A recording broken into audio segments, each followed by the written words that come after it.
And here it is. We go again. Roll up, ladies and gentlemen. One man went to mow. Here it is. We go again. Here I am. I'm going again. Are you there? Coming with the platform. The session has commenced and your company is required. That thing that we do round about this time being done exactly at this time. So if you're available right now, avail yourself of the session. A wild roller coaster ride, as you know. All matters up for discussion. One man went to mow. The eagle has landed. Another Savior, holy, holy, holy, holy, Osinbajo.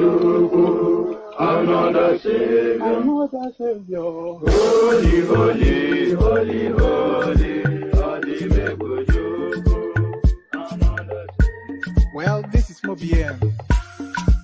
This is dedicated to the gallant heroes of the Nigerian Biafra War and IPO families all over the world. I remember the Nigerian Biafran War, in the thickness of the Biafra genocide. Hey, one man revived the vanishing hope to life.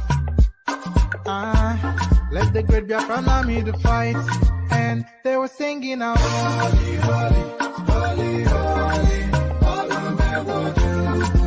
Is another Savior. They were singing out, holy, holy, holy, holy, Osinbajo. Is another Savior. Holy, holy, holy, holy, Osinbajo. Is another Savior. Many years after the genocide, whoa, yet another great leader has risen up now. Oh, and he's leading the Biafrans to victory. In your madika, yabika kokwanam no. Hey, anamekele mazuche mefo. Manemo, it's an honor having you on board. When I'm singing along, holy, holy, holy, holy, Nandekano is another Savior. Gonna sing along, holy, holy, holy, holy, Nandekano is another Savior. When I sing along, holy, holy, holy, holy, holy, holy, holy, is another Savior. Getting moving right and getting moving faster now. Holy, holy, holy, holy, is another Savior. Holy, holy, getting moving right, moving faster. Yeah, for freedom. Is another Savior. Yeah, for freedom. Holy, holy, holy, holy, Nandekano is another Savior. Another Savior, holy, holy, holy, holy, Osinbajo. Another Savior, holy, holy, holy, holy, Osinbajo. Well, this is Mobien. This is dedicated to the gallant heroes of the Nigerian Biafra War and IPO families all over the world. I remember the Nigerian Biafran War, in the thickness of the Biafra genocide. Hey, one man revived the vanishing hope to life. Let the great Biafran army to fight, and they were singing out, holy, holy, holy, holy, Osinbajo is another Savior. They were singing out, holy, holy, holy, holy, Osinbajo is another Savior. Holy, holy, holy, holy, Osinbajo is another Savior. Many years after the genocide, whoa, yet another great leader has risen up now. Oh, and he's leading the Biafrans to victory. In your madika, yabika kokwanam no. Hey, anamekele mazuche mefo. And there it is right there. Holy, holy from the east. Holy, holy, as guys, I bring you this. I'll govern Nigeria same way Buhari has done. This is a promise or a threat from Yemi Osinbajo. So this is the direction that he's following. He's trying to straddle two horses both at the same time. He's trying to walk two parallel lines both at the same time. He's trying to cosset up to and satiate and reassure the Northerners that nothing changes as they know it, while still hoping that the Southerners will be on board with him. A lot of his language in his politics, he speaks to the North. I'll govern Nigeria same way Buhari has done. Promise or a threat, however you are choosing to look at it, but it's coming from Yemi Osinbajo. So there it is right there. But this now, a cause for delight, I suspect, for the Eastern space. It is the turn of the Southeast to produce Nigeria's president in 2023, says Obasanjo Adebanjo. So now, we have to read it to have a full understanding of it, because in a lot of instances, and we might not read this one fully because it's just so long and lengthy, and you know how I just dislike reading. So once we get to the salient points, we probably just abandon it there. But quite interesting to note if Obasanjo actually said that. But the headline does intrigue. It is the turn of the Southeast to produce Nigeria's president in 2023, says Obasanjo Adebanjo. So Adebanjo had already said that publicly, but Obasanjo now saying that seems to be now the new thing to contend with. So that this next storyline now, I'm going to share the screen with you so you can actually see, because the picture is half the story. So the picture is half the story. As guys, I bring you this. SARAKI welcomes Banky W to PDP. And there it is right there. They say a picture speaks 1,000 words. And those 1,000 words now being spoken by what you see on your screen. Two big grinning faces. This Banky W, now a new paradigm, somebody that I wasn't aware of until recently. But SARAKI certainly a stalwart and a staid and satiated Nigerian politician. So the two converge, the two meet, the old and the new. So that's the picture that backs it all up. SARAKI welcomes Banky W to PDP. So quite what Banky W is in the PDP to do, what is he vying for? We'll find out just shortly. Hold on.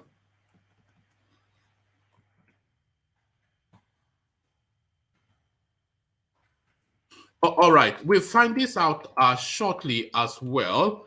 This one now, an intriguing story. There's been subsequent developments since I put the notice out for the session. And by the way, if you want to share the session, just copy the link and pop it in your WhatsApp groups, your Facebook groups, etc. So that's how you share the session. So you can do that if you so choose. So this now new headline, that's this headline. There's been subsequent developments to this headline, but let me bring you it as I advertised it. 2023, political parties seek 2-month extension for party primaries. So you had the expectation that this would come into play at some point, because there's no sign of any readiness, especially within the APC. We have to say there's no sign of any readiness to conduct a primary, which is about essentially 2 weeks away, thereabout. But there's no indication of any preparedness by the APC that they're ready for anything.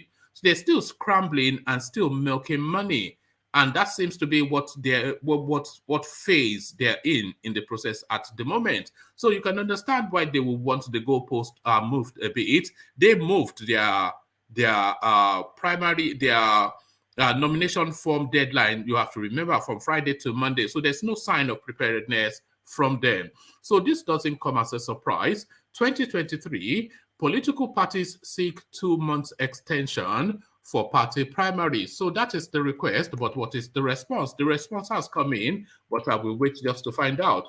fresh details of meeting between Jonathan and APC chairman emerge. So Goodluck Jonathan should just come out and state his intention and stop constituting a nuisance to the political space, because we are in the real heart of real politics that affects millions of people's lives at the moment. So we don't have the time for the dilly-dallying of this man from the creeks. So state what your intentions are so we know what we're contending with as far as you are concerned.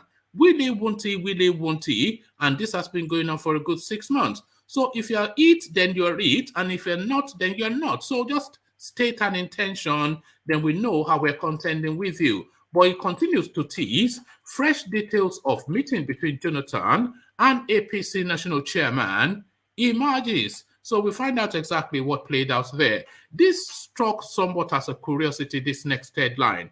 2023, Atiku reacts to being snubbed by Governor Makinde. So quite why Makinde would snub Atiku and what is in play there, we'll find out shortly.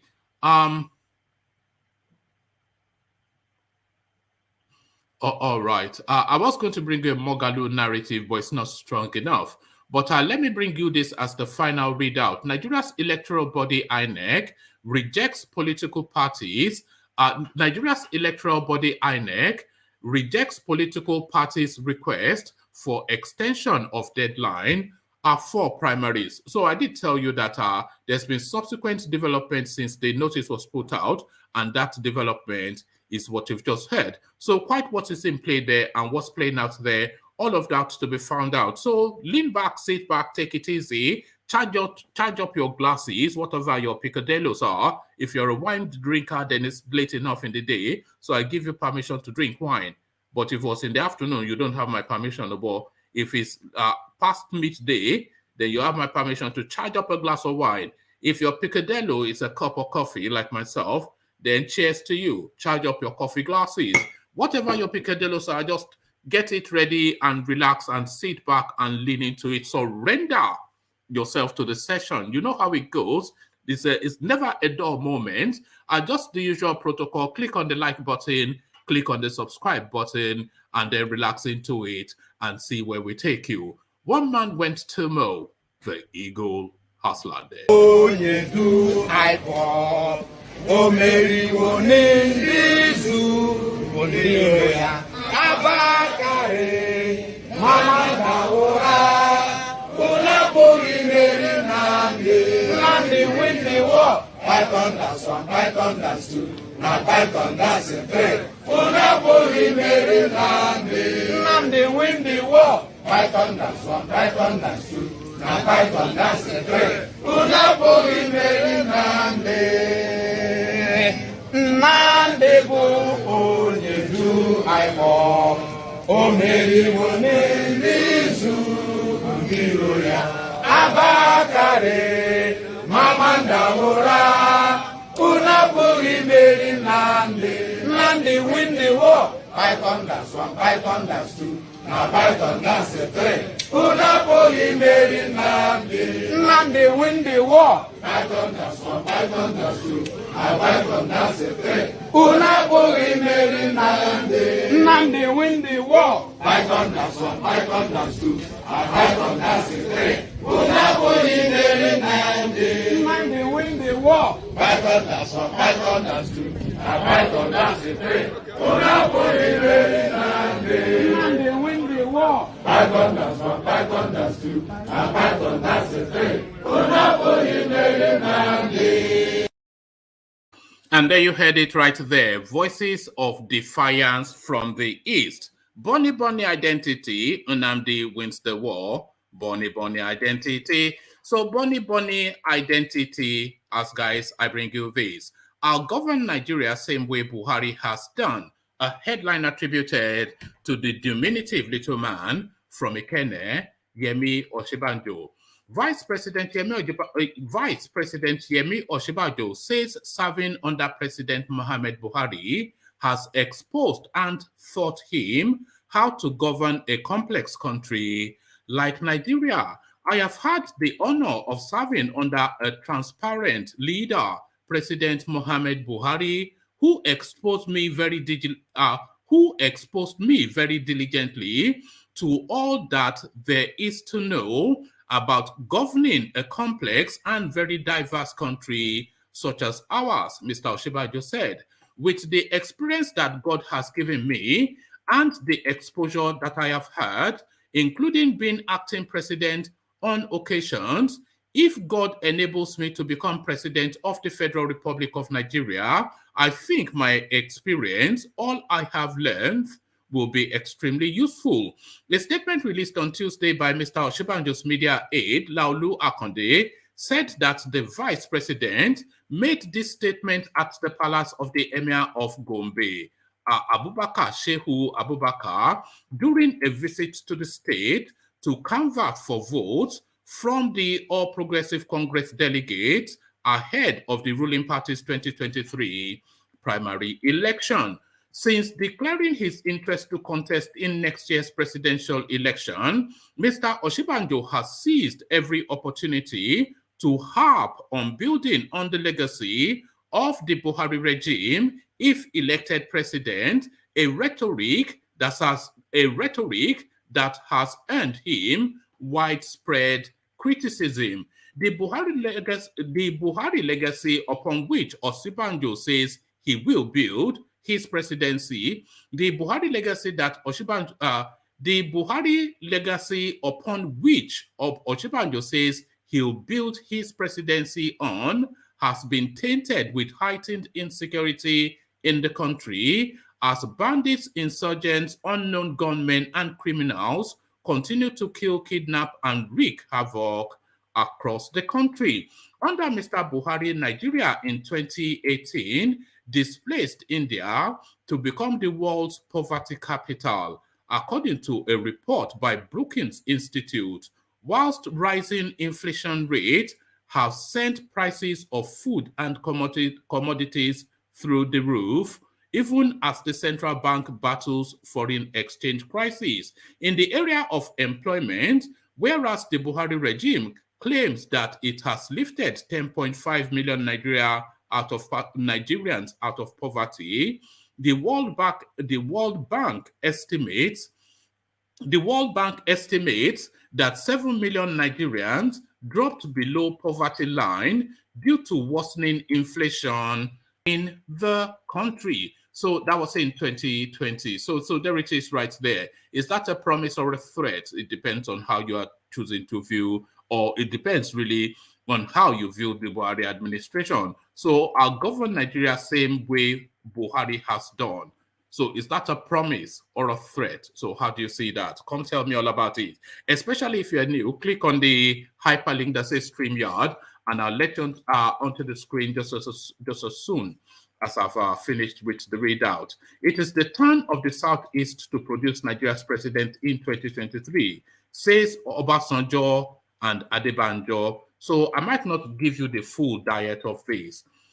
The Ohaneze group with former President Obasanjo with Pa Adebanjo, former President of Nigeria, Chief Dr. Olusegun Obasanjo, has reiterated that to ensure peace, justice, fairness, and sustainable national development in the country, the next president of Nigeria must come from the southeast geopolitical zone of the country, adding that the least acceptable minimum is a president from the southern part of the country. Chief Obasanjo made the remark when the Political Action Committee of Ohaneze Indigbo Worldwide paid a courtesy call on him at the Olusegun Obasanjo Presidential Library, Abeokuta, on Monday, May the 9th, 2022.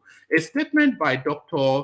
Chidioze Alex Ogonia, the National Publicity Secretary of Ohaneze Indigbo Worldwide, which communicated the outcome of the meeting, recalls that the Imiobi Ohaneze Indigbo Worldwide had sat on Thursday, May the 5th, 2022, at the Ohaneze headquarters in Enugu and reached some remarkable resolution, amongst which is the mandate to the Political Action Committee of Ohaneze Indigbo to reach out to the leaders of the 6 geopolitical zones of the country for collaboration to ensure an IGBO of Southeast extraction is elected president of Nigeria come 2023. The Ohanese delegation to the Southwest comprised Ambassador Professor George Ebiozo, the President General Ohanese Indigbo Worldwide Ambassador Oke Emucho, Secretary General Ohanese, and then it goes on to give us a list of names. The leader of the delegation, Ambassador Professor Obiazo, in his speech commended Chief Obasanjo for his unwavering commitment to the peace and unity of Nigeria. He added that Obasanjo remains one of the strongest voices in Nigeria and one of the most respected Nigerians in the world because of his track record of achievements whilst his tenure lasted as the president of Nigeria. According to Obiozo, Obasanjo remains one detribalized Nigerian whose views on national issues are devoid of ethnic. According to Obiozo, Obasanjo remains one detribalized Nigerian whose views on national issues are devoid of ethnic chauvinism. Obiozo commended Obasanjo for his 85th birthday speech, where he pointed out that rotation of power and zoning principles are part of nation-building mechanisms in Nigeria. Obiozo, amongst other remarks, thanked Obasanjo profusely for his courage, sincerity, steadfastness, and passion for justice, especially as it affects the IGBO and the future of Nigeria. He highlighted that any group that is repeatedly denied justice may never have interest in peace. In his response, Obasanjo welcomed the Ohanese delegation and commended the body for demanding their rights. The elder statesman stated that what he owes Nigeria is sincerity, objectivity, and guidance. He elevated humanity by stressing the need for morality, equity, and justice in a multi-ethnic, multi-religious, and multicultural country such as Nigeria. He added that it is inconceivable to have peace and progress in a country that is rooted in injustice. Obasanjo cited his speech on his 85th birthday, wherein he stated that the major issue on hand is how to lift Nigeria from a country to a nation. As a process of nation building, he cited how his democratic government adopted rotation and sharing formula for 6 key party political offices and government offices amongst the 6 geopolitical zones, which stood the country and the party in good stead. It was the People's Democratic Party PDP policy that made it inadvisable to have candidates from the South to succeed me after my 8 years in office as president. Obasanjo emphasized that the federal character, rotation of power, and such other measures are meant to help our nation-building process and more sure-footedly move Nigeria forward. He cautioned that riding over these measures rudely, shoddily, and roughly cannot augur well for our nation-building process and progress. Obasanjo reminded Nigerians that he strived, so that should be he strove. Obasanjo reminded Nigerians that he strove. Let me, because it's going to bother me if I don't read this the way it should be written. Obasanjo reminded Nigerians that he strove to ensure that he was succeeded by President Umar Musa Yar'Adua from the north. Chief Obasanjo, in spite of beehive of delegations from all parts of the country and beyond, made time to allow all members of the delegation to speak. But far more important is the hearty, endearing, and strategic deliberations with one of the living equity edifices in Nigeria, the statement said. So on and on it goes, but I'll abandon it there. I did say I was going to ban, but I think we have the essence of what's been said. Obasanjo essentially endorses the IGBOs. That is according to the notice that they've put out. Saraki welcomes Banky W to PDP. So I never even, till a few months ago, knew that there was a human being walking this earth called Banky W, but there he is right there. Imagine suddenly as a lead politician. Saraki welcomes Banky W to PDP. The former president of the Senate, Bukola Saraki, has officially welcomed, oh, he's a singer even, a former president of the Senate, Bukola Saraki, has officially welcomed singer Olubankole Wellington, popularly known as Banky W, to the People's Democratic Party. Saraki, who is also a presidential aspirant in the forthcoming 2023 election, made this known on his Twitter page. On Tuesday, he wrote, "It was a pleasure to welcome Banky W to the hashtag official PDP Nigeria yesterday alongside Jan Dor. Banky, by the way, Saraki is in Lagos canvassing delegates at the moment, so he's now using the Lagos elite space as backdrops for photo opportunities. This is essentially what this is all about." He wrote, "It was a pleasure to welcome Banky W to the hashtag official PDP Nigeria yesterday alongside Jan Dor. Banky W had on April the 2nd announced his membership of the PDP and also declared his intention to contest the seat." Okay, so it looks as though it's a senatorial or a assembly position that this character is after. Banky W had on April the 2nd announced his member of the PDP and also declared his intention to contest the seat for the Eti Osa federal constituency in the 2023 general election. So I think the pictures are more the narrative than anything really to read. So essentially a photo op for Saraki. So back to matters serious, 2023, political parties seek 2 months extension for party primaries. The Inter-Party Advisory Council, IPAC, has appealed to the Independent National Electoral Commission, INEC, to extend the June 3rd deadline for political party primaries by 2 months. IPAC National Chairman Yabagi Sani, I wonder if there's a chairman of any agency or department that is not Mukhtar. You know, I was in expectation, in hope rather than in expectation, that as I was reading the national chairman, it will be any name other than Mukhtar. But the chairman of everything in Nigeria as we speak is Mukhtar. IPAC national chairman Yabagi Sani appealed to the INEC quarterly consultative meeting with 18 registered political party leaders on Tuesday in Abuja. Mr. Sani said that the demand for adjusting the timetable and schedule of activities for the 2023 general elections was adopted unanimously by the 18 political parties at the IPAC General Assembly meeting.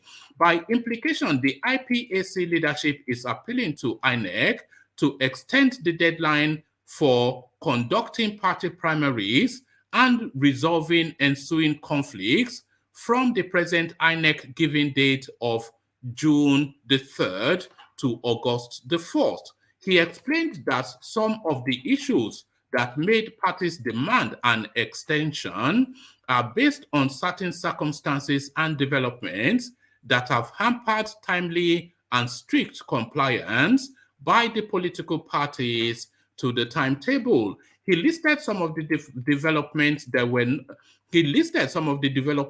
were not considered by NEC, whilst drawing up the schedule of activities as the Ramadan fast, the Eid al-Fitr, and Easter celebrations within the period.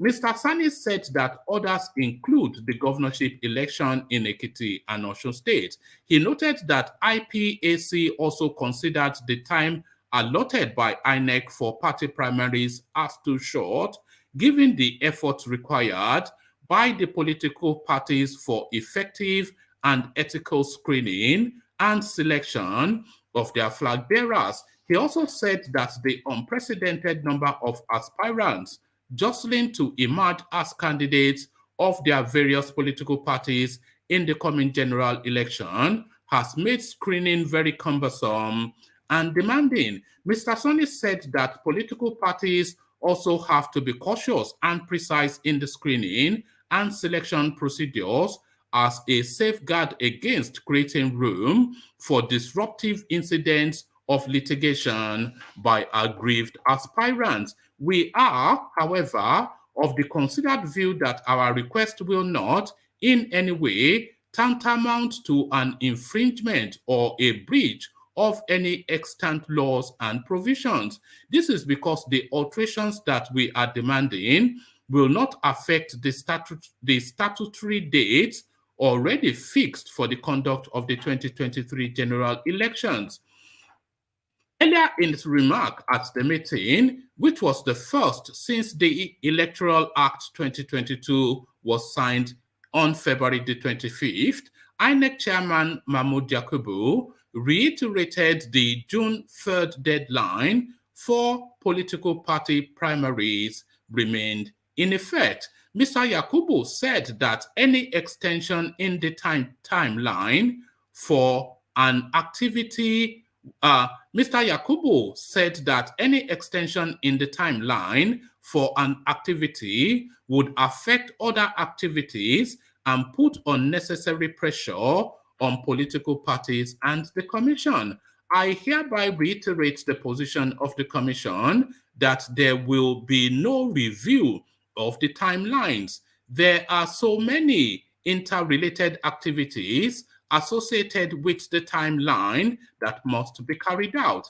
Any review to extend the timeline for one activity will affect other activities and put unnecessary pressure on political parties and the Commission. So that is serve and volley right there. Serve and volley, they served, Mahmoud Yakubu volleyed. So serve and volley.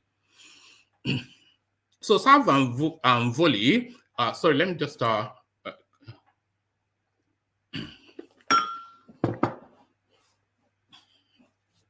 fresh details of meeting between Jonathan and APC National Chairman emerges. Former President Goodluck Jonathan met with the national chairman of the ruling APC, Senator Abdullahi Adamu, on Monday evening. The meeting was held despite the former president's denial of having any connection to the APC nomination form purchased for him. According to correspondents, details from the meeting has revealed that the former president met with the APC chairman to discuss his aspiration to return as president in 2023. This is the first meeting between Jonathan and the leader of any political party since he left office in 2015. Sources close to the meeting told the correspondents that both men who were colleagues, sources close to the meeting told correspondents that both men who were colleague governors between 2003 and 2007 exhaustively discussed the former president's aspiration to return as president in 2023. The source said, you know, Senator Abdullahi Adamu and former President Goodluck Jonathan were governors of Nasarawa State and Bayelsa State, respectively, between 2003 and 2007. They both were in PDP. By divine arrangement, both are now in the APC. The source stated further that the statement released by the president on Monday night might be in response to the barrage of questions from journalists on the matter and the inability to reach the former president, who was meeting his party's national chairman. She said, forget what the Jonathan Foundation said. If, as they would want us to believe, their principal had yet to join the APC, what was he doing in the private home of the APC national chairman in the dead of night a few hours after a group bought him the party's presidential form. The source confirmed that the former president had indeed joined the APC, in his word, in Otuake, Bayelsa State, and affirmed that her boss would win the 2023 presidential election on the APC platform. She continued, 100 million isn't 1 million naira. 100 million naira is not 1 million naira. It will be wicked and the height of insensitivity for President Goodluck Jonathan to reject the presidential nomination forms from the Fulani group on the flimsy excuse that he wasn't in the know or that he's not a member of the APC. After all, why did he lose in 2015? Was it not the same people posturing as PDPs who betrayed him in 2015? Political parties are not religions. Even if they were, we have seen people who have changed their faiths and the heavens did not fall.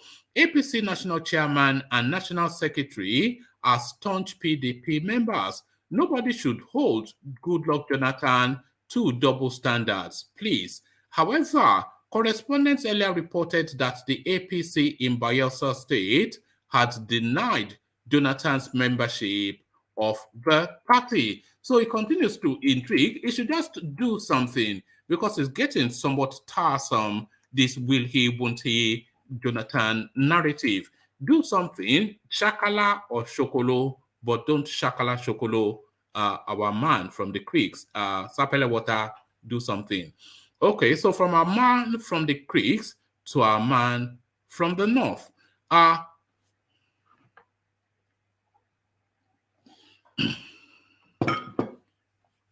So onward to this, 2023, Atiku reacts to being snubbed by Governor Makinde. So this intrigues what exactly transpired.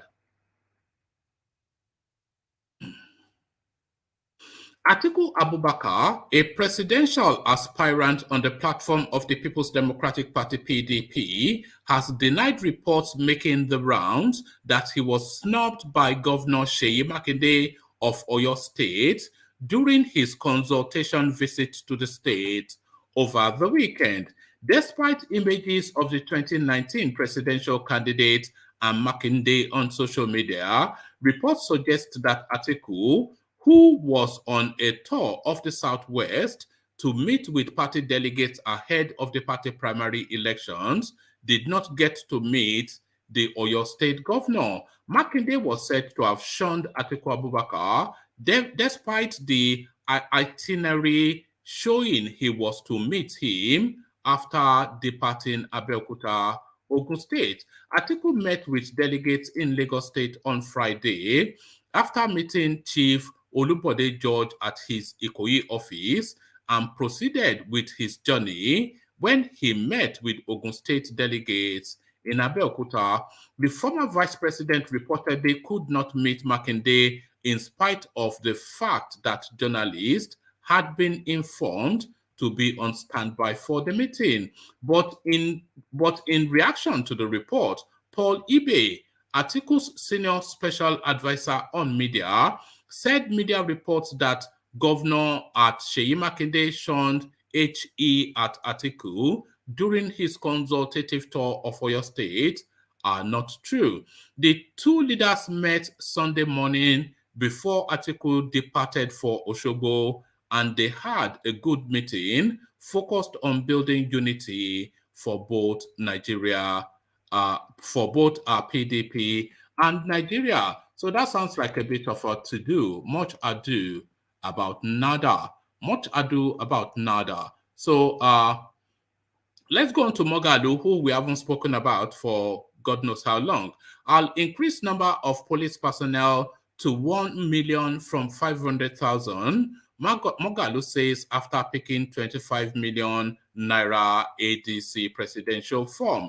A former deputy governor of the Central Bank of Nigeria, CBN, and 2023 presidential aspirant, Professor Kingsley Moghalu, has officially joined the 2023 presidential race.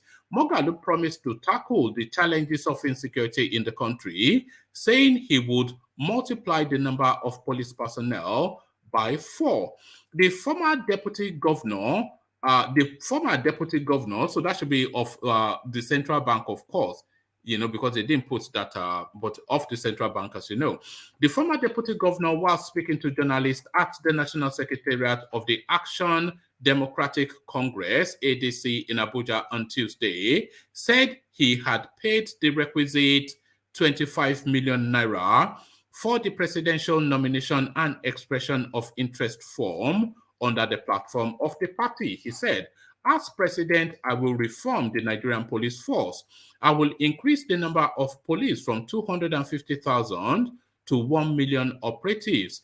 It is through effective intelligence gathering that we can fight terrorism and win." Speaking on the state of education in the country, Moghalu promised to earmark a minimum of 25% of the country's annual budget for education to improve the sector and bring an end to the incessant strike actions embarked upon by university lecturers under the aegis of the Academic Staff Union of Universities, ASUU.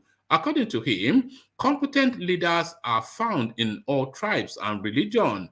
So the regions that, according to him, competent leaders are found in all tribes and religion. So the regions that have yet to produce the president of the country should be given the chance to do so in 2023. So indeed, we'll round off. So let me give you this readout. I may abandon it halfway because only for reasons that I may have already captured it in another readout.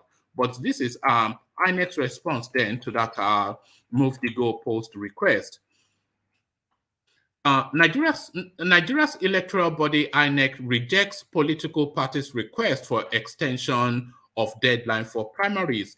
The Independent National Electoral Commission, Inec, has turned down the appeal for an extension of the deadline for the conduct of primaries by political parties. Inec Chairman Professor Mahmood Yakubu disclosed this at the Commission's quarterly consultative meeting with leaders of 18 registered political parties on Tuesday in Abuja. The INEC boss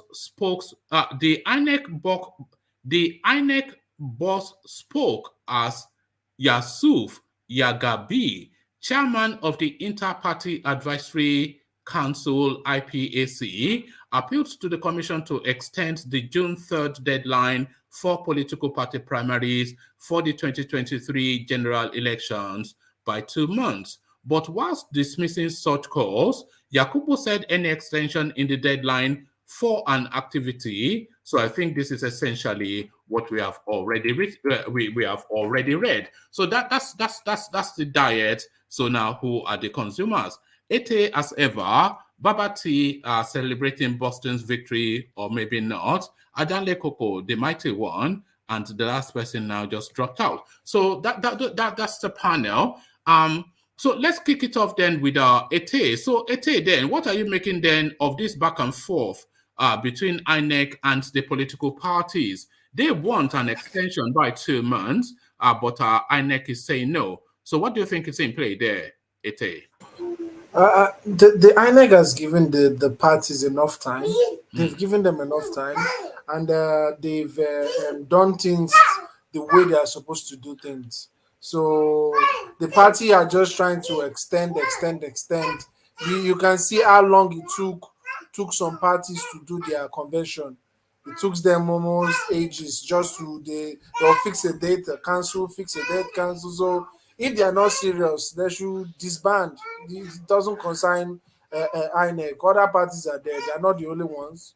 You understand? So they should put their business together and stop bringing INEC into their personal issues. The fact is they've had sufficient time, but the fact is they will never have sufficient time.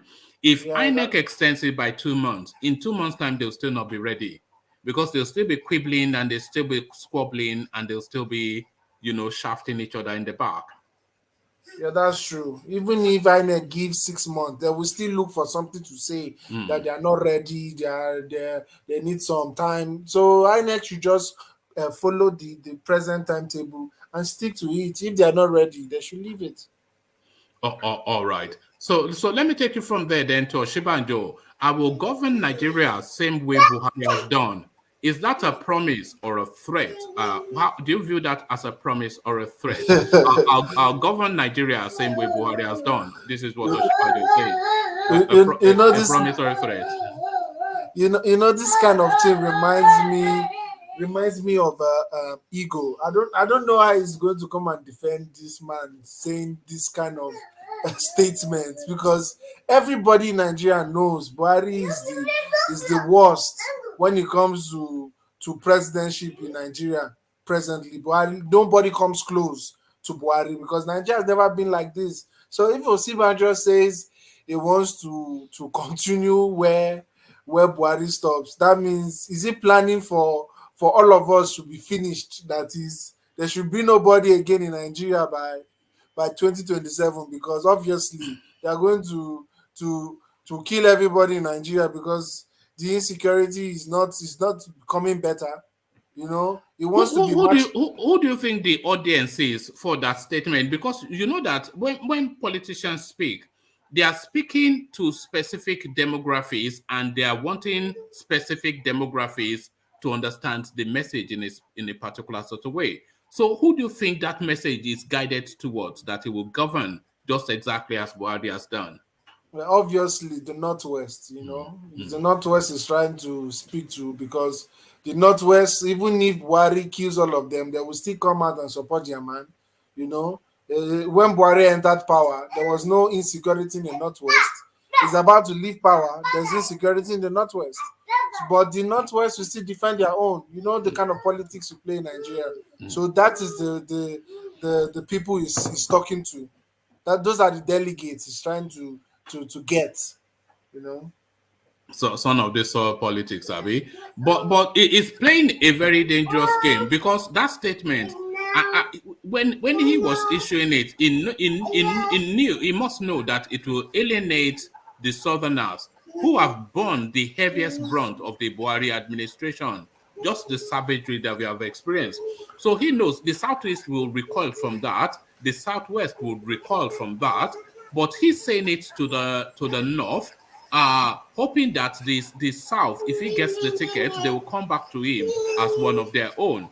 So this is the permutation that I suspect that is playing is trying to balance. He's actually playing a gamble, and he's actually gambling on the fact that the ticket in PDP is going to go to Atiku. Because if the ticket in PDP goes to Atiku, the Southerners will go for him. You understand? Yeah, irrespective of anything. Yeah, irrespective of anything. So, but if he goes to a Southerner, there's a problem for him then. There's a big problem for him, because he can't come and sell himself again to the Southerners. You understand? That's just it.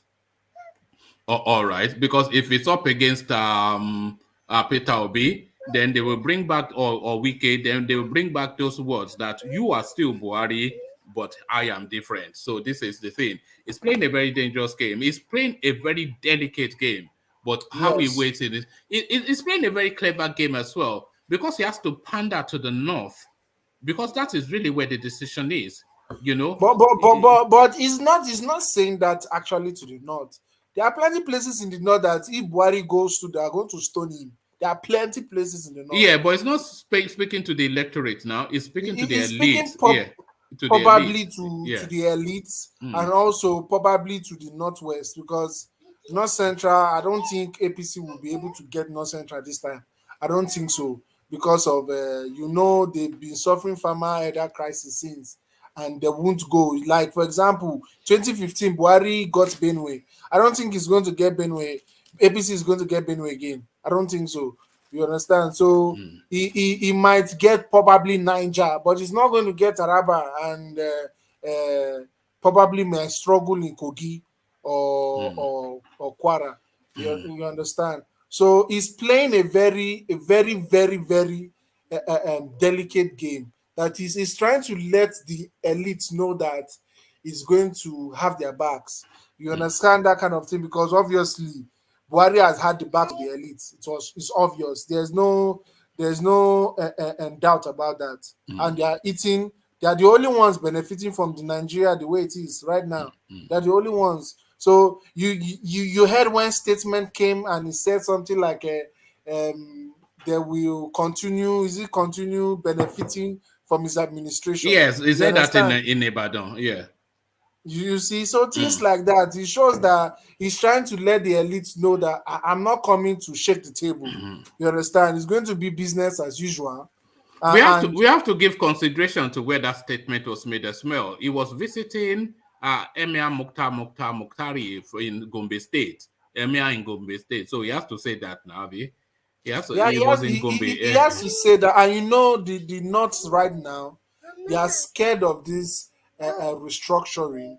And also they are scared of this VAT and all that, because they know that some of their states don't generate anything. They know this. And they know that if Nigeria move towards you spending what you generate, it's going to affect them like so much, because most of them will even have money to loot anymore because they don't have money. You understand? Like, for example, state like Gombe, we don't know what they contribute to Nigeria. We don't know anything about it. We just know that it's a northern state. You understand? So the thing is, the North are scared of who they give power to, because they know the South are very angry at Buhari.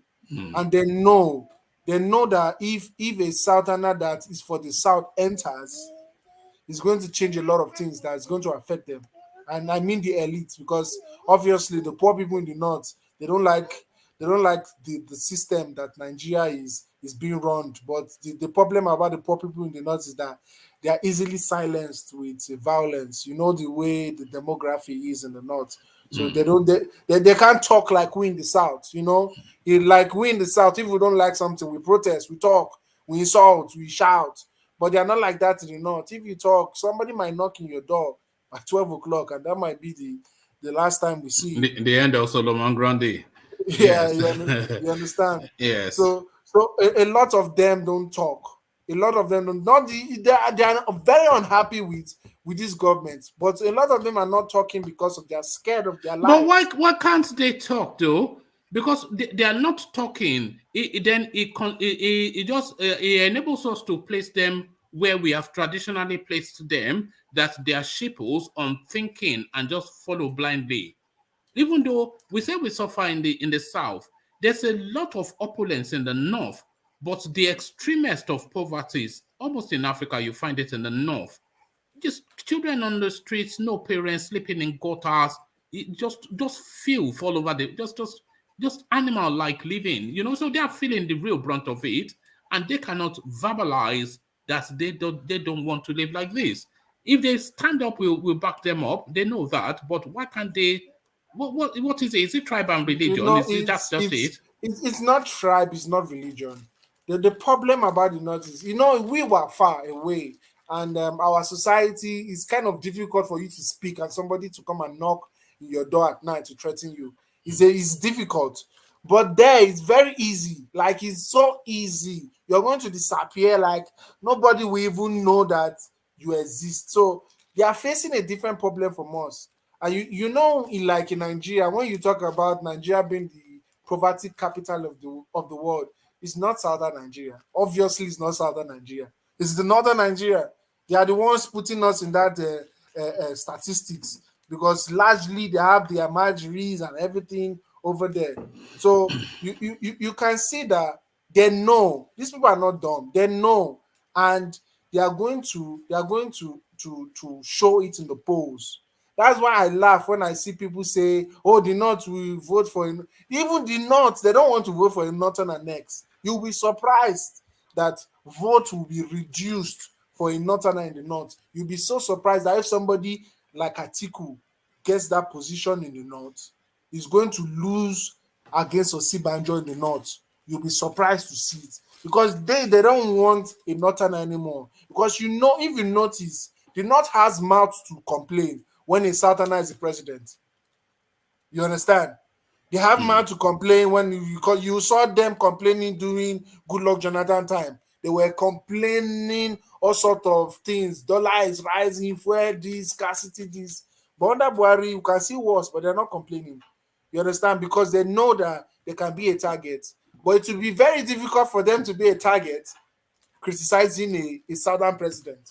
So they want it to shift. They want to rest. You see, these people, they want to rest from this problem. Buhari has disappointed a lot of them.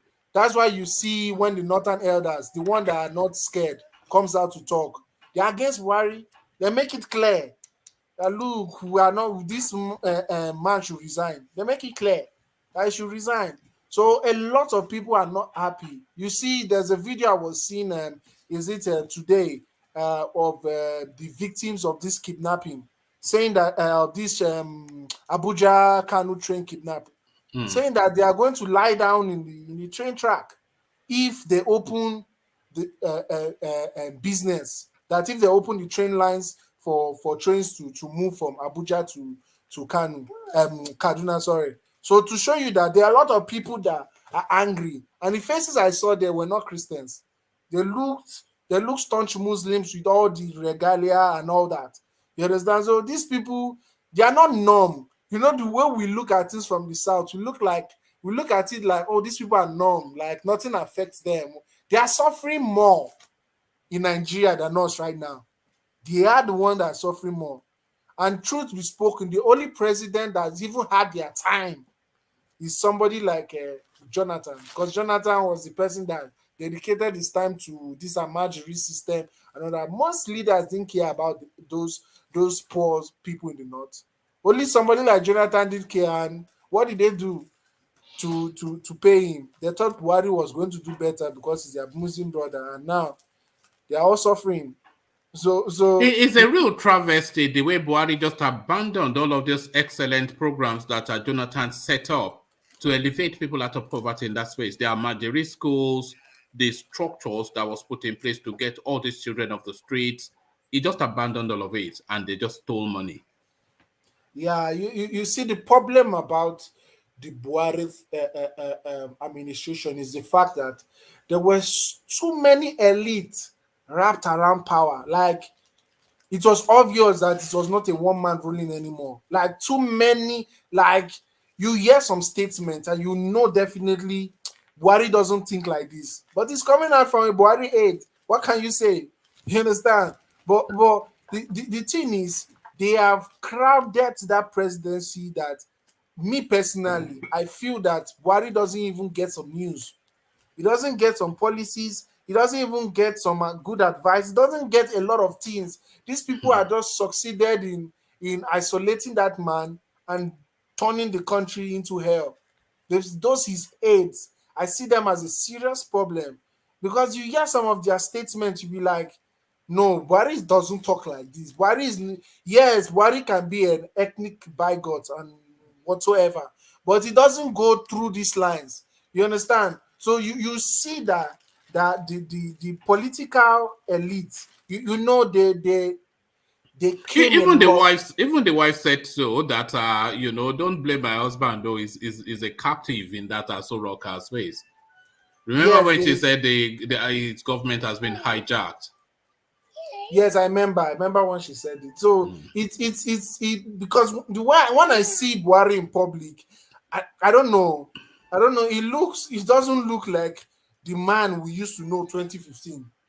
Truth be told, since he got sick and came back, the Buhari has not been the Buhari that everybody knows, and probably that's why people are buying to the idea of radiography of Sudanese. Is it Sudanese or which country? Jubril at Sudani. Jubril at Sudani. Can I please ask a question? It's been a long time since we had that joke. That used to be our diet on this platform once upon a time. Jubril at Sudani. Very sad. Look how hard they push that narrative, and look how quickly, just how quickly they abandoned it. You've not heard it from the East anymore, Jubrila Sudani. No shame at Is all. Yes, so it's in all of the narratives that we're hearing from IPOB, not once have they said Jubril in the last 12-18 months. They say, look at his nose, look at his ears. It looks like a 35. For years and years, they did that to Jubril Sudani, and suddenly it's now Buhari again. You know what killed that narrative? What killed that narrative? Sorry, can I ask you a question? Okay. What you said the Buhari we used to know is not the Buhari that came back from London. What made you think that way? Are you not giving me an excuse for his nonchalant? I'm not giving him an excuse. Buhari is a total failure. Everybody knows that. I'm not the one that went to London was not a failure? It was better now. The one that went for London was far better than this Buhari we have now. When was it better? No. When was it better? Nigeria. No. When was it better? When was I'm wondering too. Wait, what are you talking about? When was that one better? This was Buhari we used to know between 1983 and 1985. It's the same guy, man. It's the same guy. He didn't change. It's just the same tyrant. You don't think it's a bit more extreme than it was from memory? I'm not sure that he was this extreme in the 80s. He was an extremist even then, but I'm not sure that he was this extreme. Someone with decree number 4, and someone that we free the major culprit, but someone that is associated with that culprit from the long distance will be the person to jail. No, it has always been the same Buhari. Even when he was the PTF chairman, it was the same person. Now, it's someone that will come out and tell you that Buhari, the Abacha never stole from Nigeria. But if it is someone from the south, it will tell you that it's a thief. Someone that will run away from Daura to Lamadeshina, that will say, why are you killing my people? Not minding those people they were killing in your state. This Buhari has never changed. The person that will support the J Republic delegate to your OAU, that will say, okay, that we even celebrate against his own citizen, his own fellow citizen in the country. No, it's still the same Buhari. It's only that we ran ourselves into this tragedy. That Buhari was a bigot. We know this one is still a bigot. But the insecurity in Nigeria is largely at the north. It's largely the north. So what is the excuse? Because it is his own people that are causing that insecurity for whatever agenda. You know, for people like Danjuma to have come out and tell you about this agenda, you see, when this guy came to that place, the first thing he was doing is that he was reconfiguring the security architecture of the state. And this is the intelligence plus when people are but they are not attacking only Christians. If our Muslims are suffering more under Buhari than ever before. No, it got me right. I said his own people. I'm not saying DP of his own religion. You understand? His own people. There are two distinct. You can be a Christian and you can still hate any other Christian in the country. You understand? See, like I said, religion sometimes is just a tool to control. If you said his own people, but insecurity have migrated to the south and the northwest, where he's from. So it's affecting his own people. This guy is Fulani and only understand Fulani. Those other northerners like all those Hausas, all those other tribes you see in the north, that may not really. Yes, I understand. Katsina is one of the epicenters of banditry and kidnapping in Katsina. Yeah, Katsina is one of the center. Yeah, and see, this thing means nothing because when you look at the frequency of the attack. You know, maybe some kind of stray dog among them that just stray to Katsina, for example. Stray dog, they routinely kidnap. The emir has been alarming. The governor even came out and said this is a Fulani problem. Remember Governor Masari? Well, I know I listen to Masari, but yes. I won't use that. I see that to me compared to all those things. You know, someone that is pushing an agenda can use anything to manipulate you for you to believe. But what we're saying is this: when you look at the consistency of this man towards his clan, and for example, even for the wife to even shout sometimes, even though she didn't mention Fulani directly, but she was one of those people that first mentioned Tekia, that these people use Tekia. For him to have mentioned Tekia, he knows that's what normal Fulani used to. You know, Ola, we know that Buhari when it comes to economically, Buhari is zero. Everybody knows that. Even we even know his that he's a early days. fundamentalist here, always has been.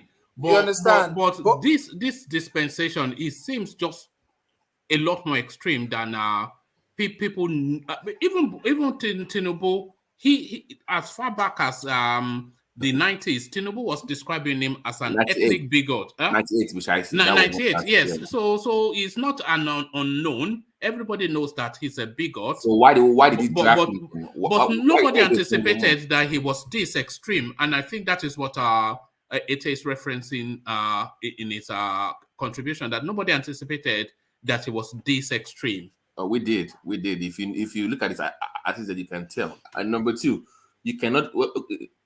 Let me even say this. One can even argue that the man is even restrained now than he was before because he's in a democratic setting now. We can even say he's even restrained. Was there insecurity in the north in his regime when he was the head of state? No. Look at the bigger picture.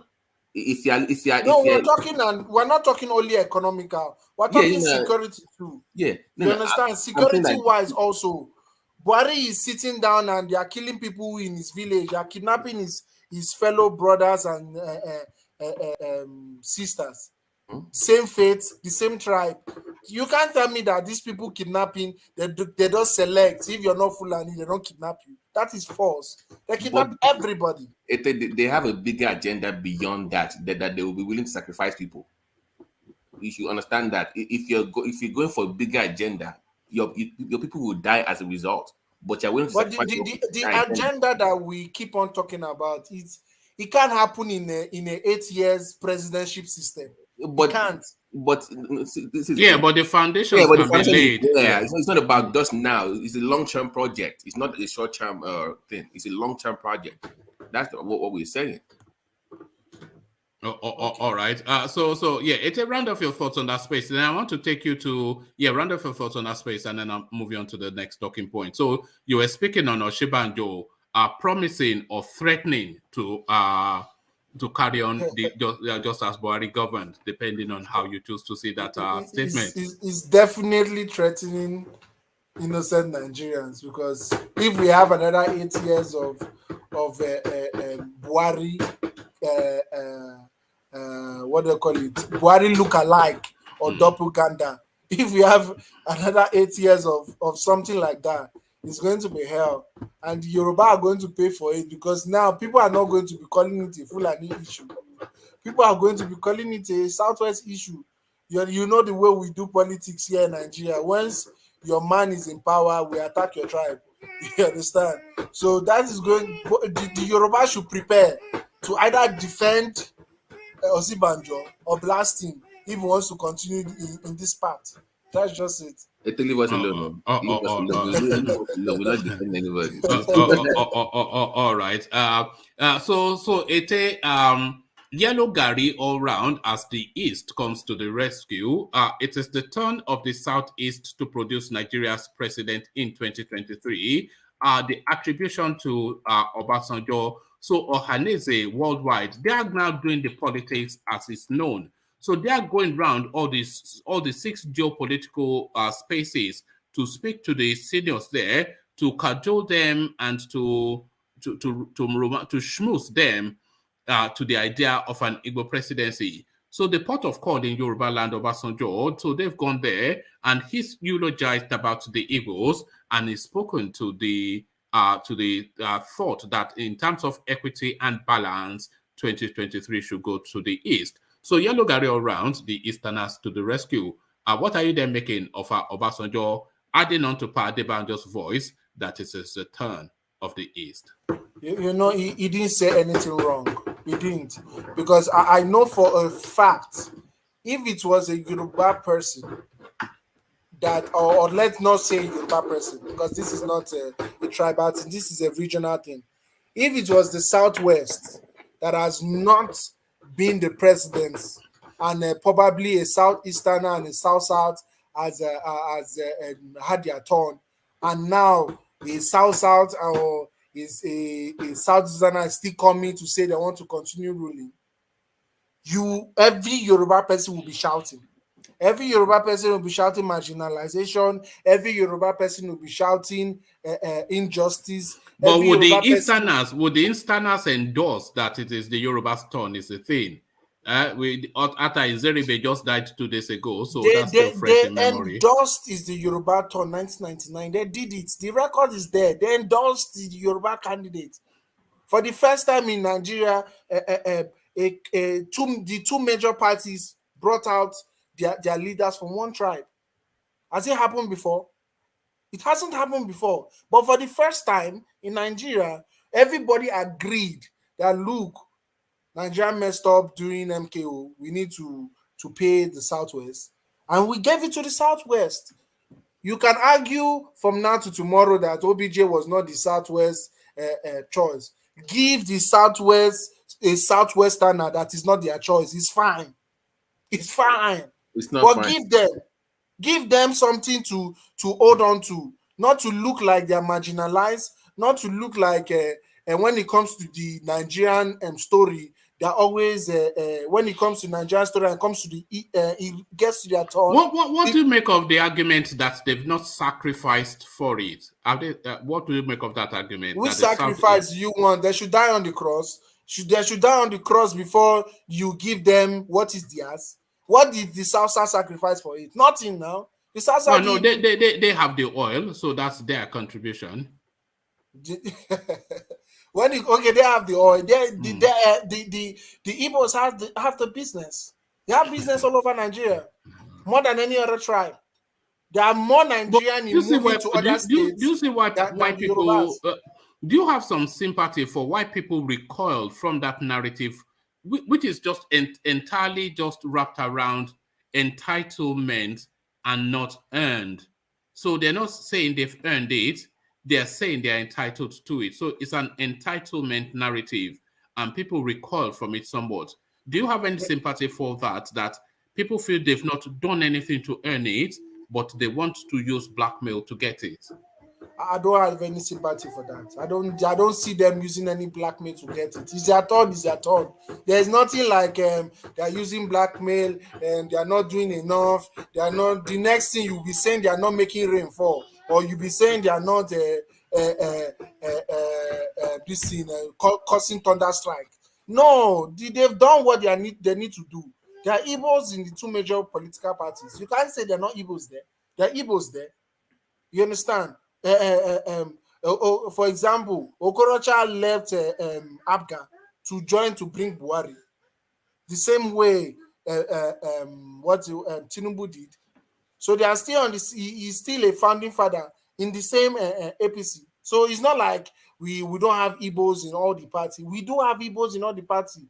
But the problem is, anytime it gets to their turn, everybody starts acting somehow, which is not nice. But the politics they are playing now is the politics that they should have been playing 4 years, 5 years ago. What Ohaneze is doing now, they've gathered all the Eastern voices to say, look, we don't have a candidate, but you amongst yourself identify who you want, but we want one voice so that we don't want fighting. And then they're going around all the geopolitical zones, speaking to all the seniors to say, look, let us have it. We've not. So they are presenting, they are politicking now, but they were not politicking a little bit too late. There was nothing they were going to do. There was nothing they were going to do, even if they started this thing 6 years ago. There was nothing they were going to do if Tinubu was in APC and Atiku was in PDP. There was nothing they were going to do without these two candidates coming out and saying they don't want zoning. But if they had built their profile high enough, then they would have been able to contend. They would have been able to contend. No, they don't have the profile now. Who has profile? See, name one Eastern politician that has profile.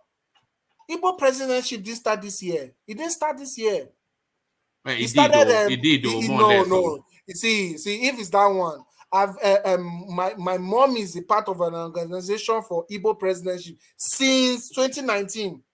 2019. They started forming an organization 2019. It's just louder now because of but that's just intellectuals now. There's just intellectuals, having a talking shop. Who are the people that give party tickets Is it not intellectuals?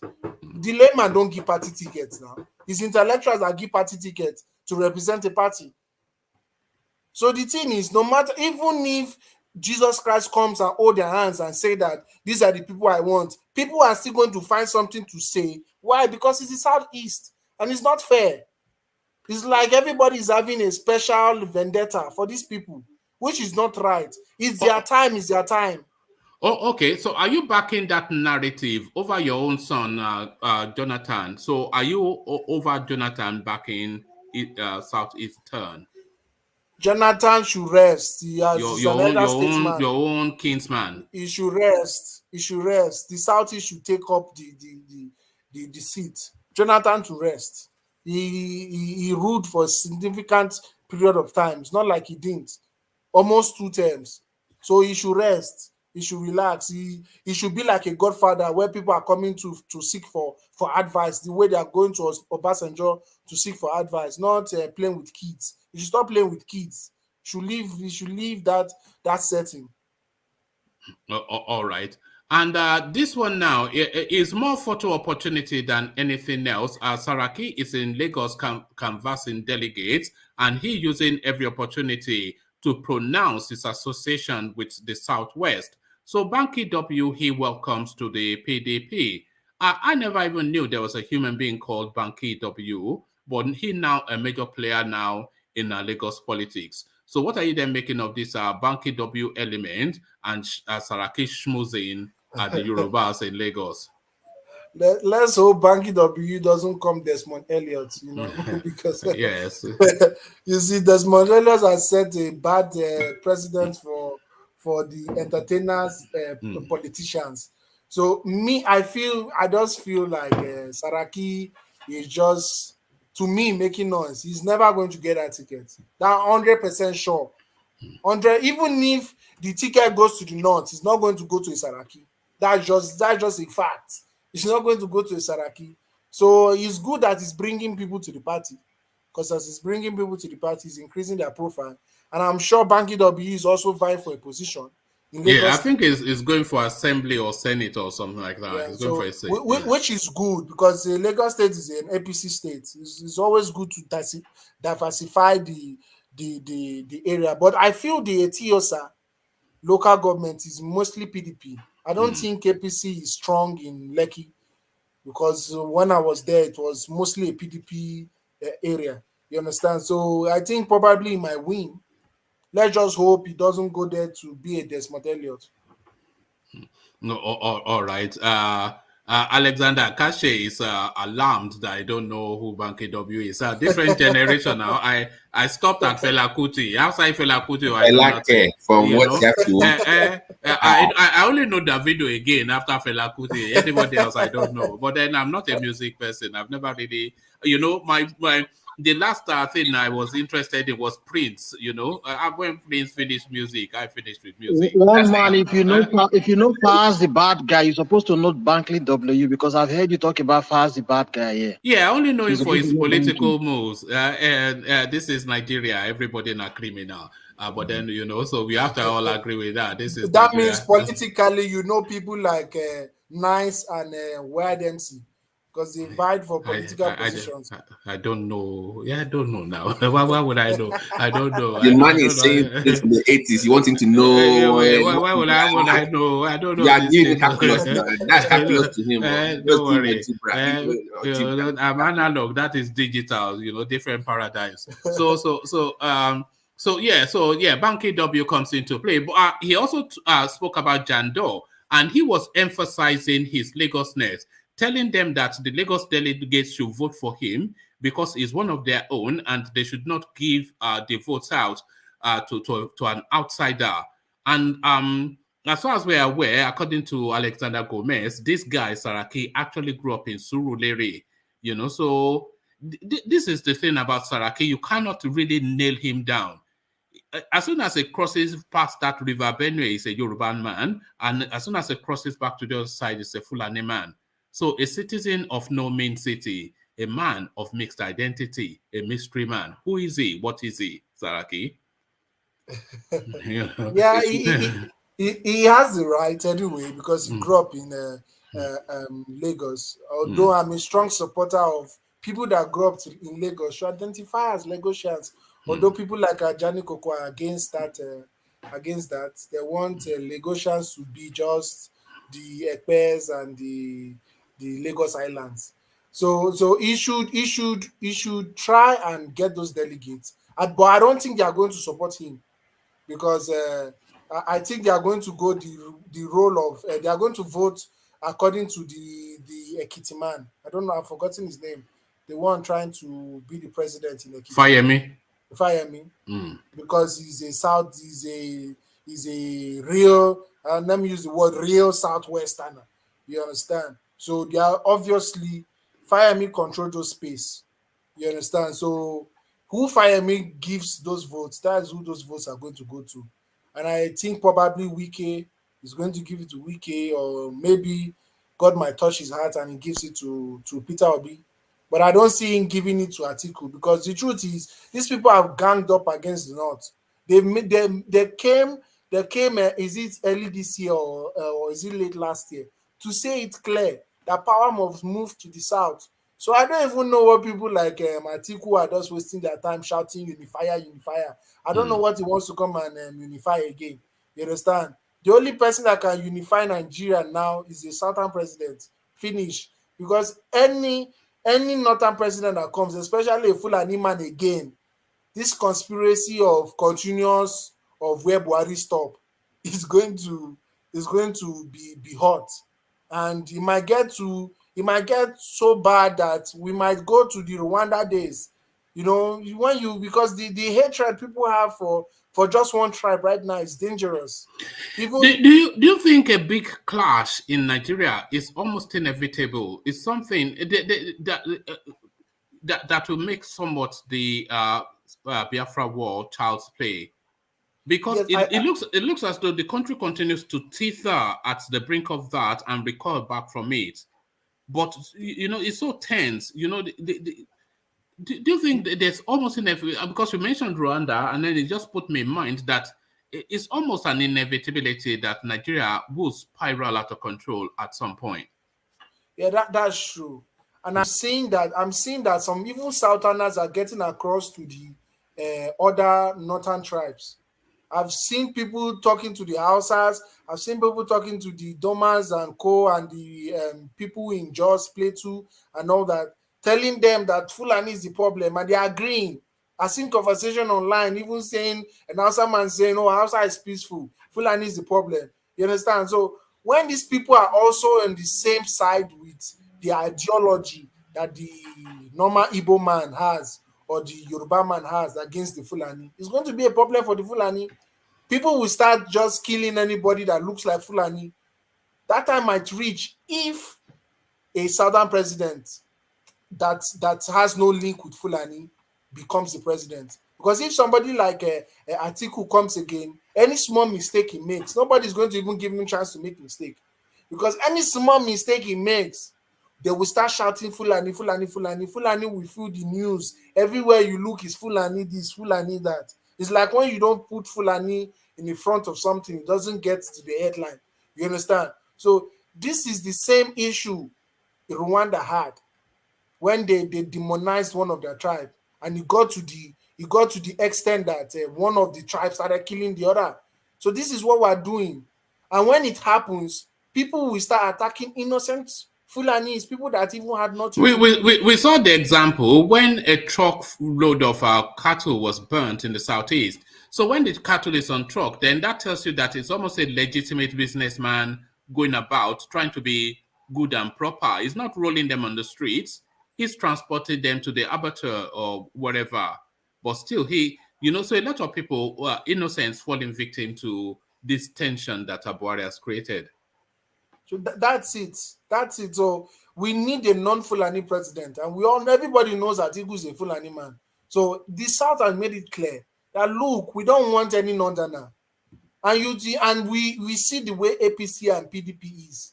It's not a party, it's one party. Those people are one party. They go anywhere belle face. That is how they are. Anywhere belle face, anywhere they feel like, oh, my agenda might be served there, they will cross. Me, I won't be surprised I won't be surprised if one day people like Tinubu will want to cross to PDP. I won't be surprised because you've seen that people are saying Jonathan might cross to APC. Imagine. Might. It's already in APC. What do you mean might? There's no might anymore now. Somebody that brought his administration down. Set of people that brought his administration down. He's joining them. So there's nothing that is not possible in the Nigerian space. So the thing is, I feel that no northern candidate is going to get that 2 seats. All right. Can I add to that, on that area of Fulani you mentioned? You see, one thing that is there is that if even pushing Atiku forward might even be too dangerous, like you've rightly said. Let's say at the end of the day, let's say this APC played their game and they give that ticket to Fulani. Do you know that all these rogues that have been protecting them before, that have been defending them, once they see that they've lost out, they might just come back and support the masses on the way to go. Now, why am I saying this? Even if Fulani president is there, by the time people realize that, this is these people's agenda, honestly, 10 of Buhari might not be able to control the anger of the entire Nigeria.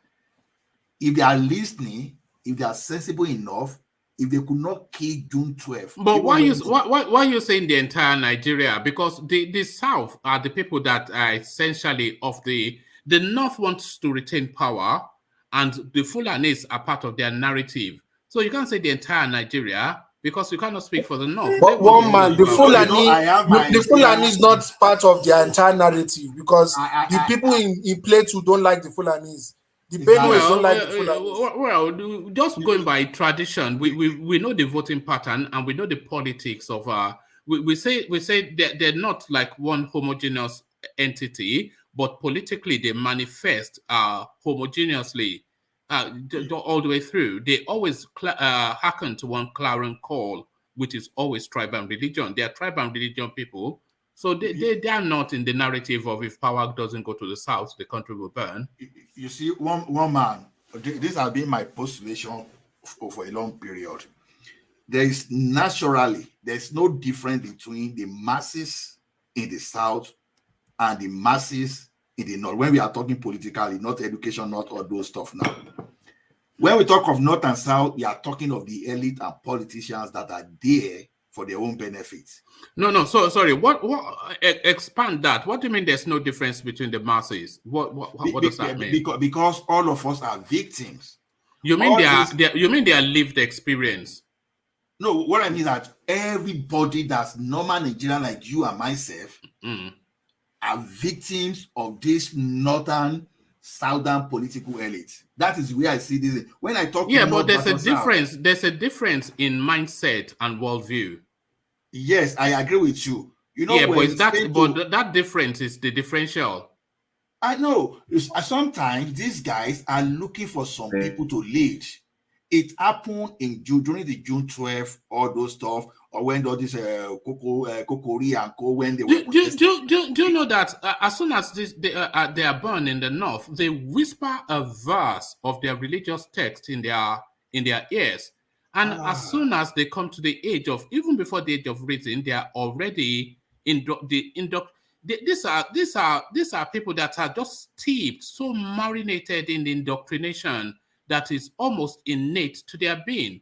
So you can't, they would not deviate from, no matter the level of suffering, because they've just been so mentally captured. What is the Amu alone mentality that they have more than North. Like this is the way God. This is the way God wants me to be. Like God wants me to do poor, I should be poor. That's why I'm testing that space. That there's a real fundamental difference. The experience of suffering from the Nigerian state is universal across the Nigerian space, but the view of how to come out of it is a real divergence between how the South wants to come out of to rescue themselves and what the North thinks. Yeah, they are more conditioned to believe that that's the normal thing. They are more law mentality, like I said before. And they're a patriarchal society. They're a hierarchical society. But in the South, we are an individualistic society. It's just a different mindset. Okay, see my theory. During the June 12th, we used to believe that activists are always from the South. Immediately June 12th happened, activists, they sprang up from both the South and the North. They both mounted pressure on the military government of the day. You see, one thing is this: once the Southern politicians, once you are able to take them out of equation and they have something to fight against all these Northern politicians, the thing will be out of control, because the thing will be out of control for them. Especially where it becomes dangerous now is because they've identified those mono-ethnic group, Fulani now. It's even making it to be more dangerous. Because once these people are out of power, once they start playing the dangerous game because they have more resources to play that dangerous game, it's going to be to the advantage of the masses, even if the masses are going to be part of whatever, maybe you want to call it collateral damages or whatever you want to call all those things. See, it is okay now just because the Southern politicians, they have the hope, we become the president. Take it away from them. All those Northerners you see today, there is going to be division among them, whether they are Almajiri, whether you ask them go and come. You will see entirely different calculation by that time. So it just because this has not happened. That's why we say they just need someone to lead. Middle belt used to join them before, right? Even that middle belt that they say used to join them, we can still question that. We can still query that space, because when you look at the Oka School, for example, when you look at Oka School, who are those people that this guy who are they trying to expel from the country? When you look at those regions, by the time these things start, for example, we don't know what the people of the Southern Kaduna will do. We don't know what those people in the Borno, especially the Christian community there, will do. All those Gwari, all those Hausa, and those people that Kanuri, all those people that are not traditional Fulani. If you put a Fulani person there now, and someone just leaves, the Fulanis have been investing upon these people for centuries. And they have been surrendered to the experience. So why would now having a Fulani president suddenly spark up? In Central Africa, they never knew they'll be overpowered. Forget Central Africa, man. No, see, we can't play this thing down. It's going to get to a stage that people will say enough is enough. This thing has occurred globally that people will get fed up to a particular point. They don't even care again. All they want is freedom. So I don't believe that the general masses is not. Have they reached some eureka moment? They've been vested upon for what? They are looking for the right moment. The right moment hasn't come. After 200 years, suddenly it's this moment. No, they've not been suffering it for 200 years. No, define when have the Fulanis been dominating these people? For 200 years. No. There are plenty places in the north that there are no emirs. Plenty places in the north. Define no freedom. emirs. No, define what freedom is. What is freedom? Define what the freedom they're looking for is. Because you cannot just be claiming that you want to be free and you don't know what it is. So what is freedom in there? See, I have a lot of northern friends that are not Hausa. You understand? Okay. If you see the way they talk about Fulani, you'll be surprised. Just define what they mean by freedom. You'll be surprised that they don't even like Fulani more than is that distrust sorry, Babati. Is that distrust and dislike? Is it a new thing? Is it something that they've just come to? They need a spark. The spark is not there. They've always disliked them now for centuries. But they've always surrendered to them for centuries. They've been having crises since. Because there's nobody to lead. You've been seeing religious crisis in Jos. So it's the Yoruba man that will come and lead them. Guys, I asked the question. So what is the freedom? What does it entail? What are they looking for? Define freedom. That's my question. But freedom means different things to individual. I will give you an example. Really, individual, not collective. Yeah, freedom means different thing to individual. You understand? Apart from the one you enshrine in the constitution or whatever. Now, there was a time, let me give you an example. I used to, as a technician or field technician, that I used to travel around the country. Now, if I would be going to Kaduna on Friday, if I make a mistake not to call my hotel, because Popular Hotel, I used to say that I'm Fina White in Kaduna. If I made a mistake, if I did not call earlier before Friday, if I get to Kaduna on Friday, I will have no room to sleep. I bet you. You see, these people, they love life. They love, when I say life, woman, drinking, everything. And these people, when you see them, they are supposed to be person you want to put under Sharia, right? You think, for example, that all the Northerners, for example, they want Sharia. They don't. It's just for someone to tell them that, look, I will grant you all the freedom you want. Nobody will amputate you for the same thing they are committing, all those kind of things. You just need some people do you know that when the Saudi elite, when they go to London, it's just womanizing, prostitute after cocaine, after champagne. But they still live that puritanical life. They still under. So the two don't go. Yeah, but you know Saudi is almost like a mono-religious state. Yeah, no, but it's the same thing. They because of their orientation and their culture, they want to be under that umbrella, and they are guided by the doctrines of their religion. The North is as not well. mono.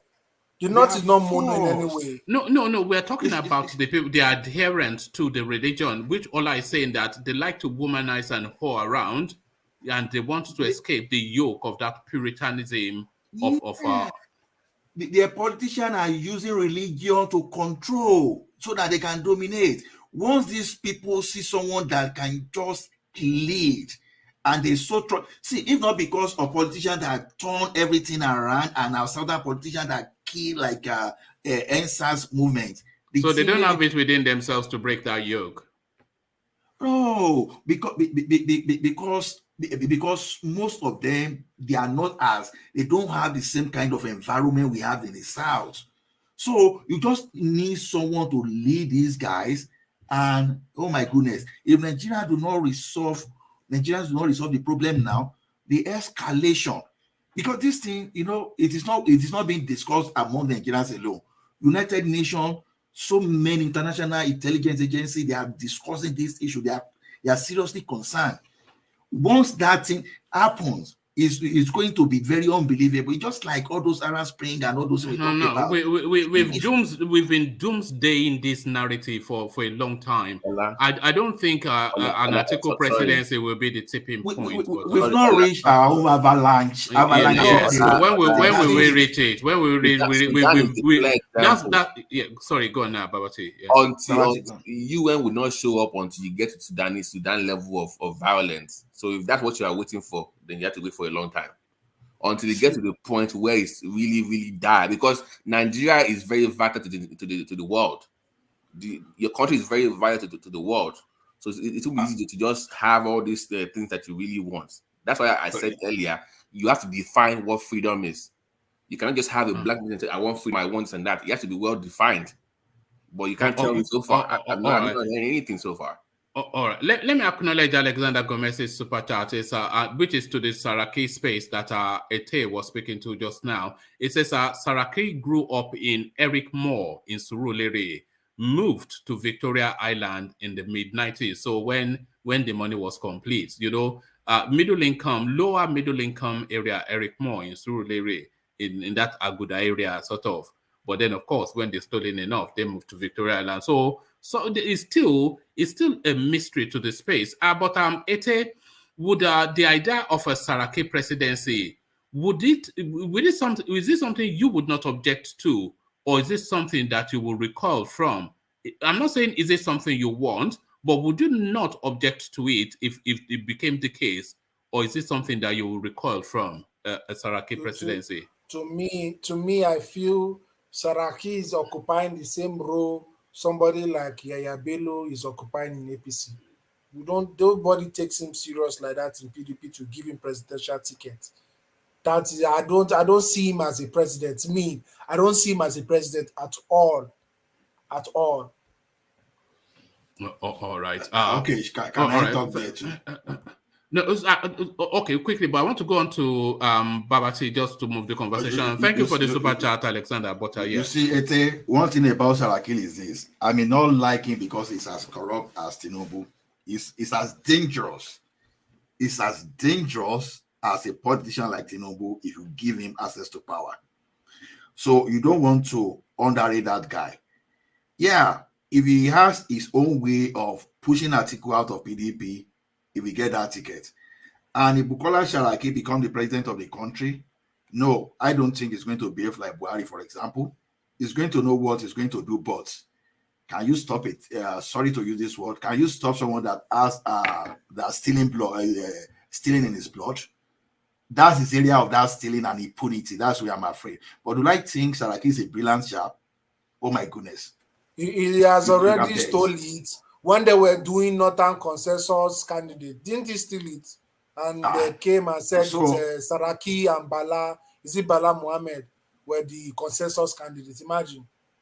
So see the way he got the Senate presidency in 2015. That's how dangerous that guy can be. So don't trust him with power. All those people that are competing with him today, he will trample upon them. That guy. Allah, you can't describe that as dangerous now. That was tactical. That was tactical. That's true. Exactly. It's very tactical. So that guy, respect is great. He's a thief, but never underrate that guy. That guy put that guy side by side with Tinubu.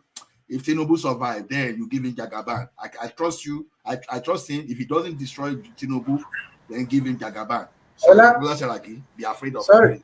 Did he finish his tenure as a Senate president? He did. Yes, he did. Yeah. 100%. The only person they never made attempt to impeach, and David Mark. I think David Mark, there was even a time they made attempt to impeach David Mark, but Saraki, nobody even made that rumor of impeaching him. See, that guy. You know, there's something I just imagined now. Imagine that the Yorubas have not had the presidency for like a very, very long time, and you wanted to give the presidency to Yorubas and you give it to a Saraki. How will you feel, one man? You see, I don't object to Saraki for reasons that Ola partly elucidated. He's a very sharp man, very sleek operator. The way he outmaneuvered Buhari when he was the Senate president, especially impressive. There was a time that they circled around they thought they were going to vote to impeach Buhari, and they took DSS to circle around his house in Aso Rock. And the next thing they knew, and they've been monitoring him, and they circled around his house. And the next thing they heard was that the guy was already in the Senate, sitting on his seat, presiding over affairs. So he had enough to get the tip off to maneuver himself out. So it was always one step ahead of them, which speaks to the weight of it. It's very sharp and very sleek operator. I think and you remember he maneuvered Tinubu out of being the vice president today with that Muslim ticket, whatever. Not that he was interested in that, but that was to stop Tinubu from becoming the vice president. It wasn't him alone. It wasn't him alone. Very, very clever guy. They were a team of persons in the party that did that. Yeah, but he was the arrowhead. He spearheaded that narrative, and Nigerians bodied immediately. Another example will be how he suddenly came up with this idea of a coalition, a consensus candidate for the North, and then he gathered people and then placed himself on top of them, and then took them to Babangida, who endorsed them, and then got Tanko Ango Abdullahi to facilitate. He's just he's a very clever guy. He knows. His kind of politics, one man. His kind of politics is one step ahead. He's always doing that. You see, when he became a Senate president, like Ola was saying just now, he kind of like what Ajaluko said, tactically, he kind of like swerve all of them overnight They gave him all the votes that they needed. He needed to become the Senate president. You know, he wasn't meant to be the Senate president. He wasn't. Exactly. He played a fast one. He gambled, and his gamble paid off. You know, a fast one. Yes, very sleek guy. You know, and very articulate, very presentable. You know, but a lot of people recoil from him. I'm not 100% for him, but I do like his style. He's a very sharp guy. The operative word is effective. So he's a very effective leader. So you might not like his policies or his beliefs, but he has the it factor, because as a leader you have to be able to put the right people around you to be very effective, and he just has that natural it factor to galvanize people towards him to believe in whatever he believes. So he's a very effective individual as a leader. Imagine if we're able to harness his wit for the good of Nigeria. He plays cabal-like politics because those people that can be behind the scene, and because obviously in the mainstream people are not that familiar, but I think it's very effective with those elites in that space. But that's what you need to navigate the Nigerian political space. Nigerians are moving fast out of that mindset and that mentality. People now they are not. I disagree with that. Especially in this 2023 election, people are. I'm telling you, elites play their politics, and they will not be able to rule people because people are moving fast out of that narrative. Do you know why? Do you know why I disagree with you? If that was true, PDP and APC would be irrelevant at this point. It's not about disagreeing with me. It's about seeing they should do all their politics in the primaries. Right. I'm telling you, after the primary, then you understand what I'm telling you. So I'm saying because now they will need the people, and that is where you will see the true focus or the true mindset of the people. Where is the alternative to APC and PDP right now? If what you're saying is true, you should have a clear, like some kind of yes to make and say people like sure. I think in CBD is talking about a generational shift. So a move from all of those people to people like Peter Obi, Osinbajo, Moghalu, Sowore, etc. But that will never happen. But there's no. I was even discussing. If you think that people are ready to, if you think people are ready to continue playing this elitist politics in Nigeria, it was never meant to last forever. No, it always means through. Hope is always dashed in Nigeria. I don't know why Nigeria always builds themselves up for disappointment. On the ticket will be the usual you know the usual suspect already, so don't. Okay, I think you people have. I think the problem is that most of you have stayed too long outside Nigeria. I think that. I think 60. Is it 60 million people who are not voting right now? Are you people aware that 60 million or thereabouts are not voting? So it's just probably 20 million or 20 something million that have been voting for years now. You understand?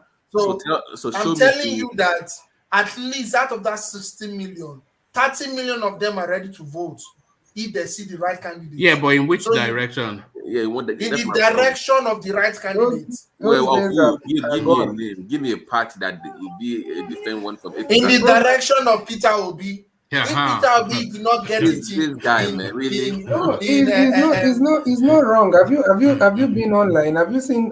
You need to forget about online. Even in the street, like I have that's just my own business. But you see, in the streets, especially whether it's in the east, even in Port Harcourt, there, I'm telling you, most of the people, young people, people that just know some little thing about politics, they are not thinking the way we think that we are still doing politics of 1999 and 2015. No, this is my point. I'm saying that what you're telling me that it was generational, I was hoping for a fresh idea away from the old guards, even including Peter Obi. Peter Obi is not an old guy, my brother. I'm saying in terms of mentality and what he's bringing. That's why a lot of people are identifying with him online everywhere. Because even radio too. There's no oldness in Peter Obi is 60 years old. He's younger than most of these guys there. Where's the oldness?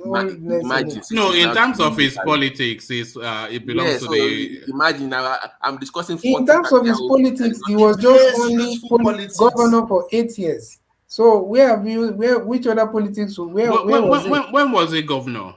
When? No, you're saying in terms of politics, and I'm telling you. When was he governor? It was when did it end? Was it not in 2014, 2015 or so, right? 2013. 13. Yeah, something like that. So it's been long in the politics then.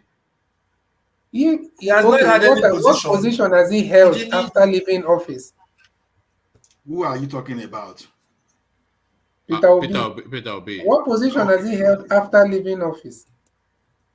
I don't know. I don't follow him. He was there. No, I think CBD. I think one man. CBD. Hold on. I think one man is saying before he even become governor, that he has been in the political scene for a long time. I don't know about that. Maybe someone should educate me on that then, because we're not listening. Based on what you're telling me about the youth, so-called youth that are waking up all of a sudden, you should be giving people in the 40s age range, not 160-year-old man. That's my own feeling. Forget about he shares the same ideology. His age is good, but his longevity in politics, it places him amongst. It was it was governor from 2003. So he's been long in the politics. So it's long time. It's long time. 2003 is quite long, man. It's not a new generation politician. Yeah, that's my point. Exactly. But he has always played his politics differently. And everyone knows that. The man will still run on PDP space, right? He didn't get governorship on PDP. I hope you know that. He didn't get governorship on PDP. I was discussing for president, not he said the people are behind. He can also join another party. He can also join another party, and the masses will follow him. What party? At least he's going to get to something million. No, give me a name. Don't just say what. Give me a name. What party? PCP is the most marketable PDP Southern candidate right now. PCP really in Nigeria? Come on now, guys. Forget about part, my brother. You see, who makes parties? Is it not politics? People are not ready. That's the point. They are not ready yet. Calm down, my brother. Let us not speak for. How do you know they are not ready? Because they are not coming out to protest. They are very ready. And they are waiting for the right candidates. Everything we are saying here is subject. It's just sometimes our own. Because if you're talking about people, most people are ready. I'm telling you that people are registered to vote more than they've ever voted in the history of that in the country's electoral system. So you need to understand. But there's no third, fourth credit viable enough right now that I can see, that I can point to and say, okay. It's not by third, fourth. Right now it's candidacy. He's the candidate. On what platform will be viable if I want to vote for him? On any platform Peter Obi comes out, he's going to get at least worst case scenario 10 million votes. And any platform he comes out. Exactly. Oh dear. I don't know, man. That's the 10 million. That's the more 10 million than votes. Expectation. The 10 million vote will not give you that seat now. No, we're talking about platform. We're talking about platform. You know what? Let me say this. Now, person will not get hope. Like the hope say Nigeria will change overnight. These people are not ready. They just want to continue with these old bald heads, so don't come here and begin to kill yourself for them. They will just give up. It's like, they are now new. Let's just let them really. That's the way they just give up power easily. Like my brother, is only someone that has never followed Peter Obi's politics and that don't understand the man that will be talking that will be speaking the way you guys are speaking. No. This man has a style. He has a style of doing his own politics, and he has a style of governance. Are you seeing all the things you can't discount his records, the things he achieved, his method, the way he doesn't. This guy is very strict. He's a guy that emphasizes a lot of accountability in everything. And that is why I even feel like if they will not give him, it will just be because of some people are scared. Because this guy he doesn't play with money. He doesn't play with money, and he has zero tolerance for corruption. And he's someone that goes for result. The guy transformed. Imagine, okay, continue, someone else. All right, See, hold on. Let's hear from Ajanle Koko, who wanted to insert a thought. Ajanle Koko. Atiku has been beating his chest before PDP that he have already in his pocket 11 million votes, and that none of his contestants ever achieved what he has achieved for PDP. So he is the leading candidate there, and he's telling the party that he already have 11 million. If they support him this time, he will get them more votes and take them to victory. But so Peter Obi can claim that vote. But politics has changed. This is not 2020. When was the last election? 2019 or 20? Ajanle Koko, let me ask you a question. Yeah. Don't you think that good evening, Oga Ajanle Koko, by the way. How you doing? And everybody in the house. But don't you think that Atiku has this vote not because he is Atiku, but because of rejection towards Buhari in the last election? That is what I feel. I don't think Atiku has that acceptance amongst the electorate of Nigeria that much. It was more of rejection. A bit like Biden. It wasn't because they loved him, it's because they hated Trump, you know. Well, it would be wrong to say that, to conclude like that. The fact on the ground is that he contested an election and 11 million voted for him. That's a record, and that is on his resume right now. And he can use that, to champion and promote his personality. How is that result of that last election applicable to 2023 election? Because it's no longer going up against Buhari. So you can't say that you discount that point that middleman has just made. It's very significant. Well, the situation is even worse than it's worse. It was. It's worse. So the same way they voted for him, because they voted with anger that time. If that is you guys claim that people were angry with the Buhari, now people will be more angry with even the APC or any candidate they bring out now, because the campaign against their party was going to be more devastated than it was last time, 2019.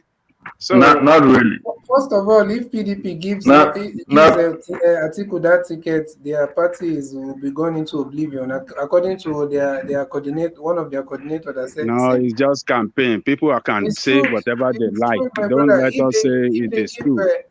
Look, right now, politicians will campaign against each other. They will say all sort of things against each other. And, if you are saying that people will not vote for, Atiku, based on the fact that it's a Fulani man, it's not going to get our vote. We Southerners are not going to vote for him because we don't want another Fulani. What guarantees us that if we bring out an Igbo man, that they will vote for that Igbo man as well in the north, that they will not use Biafra narrative against that Igbo man? I'm not even looking at it from that tribal angle. I'm looking at it more of people tribal angle is part of it. Tribal angle is part of it. Nobody has that confidence that Atiku is coming to transform Nigeria right now. And that is what. Why do you think they don't have confidence? Why do you think they don't have the confidence? Okay, let me say this. Most of the people, I won't say all, most people don't have that. They are not looking at Atiku as someone to come and. Are you one of those people? Are you one of those people? Are you one of those people? So obviously, I'm not expecting Atiku to come and do miracle. No. I'm asking you. You are making a point now that most people, we don't have confidence in Atiku that he can turn things around. And I'm asking you, are you one of those people? And if you are one of those people, why do you think he cannot do it? Obviously, because he has been at the helm. You know, these are people that have been sitting at the table of power. You know, from since how many decades ago? And okay, right there, Atiku have a tracking record that when he was vice president, that was the best ever time in the history of the nation when it comes to best performance of the economy and the best time that Nigeria were brought together. Nigerian people, the unity was better then during their time than what we have now. Right. It is on record. Was that it's progress? on record. Was it's that on success? record. All they did, the successes That was the job of OBJ. on economy, OBJ did on it. political. I was going to ask this: was that success of the country? Ajani Koko, let me answer. To Atiku or to Obasanjo? It was part of that. It was part of the government. So you cannot. He was busy fighting Obasanjo in power. He didn't do anything. He was part of the anything. Obasanjo's first tenure was not that great. You can't discount what was great was his second tenure. Everybody knows that Obasanjo's second tenure was great. By that time, he was busy. He was part of the government. Don't let us run sentiment here. Either way you look at it, it is a joint ticket. So he was part of that government. How come it's a joint ticket for? Hold on. How come it's a joint ticket for Atiku and Obasanjo? And Atiku is getting a lot of the credit for Obasanjo's administration. But it's not a joint ticket. No. It's not getting a lot of credit. Everybody is exonerating Osinbajo. Thank you. That was the next statement I was going to make. No, in this platform, we said it before. Now, when we were bashing Buhari, we also bashed Osinbajo because there is a joint ticket. A joint ticket is a joint ticket anywhere in the world. It's not look. Let me say this. Just said here in this platform. All right. Let's hear from Meadowman. Meadowman, yeah. You see, it was a joint ticket, and any credit you give to the Obasanjo regime, you just have to give it to Atiku. Yeah. So he has that to his resume. That is important to note, and those are one of the things he's going to present to the country now. Compare that time and compare it now.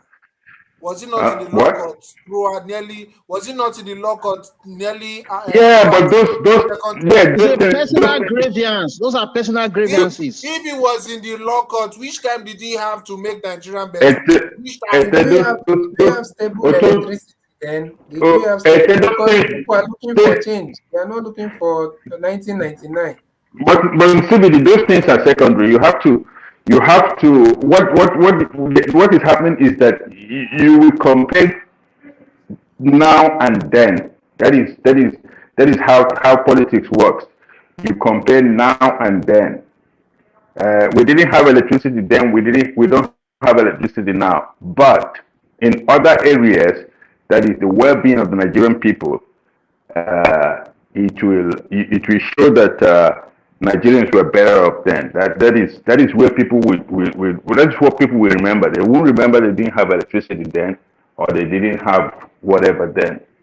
See, and about voter turnout, you see, voter turnout in Nigeria has always been low because of the candidates. In the last election, you bring out Atiku and Buhari. People even came out to vote more because it was a vote of protest against Buhari. People wouldn't even have come out to vote. The two candidates will not. Now, imagine, just an imagination, if I had Osinbajo for APC and Peter Obi for PDP, I will renew my faith in Nigeria.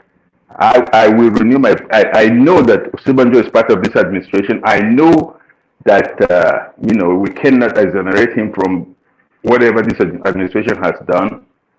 But if you had these two candidates, you will have at least 30 to 40 million votes in Nigeria. I'm telling you that, because these are new faces and that will bring out new enthusiasm from the electorate, and that is how these things happen. So it is a personality politics that is played in Nigeria. No ideology, and the people are like that. Unfortunately, the people are like that. All right, let me use this window to quickly acknowledge the super chats that have been coming in. Usually, Alexander or Plenty Water in this instance, but in conversation with Alexander. So that piece of information that Alexander said about SARAKI growing up. Actually, let me take it from Alexander's super chat because it flows through. So Alexander's super chat to say SARAKI grew up in Eric Moore, Surulere, moved to Victoria Island in the mid-70s. And then I checked in to say that Eric Moore, somewhat a backwater. But then Plenty Water comes in with his super chat to somewhat disagree. It says, one man, Sir Alexander said Eric Moore Surulere, not Ajegunle. Eric Moore is a big deal, and is a big deal for the elites in the 90s and now. Close to Eco Club, Union Bank Sports Club, Eagle Club. Don't forget Eric Moore Towers and UTC Foods. So yes, thank you for that. But I recall Eric Moore too. It's not actually far from Aguda, which used to be a swamp area back in those days. So it was somewhat a swamp area. I know that it was the posh end of Surulere compared to Aguda, but still a backwater somewhat. That's just my recollection of it. I know that that was where the Ajebotas in Surulere lived, but I'm not quite sure if it was an Ajebota in Nigeria is the point that I'm making. But I stand to be corrected. Plenty Water continues with the super chat. Now to the subsisting conversation. Atiku has the votes labeled PDP votes, a political party that has its pyramid structure solid, just as APC was able to do by party's margin. Atiku is in a party that is in play in all levels of government. So let me reread that. Atiku has the votes labeled PDP votes. So that is to say that all the PDP votes goes to Atiku, a political party that has its pyramid structure solid, just as APC was able to do by party's margin.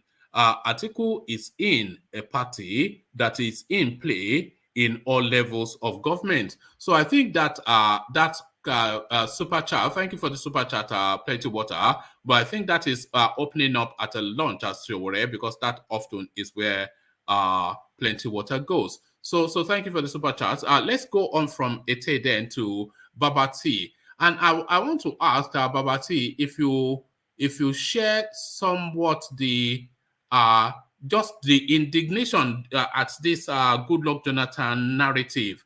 So, you know, it's confusion galore, and it's been subsisting within the political space for months now, because we've been discussing it on this platform for months.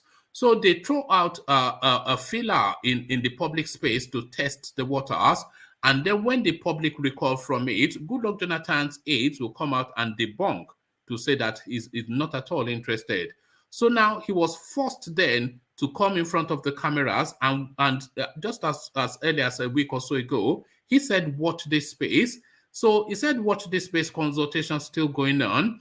But then his hand was forced yesterday when the nominations closed for APC. So tickets were purchased on his behalf. He's now showing indignation to say that how dare they do that? That is somewhat of an insult to purchase a ticket or forms rather in his name. But well, indignation or not, the forms in his name are now already in place. So those forms are still there, and there's a form in his name for the APC presidency. So he protests as soon as the news broke that those forms were in play. But in the dead of night, after that protestation, he was then captured at the private residence of the chairman of the APC, glad-handing and having closed-door meetings. So this guy is somewhat turning into an irritant. We all know that he's going to the APC, and we all know that he wants to contend for the presidency. So why does he just come out and state what his intentions are so that we know that it's fully in play? Are you getting somewhat irritated by this man from the creeks, Babati? Yeah, it's quite unfortunate that we are at this point, especially for a man that claims to have a PhD and to be a former president of the country, to behave in such a manner, sneaking at night. Because I'm thinking he was there to sign the form, because somebody has to sign the form, right? If you're running for office, you have to sign the intention form. They cannot just buy a form for you without you signing it. So maybe he was there to sign it. Who knows?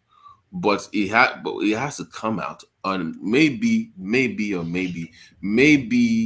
is the so-called candidate of choice for Buhari, and he's waiting for him to endorse him, to give him that cover. You see what I'm saying? Maybe he's waiting for Buhari to give him that cover, because there's even no path for him to win in APC. For me personally, I don't see it where he's imposed on everybody else in the party, and for some way somehow everybody just gets galvanized and say, okay, you know what, let's wait for good luck. I don't see it, and even if he gets the ticket, I don't see him beating an article. So I don't understand what is his own game plan. Maybe if he comes out and does a press conference and tells everybody what he's thinking or why he wants to return into power, it will be more clear to us. But at this point, it's very intricate to even decipher it at this point. It's very intricate to decipher at this point. You know, it is getting somewhat irritating. Why play this game? You know, we know that you want to join the party, and even the spokesperson in the president says you have already joined the party. We saw you shaking hands with the party chairman. Nomination forms are bought in your name, and you are telling us that you're still undecided. It's turning into nuisance value. Yeah, but does he understand his own public image being tarnished by himself? Does he understand what he's doing? Which I don't think he does. I think he's so power drunk. He's so power drunk to the point where he wants it so bad, he's not thinking straight. And somebody maybe from his own part of the country has to sit him down and have a real heart-to-heart talk with him. Because I don't see why we even want to do it. Even if people are coming, what he should have done is this. Once people started clamoring for him to return, he should have held a press conference, called all the press media and made it clear that, guys, I'm running for office, or I'm joining, no, not even running, I'm joining the APC. Make it clear. And if you're not running, make it clear as well. Because he's confusing the whole country. I don't see his game plan. And if he does, he's going to humiliate himself. So I don't know why he's doing what he's doing, but we have to wait to see. We have to wait to see. Do you think his sheen is somewhat dulled already just by the luster is somewhat just shaded somewhat? Do you think do you think it's already diminished just by this rather clumsy play that he's playing? Do you think it's already diminished? That halo that he had over his head? Not necessarily, because we also have to understand that he's getting some kind of reassurance from some powerful cabal elements in the north. So that we have to also consider that too, because there's no way he will come out and just be saying everything he's saying without some assurances from those people in the APC too. So somebody is telling him something somewhere that he's still holding on to. So we also have to consider that too. But for the in the short term, maybe, but in the long term, if he really focuses and they really want him there, maybe.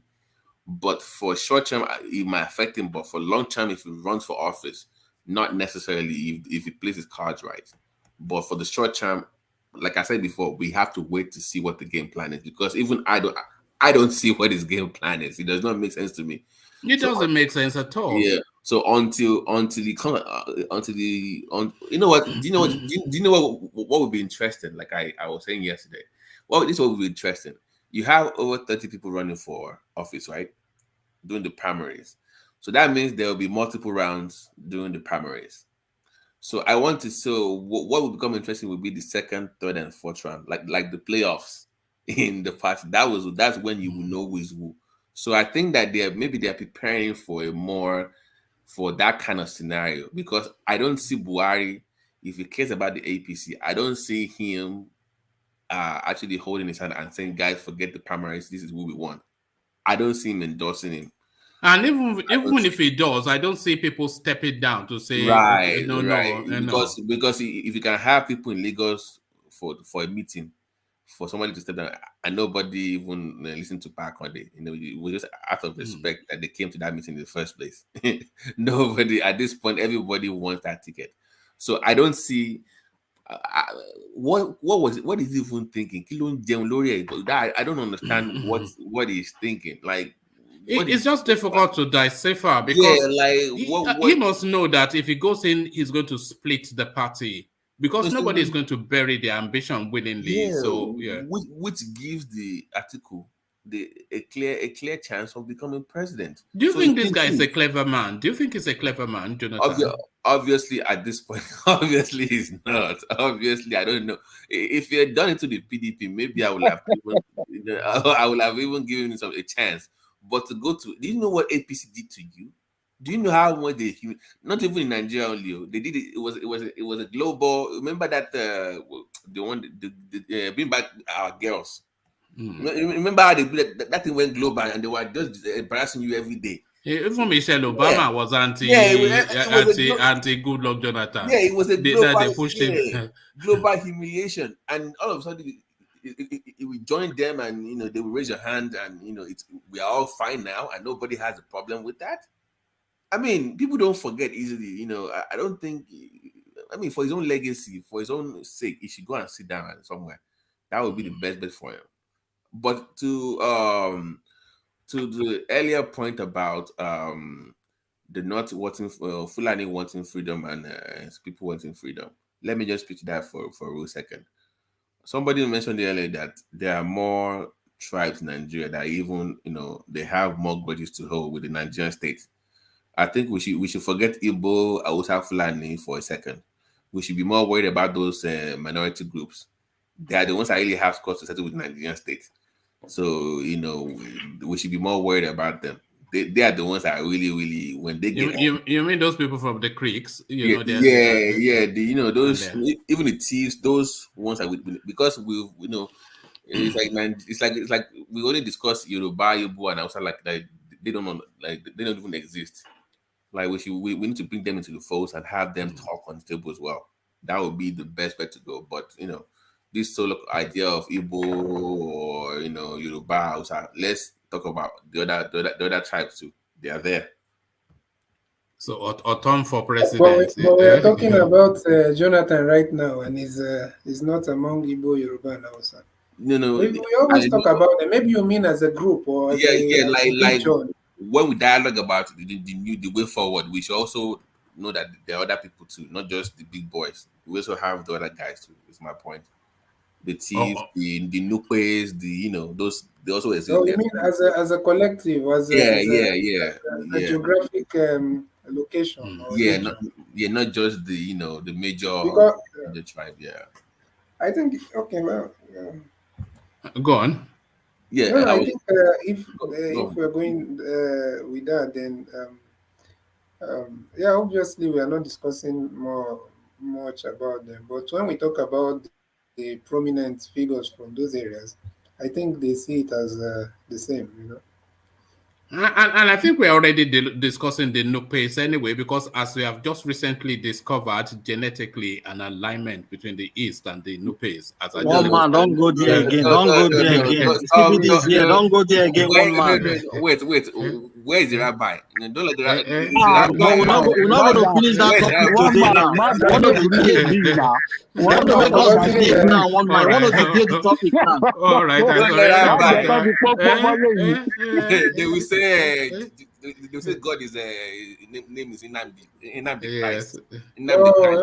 Remember, CBD said he has placed a position that nobody should come and scatter it. So let's just leave that position there. Don't let God for my joy land strike you.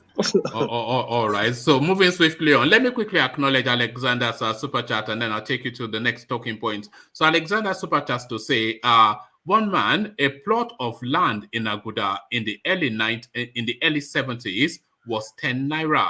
So I'm not sure how believable that is, but I know it would have been dead cheap because it was a swamp area. I remember one of my great aunts used to she had several houses there, and I used to go hang out with my cousins back in those days in Aguda. So yes, one man, a plot of land in Aguda in the early 70s was 10 naira. So that is Alexander. I hope you sweat out a whole township there, because now your 10 million would not even get you a blade of grass in Aguda these days. So there it is right there. The price, the best investment to make is just buy land in Lagos. It's a no-brainer. You buy it today and then tomorrow it's 10 times the amount. It's unbelievable. Well, it's the failure of the country, that the failure of the federal system of government, the type that we are practicing, that is making everybody want to buy land in Lagos. It's the development in Lagos. Lagos is nothing to do with development. It's a global city. Ibejulek is where to buy. Yeah, who made it a global city? The entire nation made it a global city. Just as early as 3-4 years ago, people were begging me to buy land in Ibejuleki, 700K thereabouts. So now, if I go with my 7 million, they just laugh and say, "Is this for?" You can see buy. I bought 2 years ago. It's already double, 3 plots. It's already. But they said it's just too swampy. No, it depends on where you buy. It depends on where you buy, because I was buying close to 10 miles from the Dangote thing. Because I was looking at those investments, the upcoming area. So yeah, it's a place. It's a good place to invest for long term. It's a good place to invest. What also put me off? I had bought land not long before that in Ikorodu, and I got just done over by this someone there. So I was still licking my wounds over that when I. Let me connect you to a reputable guy. Very, he used to live in America. He moved to Nigeria, so he does it for people that are abroad, because we don't trust people in Nigeria. So he knows our situation. So it's always difficult to get the proper titles, for the It will get you the whole thing. It will do the fencing for you and help you out and give you the estimate and everything. Yeah, very good guy. He's on YouTube now. Buy Ideal. You should know. Oh no, I know him. That big chunky guy. He used to live there. So he calls himself the Nigerian American. Yeah, I follow him. Right. So trust me, I've used him. He's very credible. What's his name? What's his name? What's his name? Buy Your Ideal. If you Google buy Your Ideal on YouTube, he does all these YouTube videos. So so it will help you with everything you need. Get the land, do everything you need to get the land. So it's a very good investment to have for long term. All right. So yes, if you had 10 naira back in the 70s in Aguda, you'd have bought up the whole place, according to Mr. Gomez. So there it is right there. So let me take you on then from that space to now this request, a cross-party request to move the goalpost and shift the primary dates by 2 months. Even they're saying 2 months. So this is what they're proposing, that they want it for August the 4th rather than June the 3rd. This is what all the parties are proposing to INEC. But INEC says that it's going to throw all their arrangements out of skew. So it's not just moving that date, but the activities that are meant to happen subsequently would have to then be moved, which then would almost spiral the elections past the February space. So what are you making of this request then to shift the goalpost by the parties? First, request denied. That's not even that difficult to even answer. They denied that request because we have to be able to stick to time. Time frame is very important.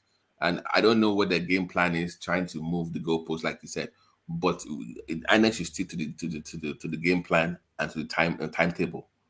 You have to be strict with these guys, because how do we know that when it comes to August, they won't say, "Please give us to November again," or "Give us to December." They will keep moving the goalpost. So you need to be firm with whatever you want as INEC, and have them conduct those primaries, and let's know who you have, and so we can move on as a country. That would be my submission. Let me be short. Do you have any confidence in this Mahmoud Yakubu, the INEC chairman, of the backdrop of what transpired in 2019? Does it fill you with confidence? Do you know why I don't even believe in the system? This is the thing. We don't know. Okay, how many people live in Nigeria? We don't really know. How many people are male or female? You don't know. How many people are Fulani?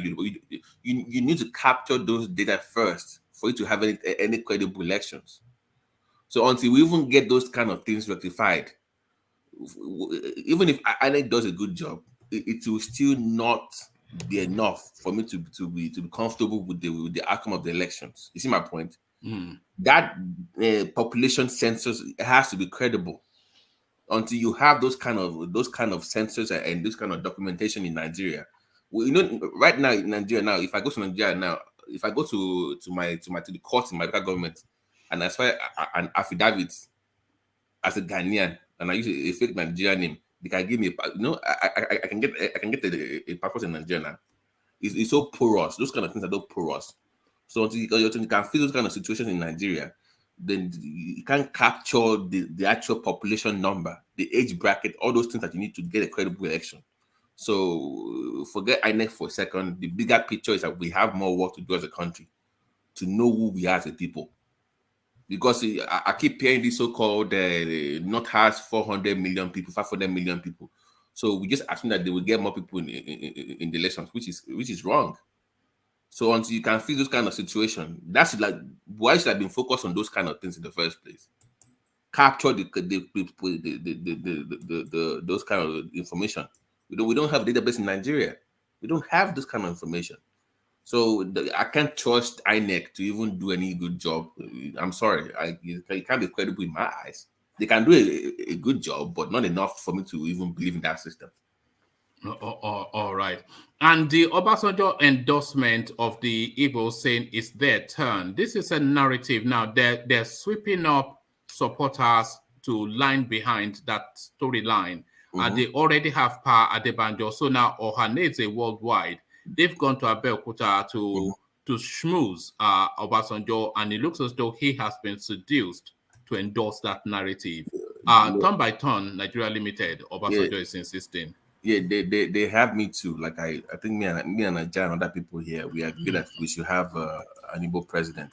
But this is my concern with our favorite candidate, Peter Obi. But again, let me finish now. I just told you I want him to win. There's more to winning than just sadly, in the BC, sadly, Nigerians don't vote on policies and into cases like you were mentioning. They vote on personalities, and it's the big man syndrome in Nigeria, unfortunately. So even though he has everything that we want as maybe more educated people, the average Nigerian voter does not care about the things we care about in the candidates. You see my point? That's my worry for him. So even though I want him to win, like I've said before numerous times on this page, the average Nigerian voter does not care about those details, those minute details that we care about policy formations, about economics, about security. They don't care about those kind of things. They vote on personality.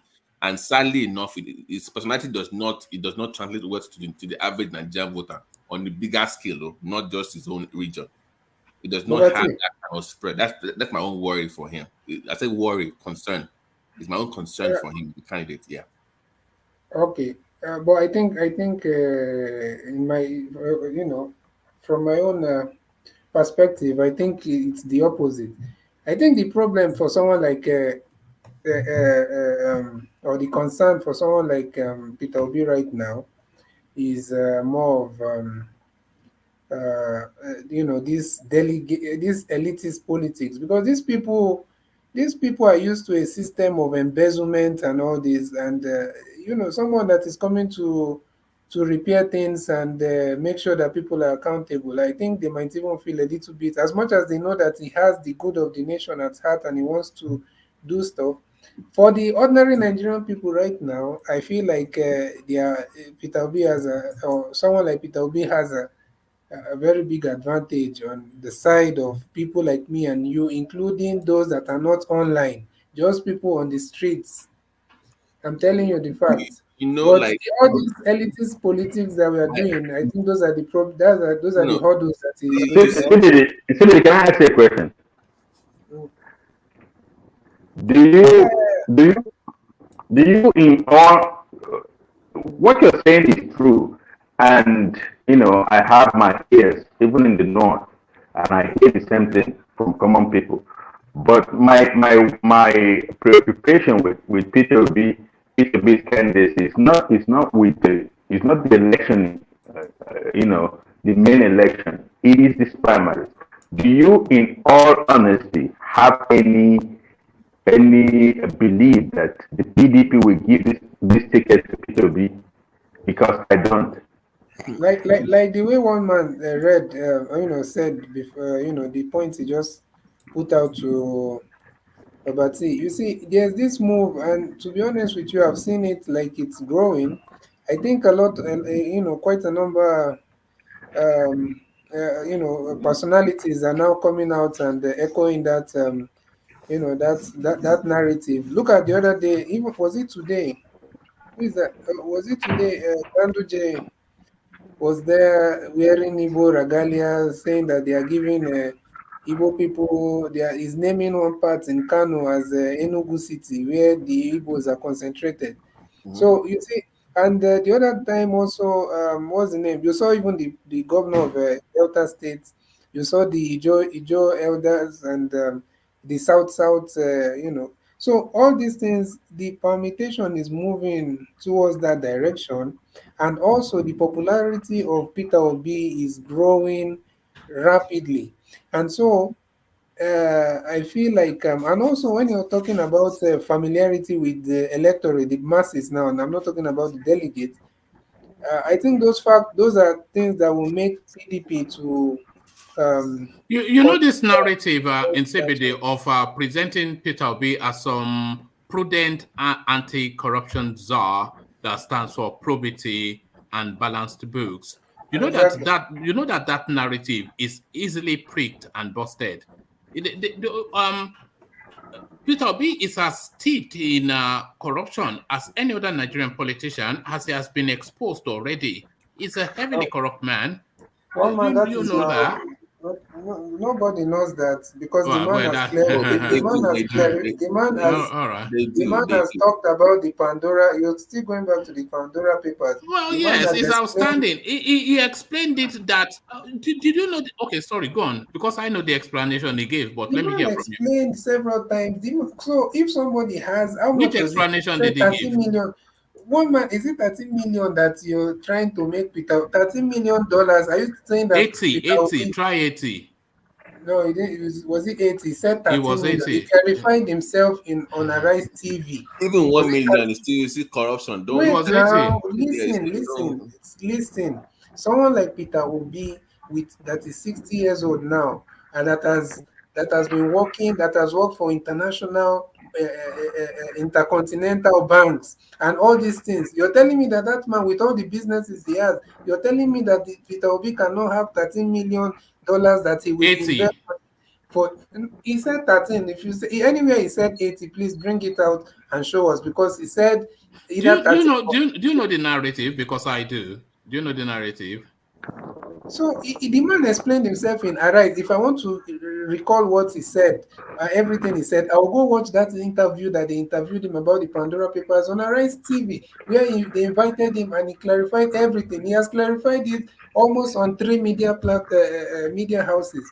I heard his response. I know the allegation and I heard his response. For his children's for his future and all that stuff. So is that something that we should be carrying on our head? No, we should $13 million? No, guys, we should not. You see, being a cent in the Nigerian political space does not move the needle. Sadly, it does not change anything. People vote for corrupt people all the time, so it does not make any difference in my eyes. But it's a corrupt politician is the point. I wish he had even carried maybe like $100 million, so that when we are talking, we can have something to talk about. Imagine just on the. Do you know that he was setting up? You know that he was setting up companies offshore using his children's name during his administration and packing money there. Do you know he was doing that? The point that he clarified himself on was that none of those money was connected to Anambra State during his administration. During his administration, but they have not been able to trace. That was the allegation that they cleared him of, because they were not. Who cleared him? It's not been cleared. It's still with the FCC till today. They have not been able to prove that any of that money came from Anambra State coffers. And if they did, why would the man, and if the man was taking Anambra State money, like what Don Okupe said in Taraba, if the man, what is the reason why somebody will be leaving office and leave and see 75 billion and just leave it there? No governor, can't we ask ourselves, why is it that no single governor have ever done that, or we in the past, apart from Yaradua that left 9 billion before he went to presidency? So you need to understand that the man, he has no reason to leave 75 billion in the Nigerian settings, and he left it.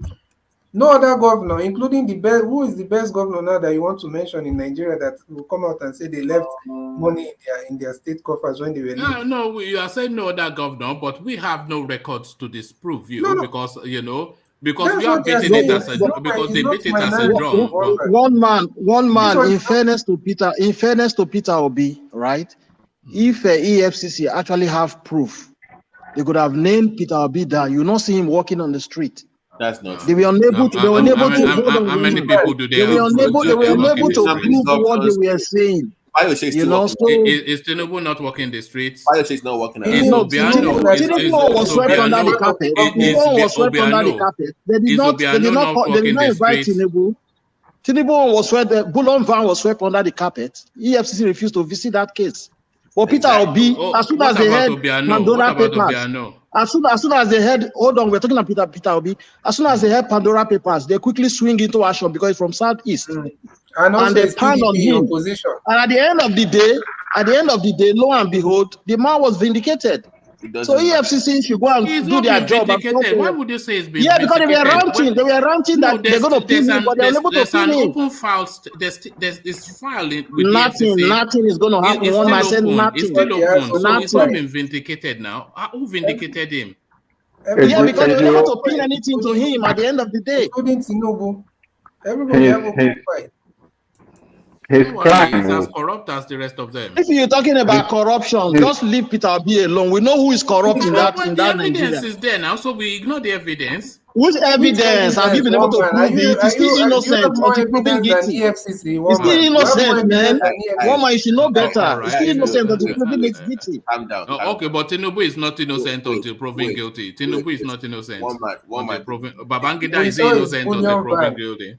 And you saw the content of it. This goes to what Mr. Jai was alluding to earlier, that when it comes to our own people, we shoot them away from this. You shape the goalpost. Yeah, that is a simplistic. We are talking facts. I don't know. I'm one of the few people on this platform that like going on facts, and I don't like assumption and maybe. What is assumption? I don't have conversations in that manner. If you want to talk about anything, forget about your tribe, your feelings or whatever, and just go for facts and how it is. Right now, where does it stand? The man has, you said the Pandora Papers, the man has clarified himself. You're saying no, EFCC is still living the case. Where did he clarify himself? Where did he clarify himself? Are you saying you want him to clarify? Are you saying it? Are you asking in the context of maybe courts or going to the court or whatever? No. Where did he clarify himself? He has go to Arise on Arise TV. That's what I'm saying. Now, did they take him to court? If they took him to court, he would have clarified himself also in the court. Where do you want him to clarify himself, one man? Where do you want Peter Obi to clarify himself? Where do you want him to? You clarify yourself in a court of law.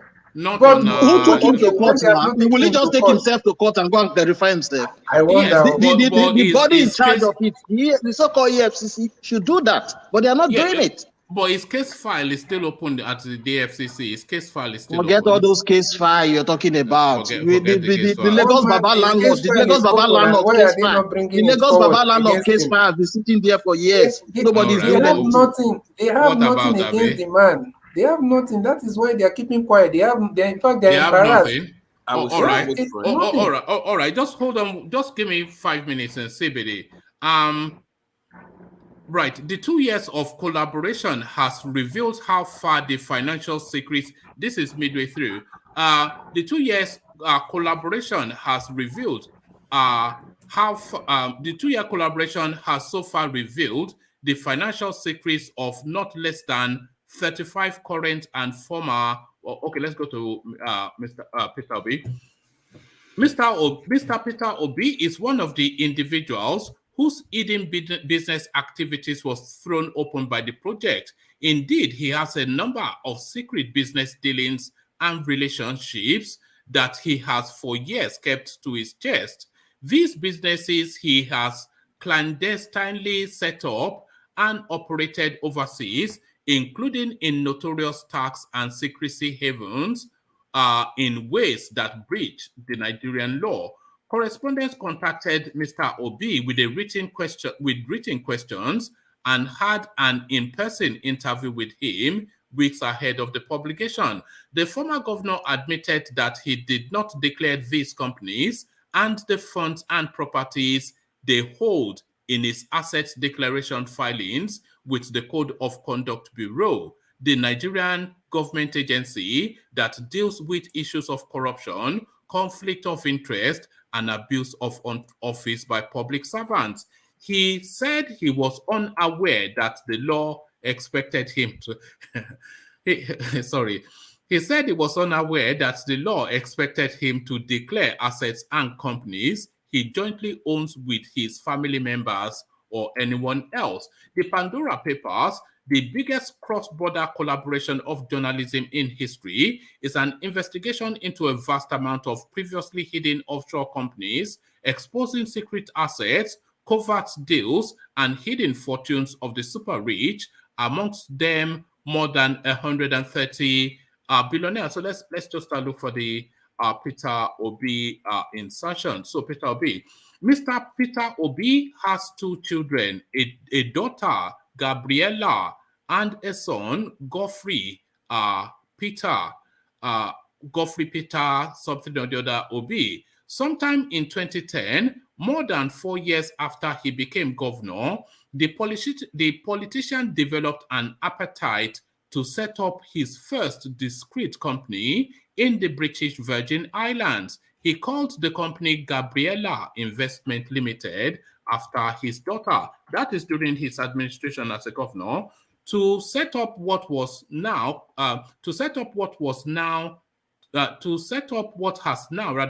become a convoluted business structure. Mr. Peter Obi first approached Access International, a secrecy enabler in Monaco, France, to help him incorporate an offshore entity in one of the world's most notorious tax havens, noted for providing conduits for wealthy and privileged corrupt political elites to hide stolen cash to avoid the attention of tax authorities. Tax havens are politically and economically stable offshore jurisdictions and countries with extensive law and systems that provide little or no tax. So let's skip. Mr. Peter Obi also paid Access International to provide nominee directors for the companies. Nominee directors are residents of the tax haven, paid to sit on boards of company to hide the identity of the real owners of the offshore companies. So after accepting a brief from the then governor and his representatives, Access International officials headed to the British Virgin Islands, a notorious tax haven, where it contracted a local registered agent, Alamin Kado Galdini and Lee Trust Limited, to set up Gabriella Investment Limited for Mr. Obi. The 36-year-old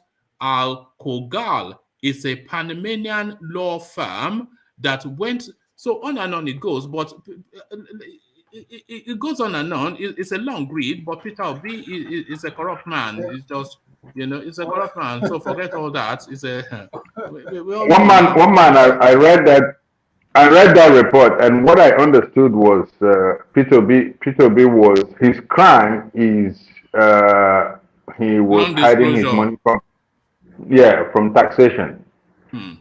That is essentially what he's saying, is what the report was saying. Does it strike you as curious that he will set up a company whilst governor in a tax haven and hiding under proxy names so that his name is not shown as the owner of that company? Is that fraudulent? It is.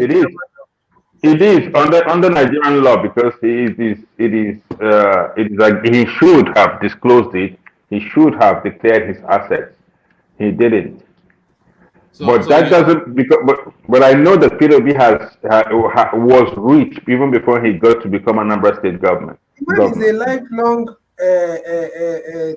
what is it called? Is it chairman or whatever of 2 banks, international banks, not just the guy is a gangster. Yeah, you see, they give so, it is a gangster. So are you going to say that all those things that he had before he became governor will stop running? That is all those things. He set up the Gabriela investment. So why are you hiding it? Whilst he was governor. So why was he hiding it then? And then he hid behind proxies in a tax haven that is notorious for corrupt politicians using it as conduits to funnel illicit money. Our problem is too much in that country. You're against evidence. This is the DNA. This is the DNA from Israel again. This is the DNA from Israel again. You are doing it again. Our problem is too much. If somebody take money while he's in office, we'll stay here, we'll shout. Now somebody is living, is not touching government money. His business is running. You did not hear anything I read. His business is running. Hear anything I read. Now we are saying why. Now we are saying we are basically saying why didn't he One man when he left office, how many billion he left in the coffers? How many billion Peter Obi left in Anambra? What has that got to do with corruption? No, but what has that got to do with corruption? That's what CBD is saying. That's what he's saying. That's a non-sequitur. They call that a non-sequitur. Somebody left money now. Problem. Now they are saying why is he using? Why is he doing business? So the man should not do business again. If he does not have business, he would have stolen your the government money. No. You put your money in a trust. If you're ready for office, that is law. You're not supposed to run any business. Which Nigerian politician is clean? Actually, let's be frank here. Which of them is here we are. We are there. What about Abi? This is what about? And there we are. Don't use your platform. He's a gangster. One man, if EFCC or any of those people have any case with Peter Obi, they should take him to court. That is where I'll leave it. They should go there and take him to court. We don't have more evidence than EFCC here. We don't know more than them. So if they are keeping quiet, it means that and do you buy the idea? You are saying he's a senior governor and a high achiever and a senior banker and all of that. Do you buy the idea that he's saying he did not know that the law required him to disclose companies that he owns jointly with his daughter, assets? I buy the idea. You buy the idea that a senior banker set up a company in his daughter's name, and then because his daughter's name is there, he says he didn't know. Come on. Rabbi. Come on. You did not say that. That's the article also, one man. We need to know where that article comes from. You did not say that. You did not say that. He set up one man with his daughter's name. You never said that. To be fair, read it out now. Yeah. One man, to be fair, we cannot hold Peter Obi to a high standard that we hold other Nigerian politicians. Now, but don't make him. Don't make him. No, he's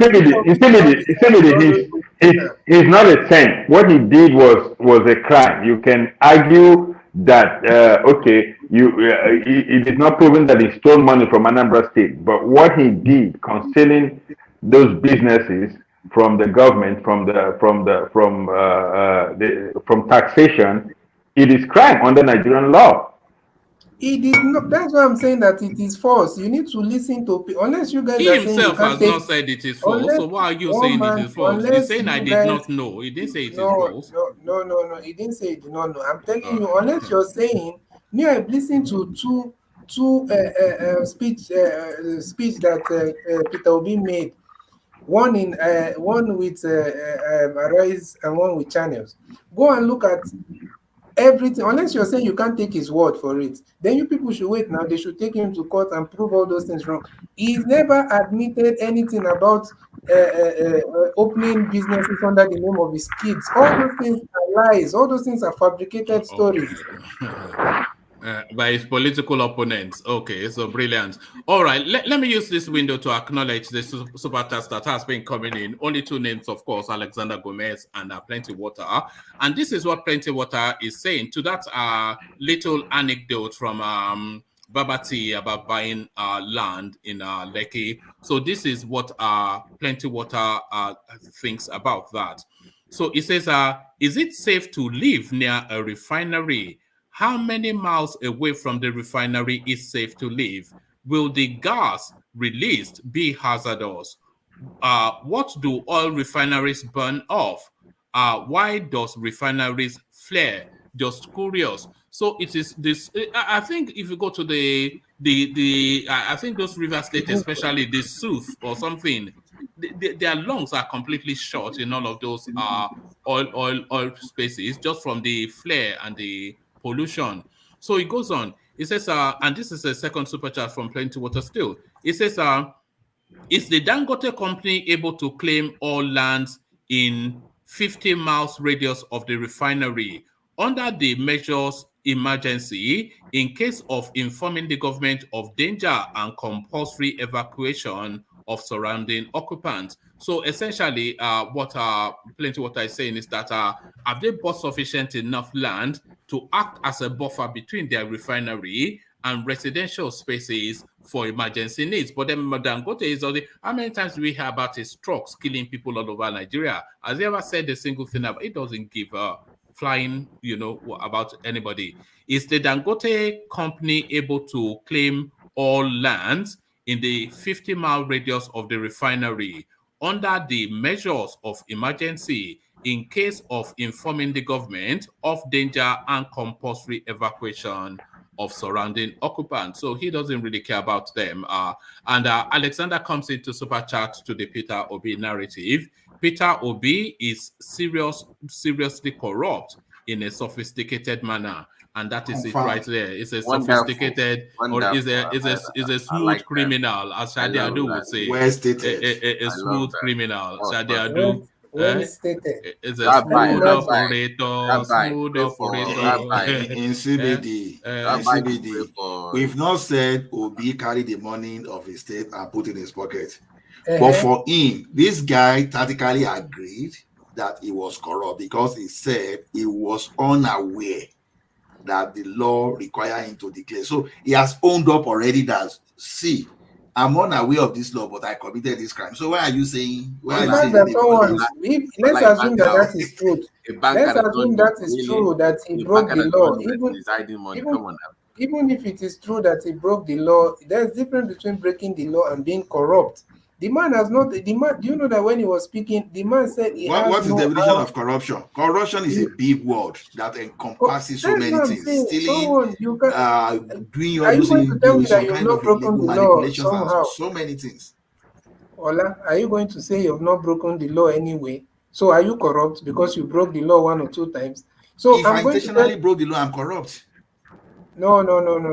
It's a lie. Okay. Because you can't say someone that broke the law, because you can break the law. Maybe you even drove on the wrong side of the road one day, or maybe you didn't obey. That is your broke the law. So you're are you corrupt? So if I intentionally do it, is corruption, is criminal, is an offense. It's not corruption. Do you know that Obi does not have? So ignorance is now a defense in law. This is as long as Obi does not take any money that belongs to his state people, and that is in my own that's not corruption.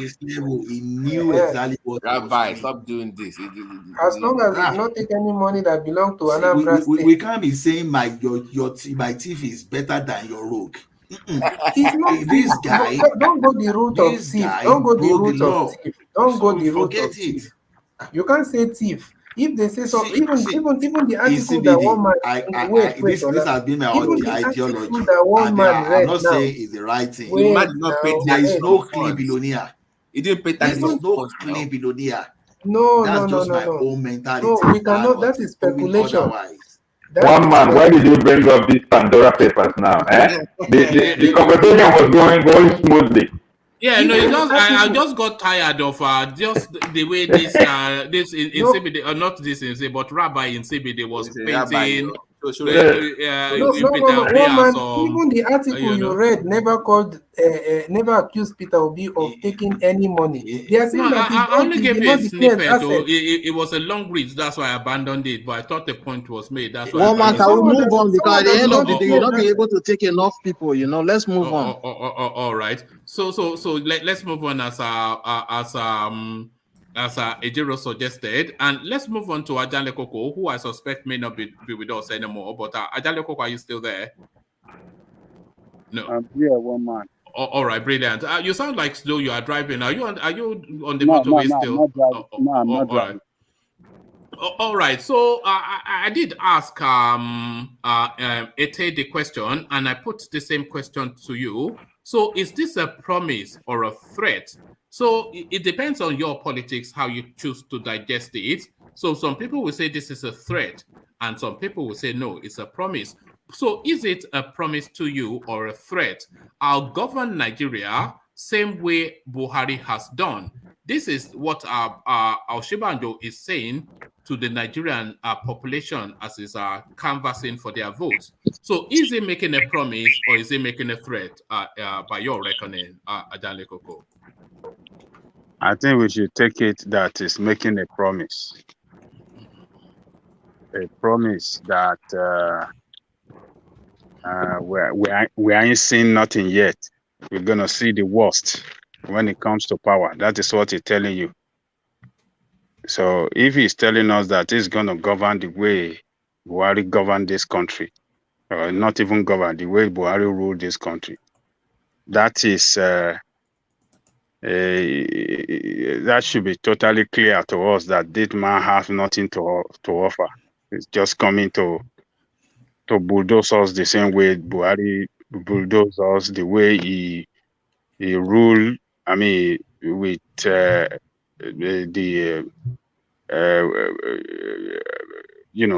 disrespect to the rule of law, and the same style that Buhari. Same style Buhari run the country. So it's a very, very bad statement. I think he made that statement in order to appeal to the Northerner so that they can give him vote at the primary, so that they can see him as one of them, so that they can see him as somebody that is not going to rock the boat, so that they can see him as somebody that will continue the status quo. That is just what he's saying. He's trying to say right there. And it's very, very bad of him that a whole professor cannot coin his statement right in an effort to, placate for vote. It's just these people, the same Jonathan is doing, dilly-dallying, jumping from pillar to pole. He cannot come out categorically. This is my position. And this one is saying his position in order to placate for votes. He's saying, oh, I will do like Buhari. How can whoever dream to have a kind of administration like this?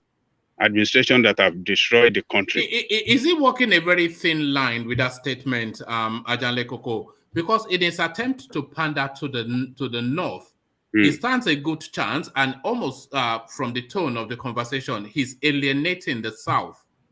So is he taking the south too for granted that if he gets the ticket, they will gravitate to him anyway? So he's attempting to pander to the north, but the south, the last thing they want is another experience like Buhari. So is he treading a very thin line with statement? And that's not the first time he said something like that, by the way. Yeah, that's not the first time. He has said it before, and he said it again, and I believe he's going to say it another time. So they believe that we from the south, particularly Yoruba people, due to tribal politics, we will always fall in line. Yeah, we all fall in line. So, but the people that look at them as people they cannot trust. Because, I mean, all of us, we play part of tribal policies across the country. Fulani man will trust a fellow Fulani better than he will trust the Yoruba now. The same way we Yoruba we trust Osinbajo or Tinubu better than the Fulani. An Igbo man will trust Igbo man better than any other part of Nigeria, any other tribe. So we are all playing this tribal politics. So they know that if an Hausa man too or Fulani man he will come and speak in the language that will a language that we like to hear from him. If you want to talk to with the Southerner. So because he knows he know fully well that his people will fully support him at the end of the day. But who are the other people outside the country? I mean, outside another side of the country. How can I get them? But let me speak in the language that they will understand. So that is the politics they all play. So he has seen us as just the way you see Tinubu. The concentration of his campaign is in the north. He never bothered about because he knows, they will just fall in line. So, it's do you think Tinubu has given up on Igbo land? I've not seen his presence in. I mean, it's the first to come out, and it's been traveling relentlessly. But I don't think I've seen him in Igbo land yet. Why do you think that is? I think he has concluded within his self that Igbo people will not vote for him, no matter how he try to, placate them, or they will not vote for him. And particularly, their party is not strong in the East. So what is the point of wasting money there and trying to lure their vote? So where the power is, where he can get the strong support that will guarantee him the ticket, that is where he concentrates all his campaign. You can see all his campaigns in the north. So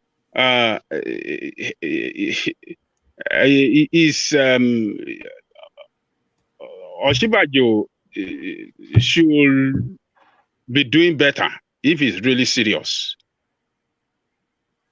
He should be doing better in the way he campaigned, in his messages to the voters and Nigerians.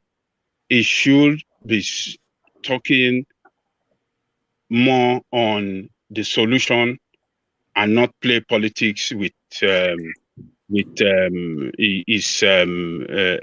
pursuit for this position. He should not play too much politics. He should put out more messages that, in line with solving the problem the crisis that is rocking the nation. He should be speaking to all those crises, solution to all those crises. He should concentrate more on that. That is what can help him, because a lot of people out there are looking at him as no politician. A lot have even exonerated him from this problem that Buhari administration have brought on us and in that country. A lot are still looking at him that, it is Buhari we have to blame. We don't have to blame Osinbajo. Osinbajo is an extra tire. He doesn't occupy any power. He doesn't have any power. So we cannot blame him. So he needs to be speaking to the solution to the problem, how he's going to solve the problem. I'm not saying that I will continue, I will do it the way Buhari did it. It's a very, very bad statement. You shouldn't be saying so. It is not good. A lot of people, particularly those of us that can understand better, that knows better, that message will not resonate well with us. Yeah. Does it disappoint, or should I say not disappoint, but surprise you? But does it surprise you somewhat that a lawyer of his learning and seniority cannot find the language that will straddle both ends, that will pander to the North, but not offend the South. Because it's very frontal. That's a very frontal language that I will govern like Buhari did. So that there's no middle ground. There's no way to absolve him. You cannot excuse anything. It's quite a direct statement and a partial statement as well. So that's a statement entirely for the North, to the detriment of the South. Does it disappoint somewhat that a lawyer of his seniority cannot find a language that is quoted in ambiguity so that all parties can take from it what pleases them, but he's still able to strike a neutral ground? Does it disappoint you that he couldn't find the language, or do you think he deliberately chose to use that language? It's disappointing that using that language, and if he's using it deliberately, it just shows that he doesn't know what he's doing. It just shows that he, as a professor, cannot really read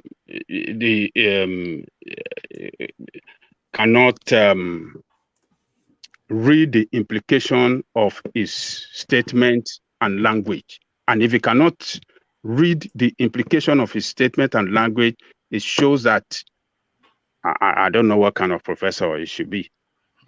Because your statement, your wordings, and everything, the implications, as a leader, you should be able to be very watchful of your languages that you are going to dish out there. Statement that you're going to, what are the implications of those messages that you are dishing out?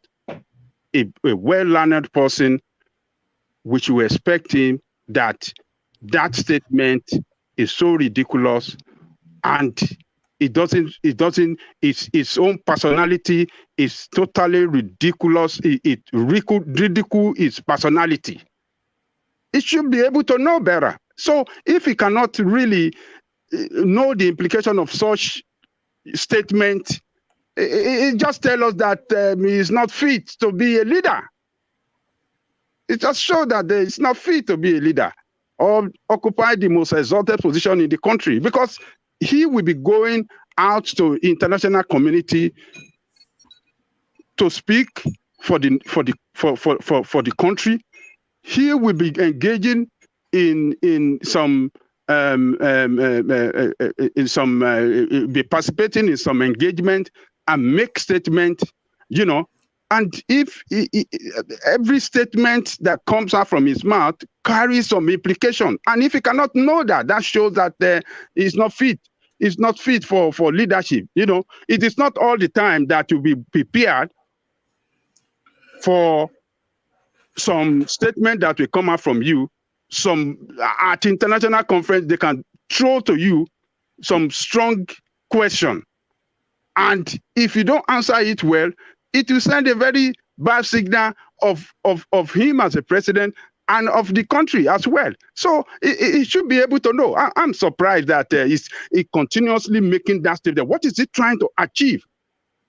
And I want to tell you, this northerner that is trying to appeal to with this statement, I believe most of the northerner would not even like to have somebody like the Buhari to continue as the president of Nigeria, because the havoc in terms of criminality and kidnapping and killing in that country, 90% of it happens in the north.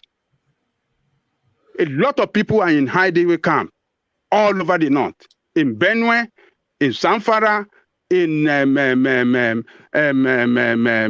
what do you call it? In Kaduna, everywhere, all over the north. What's he talking about? Who wants somebody like Buhari in the north? They don't even want him. The people in the north doesn't want him.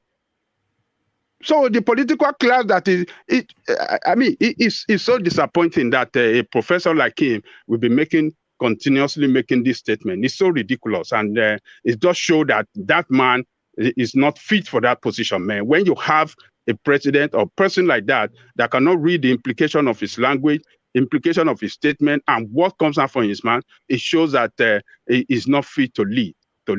That's my position, one man. All right. Ola, did you want to come in? I could hear you in the background. Yeah. Oh my goodness. Ajani Gogo, well spoken, but we must all agree that the prof actually goofed in the way he presented himself. So, like Yoruba would say, Bobo Soro, can't anymore. Because sometimes when you talk, you have to be wary of your audience. But unfortunately, he was trying to appeal to the North, and that's where he stepped on some toes in the South. However, no matter how perfect you are, there's no way you can carry your audience along 100%. Now, a person like me personally, I would say, Osinbajo will not be that stupid to know that his principal has done a lot of, have wreaked a lot of havoc in the country. So for him to say, I will continue, maybe the good work, maybe he has his own criteria to define all those things. But to me, I believe those were just a political statement. But maybe political statement taken too far. Or maybe political statements just to appeal to some kind of delegate from the North, because you don't want to decimate their gods.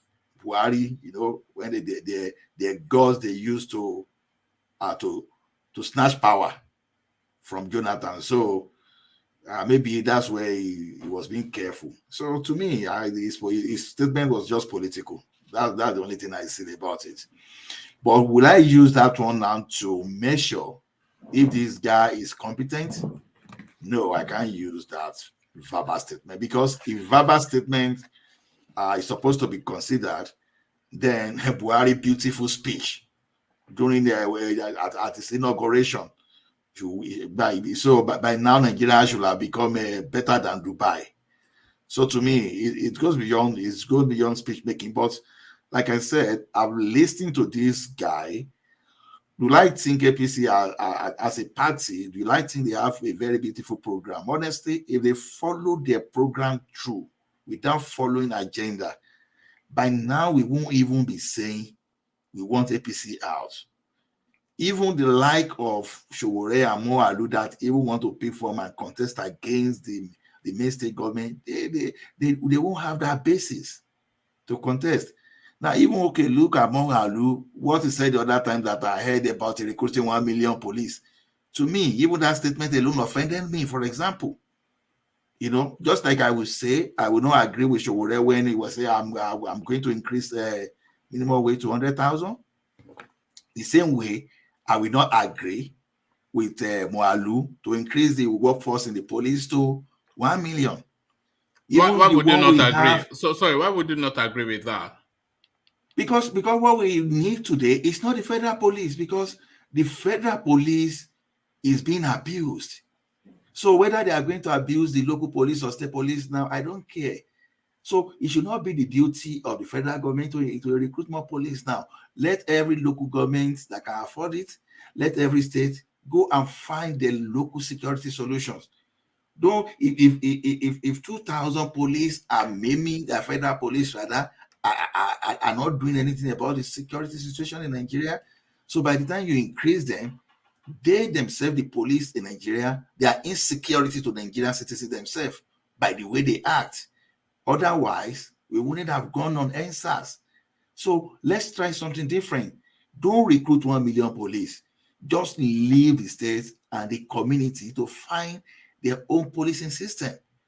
So everybody, no matter how smart you are, you will always commit some kind of verbal somersault. Verbal whenever you are trying to present your thing. So everybody knows that it's only someone that want to commit a political suicide that you say you want to follow Buhari's step. What step are you following Buhari? Bigotry, nepotism, or you that promised to be prudent. When Buhari was coming there, we believed that by now we will only have one presidential jet. But today, Yeah, he told us he was going to get rid of all of them, didn't he? Exactly. But then he's bought more. They were going to use it to start a new Nigerian Airways or Air Nigeria, whatever. So these people lie upon lie upon lie. So we've come to learn that the impunity that followed Buhari is even worse more than anybody since 1999. I don't just want to expatiate it up to even, I would have even said from 1979. Because this guy has shown that he's not in any way prudent, he's not honest, he's not clean, he's as corrupt as any other. In fact, he now has some dangerous level of criminality to his own approach.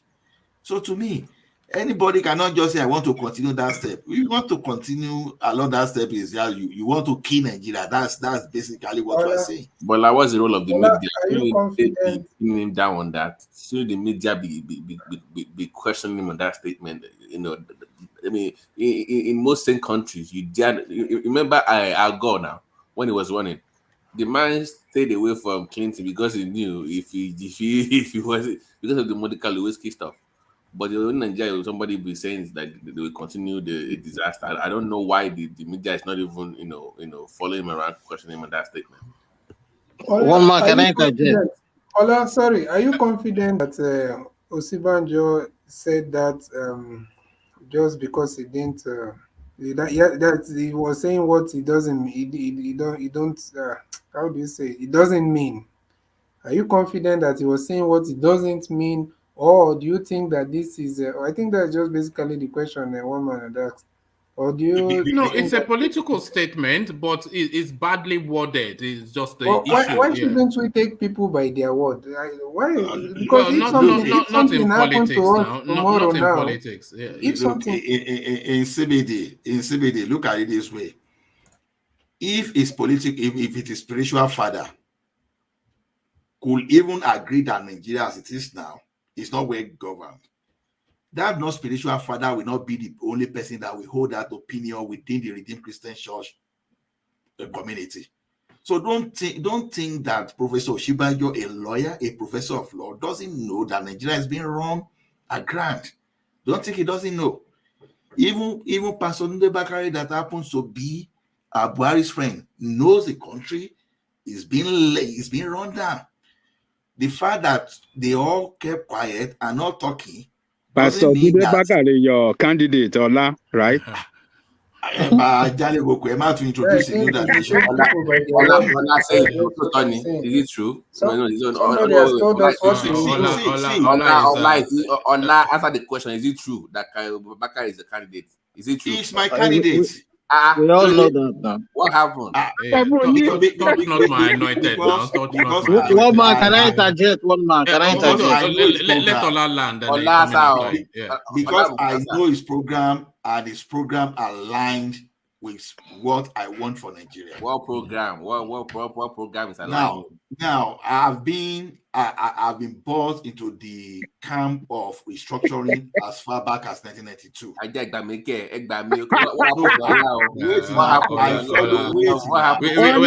We have tried to rescue Ola, but he's too far gone. He's too far gone. Okay, let me land.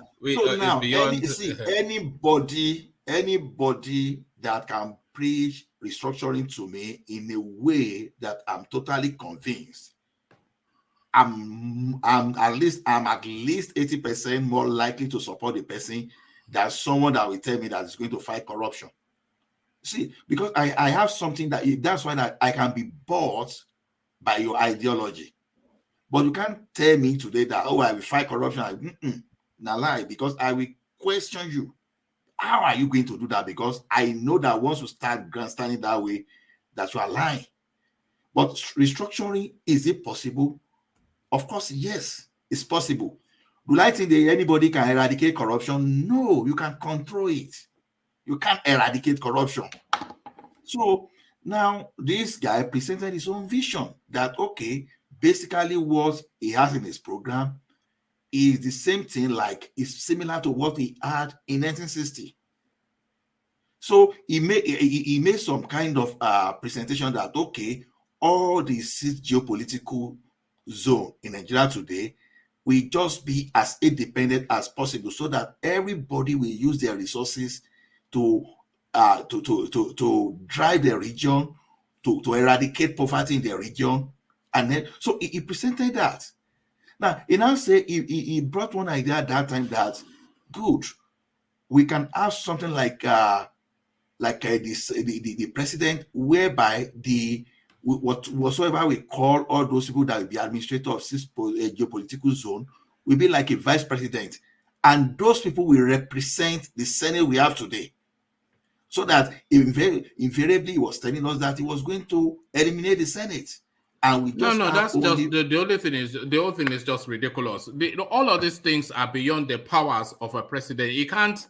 Is he going to rewrite the constitution to do away with the Senate and then create six vice presidents? And all of these things are constitutional matters outside of his purview. He didn't say he's going to do it by decree. He said he's going to make some constitution. Those people that work on it, they will work through normal democratic means, through legal means. He wasn't saying he was going to use executive order or whatever.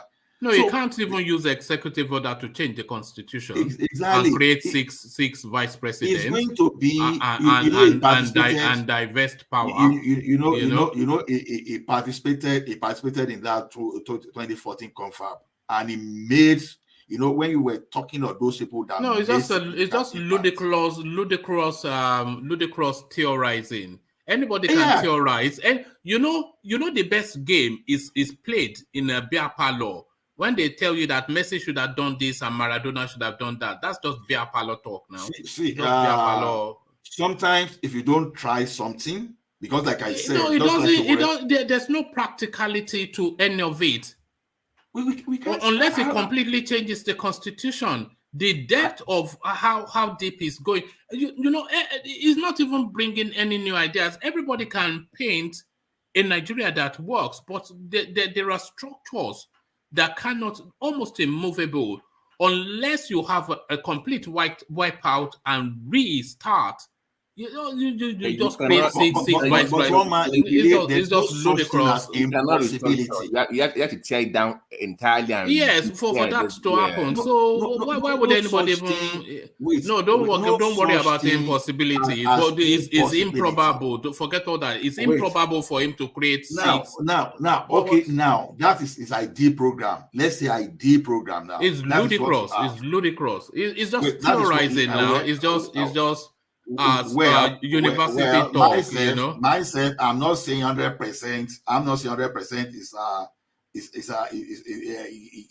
100% correct. Like I said, for example, and divesting to geo zones for them to have control of their resources is also a parliamentary affair. It's not in his purview either.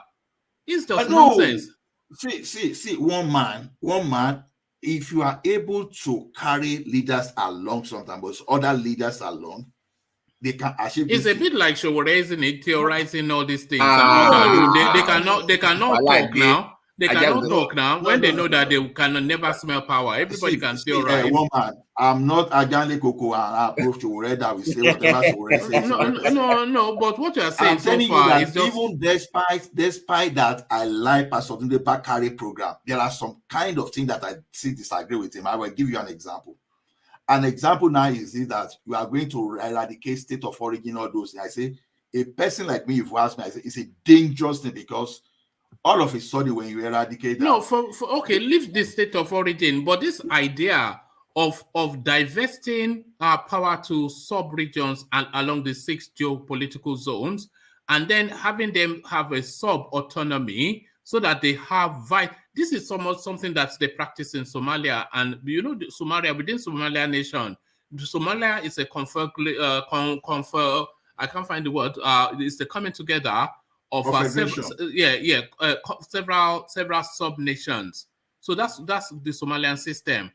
So he wants to create like a sub-autonomous sub-regions along the 6 geopolitical zones so that they have that semi-autonomy, and then the president is essentially becomes a nominal figure is divested of power, it's just a nonsense, isn't it? Just theorizing. It's just theorizing, isn't it? Anybody can theorize. Do you know today? Let me put something to you. Do you know today that willingly, if people of Nigeria challenge the current constitution that is illegal and they want to go back to 1960s constitution, do you know that is technically possible, legally possible? Have you asked about that? Sorry, do I know what? Sorry. Do you know that if Nigerians want to set aside 1999 constitution by taking the thing to court and by finding some judges and some legal practitioners that are ready to give sacrifice about that, do you know that? Well, how come that hasn't been? Why has that not been explored? Because people look at what Ninas, for example, is doing. Look at what Ninas is doing, for example. Ninas, if Ninas today, if you have some politicians that can back them up, there's nothing that is impossible. They can nullify. No, they have access to the courts. They have access to the courts. They have money. But already these people, the way they are moving now is telling us that something are possible, even if it is not in 10 years, it can be 30 years. No, why not now? No, forget 10 years or 30 years. You've just said now that through a lawsuit, the Nigerian constitution can be set back to the original one. Yes, so why has that not happened? No, the fact that it hasn't happened doesn't mean that. Okay, look, things will be coming out as some people are becoming everybody and Nina's been the arrowhead. They are saying the constitution is not fit for purpose. So if this legal portal that you've just described, if it's a possibility, why has it not been explored? There was a time there was no Ninas, right? And all of a sudden, awareness brought Ninas up. So people will become aware of what they can do over time. So they are not aware. They are not aware of what you've just said, is what you're saying. Okay, where were Ninas, for example? No, I'm asking you now. Are they not aware of what you and I, we were not aware of something like Ninas in like 3, No, 5, forget Ninas. 4, 6 years ago. Okay, so Ninas have been going 6-7 years. Are they aware or are they not aware of this legal portal that you've just described? That's what I'm telling you. The fact that at a point some people pick it up, some people more potent than Ninas might do better than Ninas tomorrow. No. The question now: are they not aware of this legal option? I got your point clearly. I'm saying that you don't, because people are not doing it now does not mean people will not. Okay, let me give you an example. Are people not aware they can challenge? If it's probable, why has it not been explored? Okay, are people not aware they can challenge? No, forget our people. No. Let's stay with the topic. If it's probable, why has it not been explored? Are they not trying it? They are trying it gradually. Are they in court? Well, I won't say anything about that. You won't say anything. What do you mean? Is it national secret? No, because I know national in court, but they've presented a lot of things. Their movement, the extent they've gone to, United Nations, all those stuff. Forget United Nations. Forget United Nations now. What you've just described is that there's the option to sue the illegality of the constitutions that have succeeded the original constitution of the Nigerian state. Hold on. They're going to cut in 2 weeks. They're going to cut in 2 weeks, actually. The Yoruba, they're going to cut in 2 weeks to sue to stop the election in 2 weeks. They're actually going to stop the election. Yes. No, they are in court already. They are already. But to that constitution, and by the way, I don't disagree, but they must have the thought that it is not something that is vested in probability for them not to exploit it.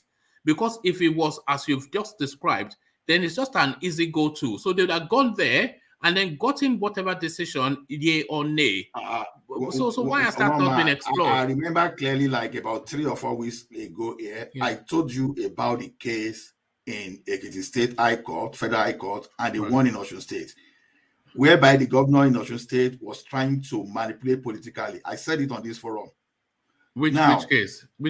The case that these guys they are challenging the legality of the constitution so that they which guys stop the election. Ninas. Ninas? Ilana Omo Yoruba and Ninas. Yeah, I believe. Ilana Omo Yoruba specifically. Ilana Omo Yoruba. Yeah, Ilana Omo Yoruba. Not Ninas. I said it on this forum.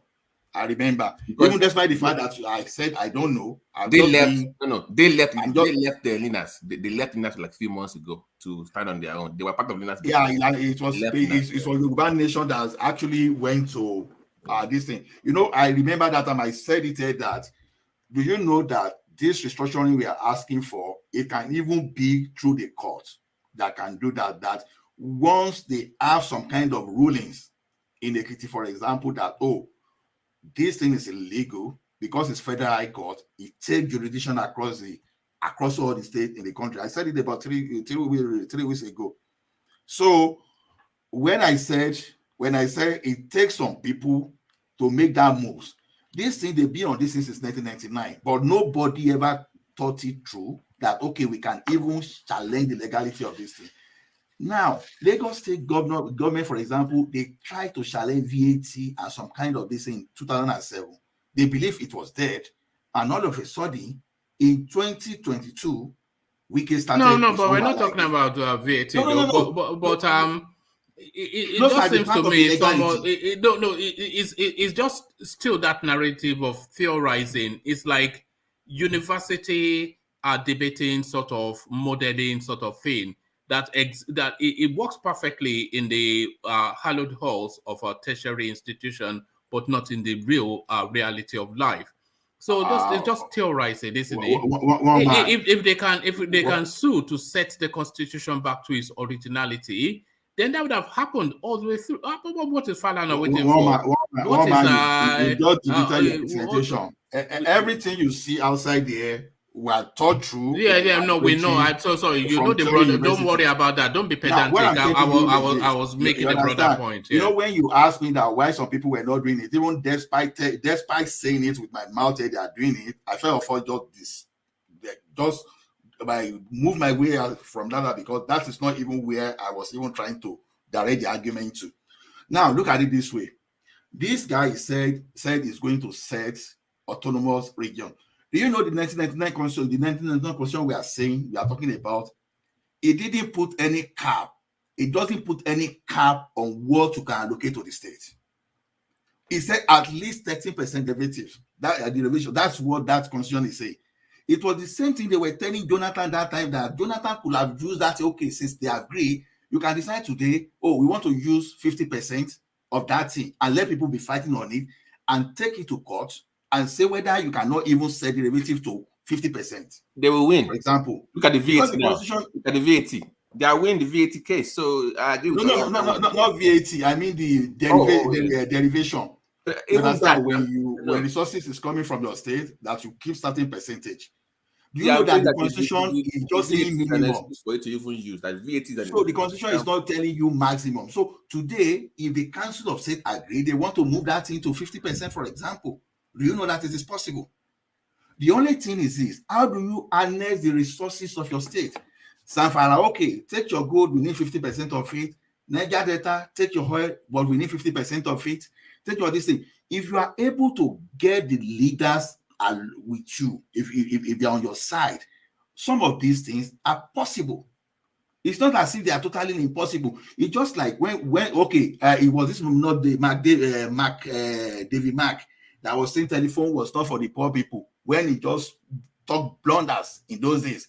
Right, today we know the difference now because that was his opinion then. He just took Babangida a decree in 1992 to deregulate telecommunication. Today, Nitel is dead, and we see what is happening. So there's nothing. Bakare will rule by decrees. No. All right. Like I told you, you can have a good idea, but the execution might not be 100%. But at least it's telling you that some people still understand the problem we have in the country. Like I said, a state of origin is not an understanding. There's nothing that you're saying that this guy has as a position that is not already an existing narrative outside of his pronouncement. You know, that the country needs to break into sub-autonomy is a narrative that precedes Bakare's political incursions. that the resource control is. So it's not said anything. So what is this? What is it? The guy is just a gangster, man. Yeah, but for me, I've always said that it's just a gangster. How many do you have to do one man? You've called without two gangster. This one to gangster. So everybody is a gangster. Everybody's gangster. At the end of the day, the way we are talking about that, we are just saying Nigeria is so blessed that nobody can do that, right? That's just what we are saying. But I'm telling you that, okay, like I said, for example, when we talk of Osinbajo, he presented his program. If you follow that Osinbajo's APC program through, by now Nigeria will have achieved at least 20,000 megawatts. Just because you are taking government's hands away from this thing, you are bringing private investor, invest in the power sector and make your profit. So, when you have about 20, 40 people within the electricity sector that were bringing their fund from foreign country and they are doing this thing, this thing is no brainer. They will achieve all those things. But when someone is sitting down somewhere and is looking at such project that, okay, how can you take what we used to allocate fund for ourselves to embezzle? How can you take that thing and give to the private? For example, those people, it's like you are saying, those people that allow MTN, Globalcom to come now, for example, if they're in power today, they wouldn't have allowed United to go. They will hold on to it. That's just the situation now. But by the time you liberate this economy, for example, everybody will know the benefit. Those people holding on that regional something that they don't want, or regional autonomy, it's just because of the fear that, oh, these guys are taking away where we used to loot, where we used to have access to money. But if this thing is well presented in such a way that, oh, this thing will favor you, you understand, these guys, they will have no option than to listen. I don't believe there's any kind of president bureaucracy that cannot be broken if you have the type of leader that can appeal to other leaders and carry you along. For example, it has been my opinion, for example, that I never for once believed that some states are not sustainable in the country. No, maybe they are not sustainable immediately, but if you harness the human resources within that environment, for example, in the long term, they are sustainable with respect to their resources. All right. So that's like we are, for example, now in this environment, if I say something is going to funny, we have some villages that they are not even more than 5,000 there, for example, and they're sustaining themselves. But just because the leader, the type of leaders we have, all they want is vanity. They don't want the liberation of their people as long as they can steal the millions they want to steal to buy houses in America. They don't want that place to go. All they want. So to me, you ask Ondo State, go with your bitumen. You ask Niger Delta, go with your oil. You ask Lagos, go with your Atlantic Ocean. I don't think there will be a problem if you can actually convince those regional leaders that is the way to go. That's all right. That's to me. All right, thank you, Ola. So thank you, Ola. So the interesting submission by Ola. So let's get back to Ajanle Koko and have him speak on this idea of moving the dates from the primary, the deadline for the primaries from the 3rd of June to August the 4th. This is a cross-party plea to Inec, which has just been cast out of, just been dismissed out of hand by Inec. But what are you making of the proposition? What have they not had sufficient enough time to build up to the dates that was set quite a few months ago? So what are you making then of this proposal by the parties to INEC? Well, I think that INEC have given them, a long time he has given them their timetable, and they had that timetable for a long time. Why is it now that it's getting close to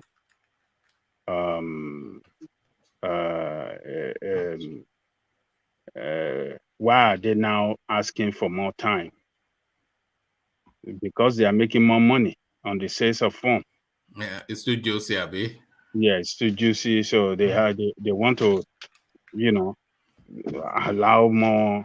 They want to extend the date of closure for phone so that people can still a lot of more aspirants can come into the race, presidential, senatorial, governorship, and I think that is why they are asking for extension. So, but INEC should not agree with them. INEC should stand firm by their date, and that is the only way that INEC can show that they are disciplined. They must follow their timetable strictly and must not allow politicians to derail them. So INEC should stand firm and not agree with them. The only thing that could make the INEC change their position or their timetable, if there are security reports that it appears that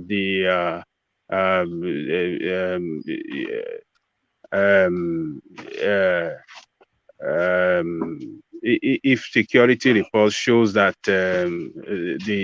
there's cause for concern. There's cause for concern. Yeah, thank you, woman. There's cause for concern. Then that could, bring about, changing the timetable. But if we don't have anything as such, politicians, they should not listen to their positive to this politician. They are not ready for election. They are looking for opportunity how they are going to rig. If you want to give them another 2 years to keep preparing, they are ready for it. So, but INEC as the umpire should just focus, stand firm by their date, by their timetable, and just follow it, to the core and not listen to them. They are time waster.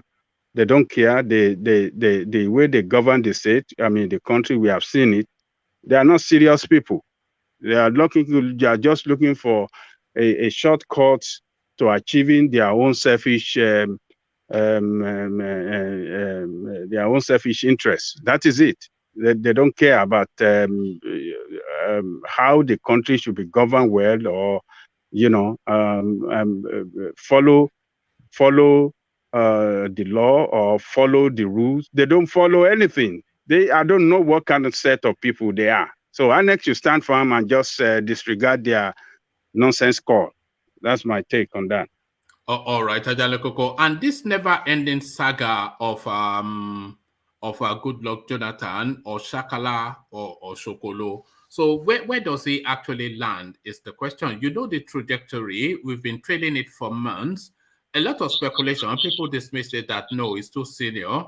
And months and months and months, but he kept quiet and was just making all these ambiguous statements.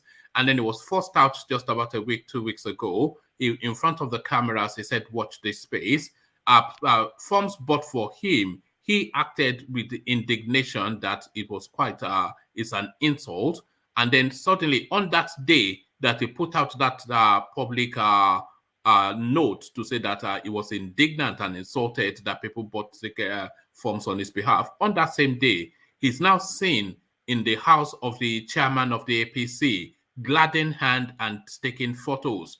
So, Goodluck Jonathan, apart from the treachery, because one of the governors in PDP said, if this guy crosses to APC, it will be one of the wonders of the world that should happen. So the treachery, the betrayal, and all of the thing that goes with what PDP has done for him and what he intends to pay them back with. So that's one thing. But the real irritant seems to be just the way this guy is holding the political space to hostage as he continues to dilly-dally, and he cannot categorically state a position and stand by what he intends. So are you getting somewhat irritated with this Goodluck Jonathan, his narrative? And this indecisiveness, is this not just the color of the man that got him out of office in the first instance? It doesn't look as though there's been much change in the 8 years. There's no learning showing. So Goodluck Jonathan, is he or Shakala or Shokolo, Ajale Koko? Only thing about my Joe Shaka, ko Jo Shaka. So my Joe Shoko, ko Jo Shoko, or Shaka Shoko, ko Yomu. So Jonathan is a dubious man. You have to say it clearly. He's acting dubiously like every other politician. And we must not have exemption for any one of them. They are the same. Jonathan, no, Osinbajo, Tinubu, and all of them, they are the same. They are very, very embarrassing to us as people and to that country. When you have somebody at that top level, somebody that have held the position of president before, and you can't make a categorical statement that this is where I belong. That is so shameful. But you know, some people will come and defend him because of if they are tribal man, they will not want to say it the way it is, and that is so shameful. For mention names. Celebi is listening. Yeah, they will come and defend him. They come and defend indefensible. Look at that. I say some people. I don't know. This is just indefensible. We are better than this mess that these people are doing. They ridicule us as people. They devalue us as people. They are bastard, man. Who's telling that Jonathan is a nonsensical human being? What do you want to say? Did somebody want to tell me that he's one of the most corrupt leader ever in the history of that country? During his time, his wife was they were making Jonathan's wife commissioner in many states in south there. They make her commissioner in some states, about 3 states there. That's sad. What did he do? Did he stop them? And oil commissioner was that does not the work. highest. Oil was at 150 per barrel. We were making money. The money was squandered. We did it here with one man. We were looking at for his period of time for 6 years as president of Nigeria. On average, that oil was sold at the price of oil was $99, $97. Stable on average. Sometimes it was like 140, 120, but on average, 97. For 6 years. For 6 years. And the budget, what the budget for that oil then was $65. Where the excess amount, where did it go? Lavish it. Even the money OBJ left. He lavished that one. He said Amechi and all those miscreants, they went to court and he surrendered and give him because he was trying a way to bribe his way to another terms in office. Are we forgetting Yadua? It's 2 years. What about Yadua's 2 years? Was it not Yadua that pocketed Obasanjo's savings? No, it was No. Remember, they put his wife there. Remember when they were saying, is it to Raya or something that his wife? That the man was sick for half of the time. They're just looting under Yadua. They looted everything under Yadua, and good luck Jonathan tried to recover. No, how much did they loot under Yadua? They wrecked the country. Compared to under 2 years. Yes, remember now his wife to Ria or something. Remember how she was just stealing openly.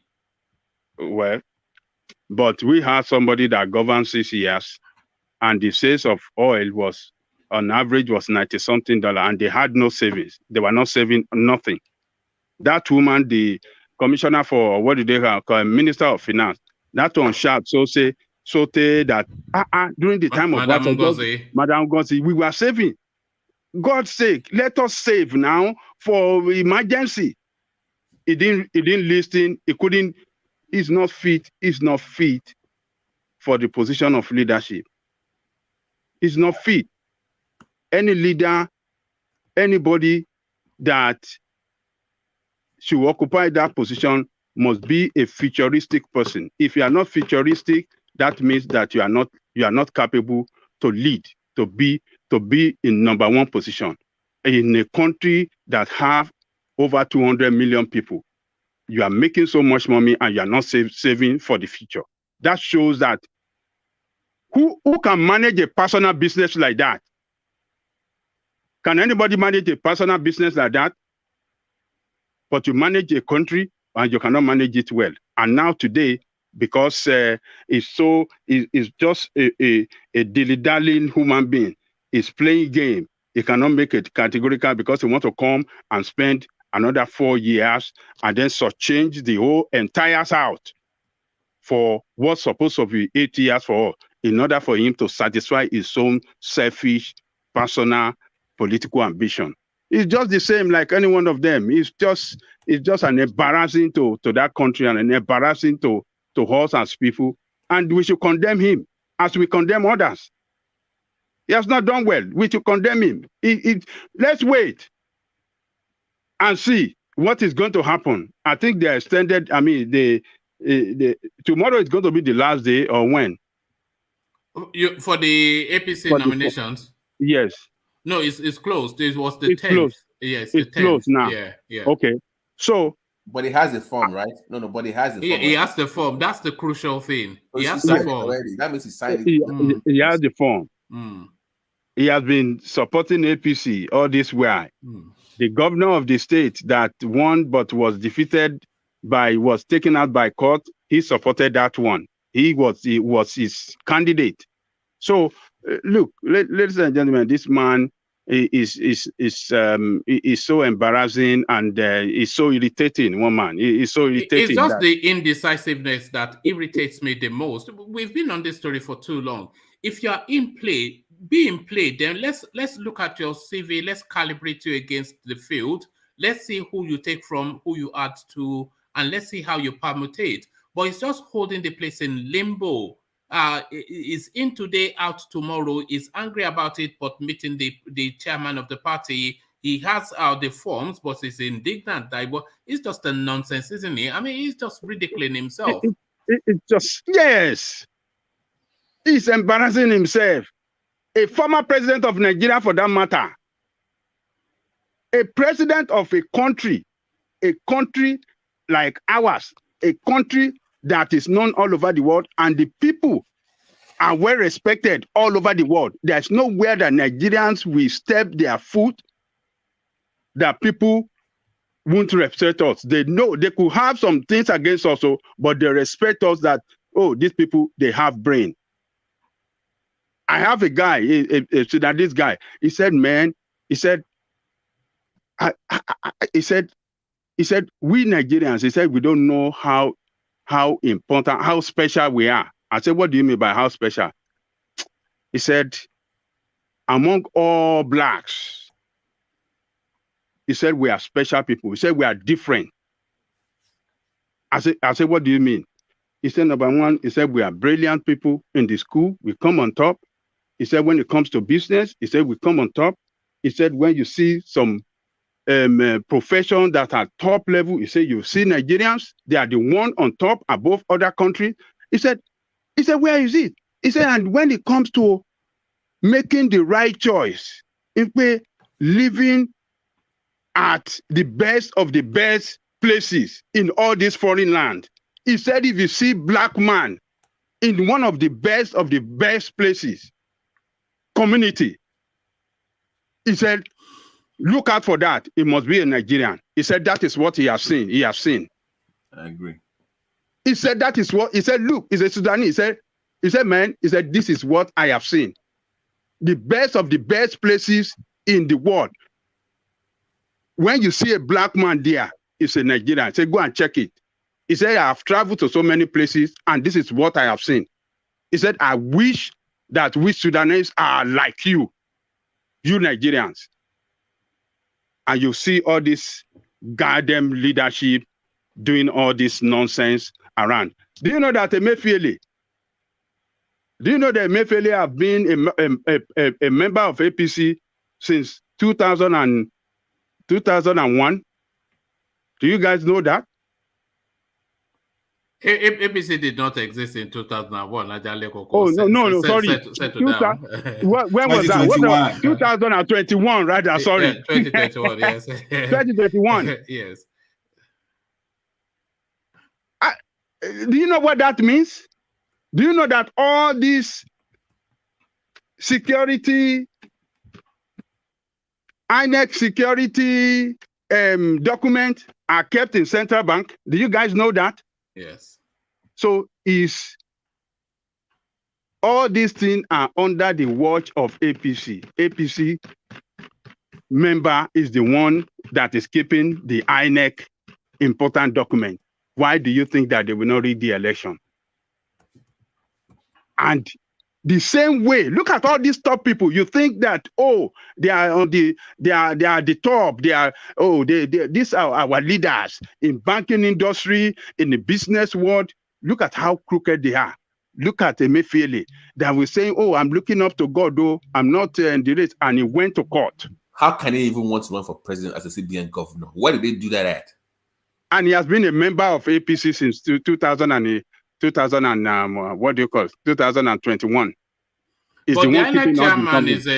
INEC chairman is a member of the APC too. We are in trouble. He wants to run too. It will be the referee and the player at the same time. Do you remember this, Ajale Koko? I'm not sure if you're in front of a screen, but do you remember this photograph? Yes, that car. That's the INEC chairman wearing the APC car. We treated it here. You know? Yeah. And there it is with Buhari matching him. Wait, so how is this unbelievable? Legal? How is this legal? Why can't they go to court? Why is it? How did they make him? Who approved him to be INEC? He's Buhari now. He's Buhari now. No. Don't have to go through some kind of confirmation in the Senate to become INEC president. Is it with the INEC? What's the Senate's rubber stamp now? Yeah, is it Ahmed Lawan that will say no? Is it Ahmed Lawan that will say no? You know, it's unbelievable. We're in. But the courts are able to say this is illegal. You cannot become be a party man and also become INEC chairman in the same society, of course. Sorry. So it's just unfortunate that Jonathan is not helping himself. It's not helping his image. It's not helping, it's not helping the country. It's not helping anything. It's just trying to drag his name into the mud. And at the end of the day, I believe that if he jump into the race, he will surely regret it because it will be disgrace. I guarantee you one man. Politicians are waiting for him. The real politician, they know how to play the game and they will play it. They are in the race. The Tinubu and them and all of them, they know how to play the game and they will ridicule them. Watch out. I just feel that he has diminished, even up to this point, I feel he has diminished himself somewhat. The dilly-dallying, the indecisiveness, the treachery, the betrayal, the willing to throw the whole of the South under the bus just for his own self-interest. I feel he has taken a lot from all the credits that people gave him. It's just it's really falling short of expectations, and it's going to be used and dumped. Of course, we all know that. That will finish him completely. That will finish him completely. Yeah, that be the hand of Grundy. I mean, how did they say? Solomon Grundy. Yes. No. but you guys, you see it. To you see what the game they are playing. Why doesn't he see it? That's my point. Why doesn't he see it? You see it. You see what the game the Fulanis are playing with him. Why doesn't he see the same thing you guys are seeing? No, because they've seduced him and he's allowed himself to buy into the possibilities. For him to allow himself to be in this position, the people speaking to him would have been the most senior of seniors. So we're talking about people like King Gigbe, people like, they say Maman Daura, who is Buhari's cousin. He's one of the people championing him. So the people that are the real powers behind the throne will be the people propelling him to say that this is what Oga wants. And he respects, he respects what you did and he wants to pay. So they would have been saying all these things to him, and he's so seduced by it. He's allowed himself to buy into that narrative because he thinks it's in the inner sanctum, it's in the inner caucus of some. It's just being played, of course. They're going to mock him. Okay, so let me ask you then. So that means that the only way I see is for Buhari to endorse him. That would be his only option in APC then, for him to even win anything, right? Because I don't see him surviving a primaries with all these 30 guys. I don't see him surviving it. So the only way is maybe if Buhari says, okay, this is my guy, everybody, let's run it around him. That would be the only sensible. It's crazy, but that would be the only thing I see. I don't. Maybe some kind of guy said, a guy just wait. Buhari will come out with you maybe on Sunday and will just endorse you, and you'll be the one that he wants. That would be the only logical sense to me. I don't see him surviving the primaries. The next 2 weeks will be very ugly within the Nigerian. It might even get brutal somewhat, because there'll be the knives will be drawn both metaphorically and hopefully not literally. It's going to be an ugliness, you know.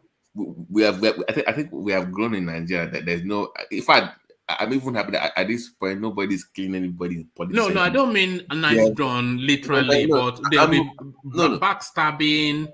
People will be destroyed mentally and financially. It's just going to be ugly. Where is our brother? You know, I feel bad for Tinubu in some kind of way. No, he'll be the biggest casualty of it all. I feel terrible for him. Like, I think he's kind of done. I mean, I think he's kind of coming to senses gradually. Like, man, this thing might not be the way I want. He's still trying to calibrate Osinbajo. Yeah. Now he has to factor Goodluck Jonathan.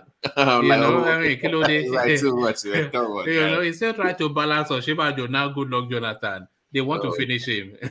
but even the VP is kind of like he's fizzling away gradually, so slowly. It's not the traction is not. Yeah, it's losing momentum, isn't it? It's losing it. It's not. I think with just 1 week or 2 weeks, it kind of fizzled up from the limelight. So it hasn't really captured the limelight like I thought. So it's between maybe Amechi, Tinubu, and Goodluck. So if Goodluck comes in, Osinbajo will know the game is over, because Osinbajo has no structure. So he also is relying on assurances. But if Goodluck Jonathan comes in, then he would know that it's the Ogas that are bringing him in. So he then knows that he doesn't have backing. If he doesn't have backing from the Northerners, then he doesn't have anything now. He can't campaign in Lagos. Okay. You know, he can't campaign in Kano. So where can he campaign? But if Goodluck comes in, wouldn't that unite the Southwest to have some kind of consensus candidate? If Goodluck comes in, wouldn't that unite the Southwest to say, listen, guys, let's just go with one guy. Let's go with But by the time Goodluck comes in, would the divide be too deep for it? Would the wounds be too deep for it to be healed? But basically, they called the meeting and they told him to get lost. You know, so. Wow. So by the time Jonathan comes in, the positions will be too entrenched maybe for them to reverse back. So mission accomplished then. Flying once again. This is where we need the O'Neill. You know, he should come. I mean, that one is you know, one. This is where we have needed that they are laughing. This is really where they are laughing. It's not that strong. Maybe a laugh will be more. Maybe a lucky. Maybe those kind of titles. Not a lot of things doing Jesus Christ is Lord. That one is not that strong. The people will cry in the next 2 weeks. People will grown adults will weep in public. No. So imagine Tinubu. You know the media, they can be see sometimes. They might even ask and say, "So, sir, what happened to your presidential hopes?" Yes, it'll be a figure. Imagine those Elewis. You know those people that use Ewi. Yeah, especially they will mock him. They will. Oh God! I feel for the. I don't even like him, but I feel sorry for him. All this they were. Oh God! It be ugly, man. There's real ugliness coming. Artists don't understand Yoruba well. So, Baba T, you read Alawiye, right? I know. No, he just Googled it now. This one I know it's been 20 years. No. I know it's been 20 years, but I still remember some now. Yeah, it's been a long time, but you know. You know when you made that statement, I know you must have read Alawiye. For the job. But no, Ajanle Koko, Goodluck Jonathan should at least put us out of our misery. Have a press conference, say yes or no, and then we move on. Okay. Yeah, that is what it's supposed to have done. That is what it's supposed to have done. I don't know why he's waiting. Waiting too long is just ridiculous of him. It's just we should condemn him. We should condemn him. We should not hide anything. All this tribal nonsense some people are playing. They should just stop that nonsense, man. You cannot help let me ask you something. I know it sounds crazy, but in my crazy mind, I'm just saying this. I think that if we have a Fulani president, nothing will happen. We just move on. We complain and it just be nothing. I think that they can be that to say, we know these guys. We will just rugged it and just nothing will happen, and they will just. I think that might happen, and nothing will happen, and we just complain as people from the south. Oh my God, look at this thing, and they will just move on, and nothing will happen. No. One man. I mean, let me tell you, something. If they should force him. Article or if they should force Jonathan, you're talking about Jonathan, right? No. I'm saying that, like, let's say they force another Fulani man, we will huff and puff, but not blow the house down. No. Wait, the way it's going to work, if Atiku secured the ticket of PDP, everybody in PDP, all the leadership will rally around him, and when he wins election, nothing is going to happen. People should just take that clear. But nothing might not happen physically in the moment, but resentments will be entrenched even more. The country will be more divided, at least mentally. The country is not going to be divided. Look, let me tell you. Buhari is just a person that cannot manage crisis. He creates crisis. He cannot manage any crisis. That is just Buhari.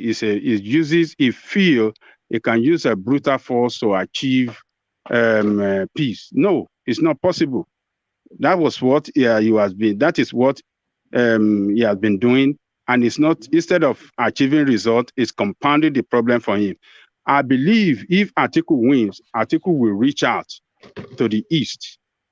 It will reach out to IPOB. It will reach out to Yoruba Nation. It will call people to the table, to round table discussion, and we try to solve the problem. And that is what I believe that he will do, because he's a politician. He's not a military crazy people that are just something does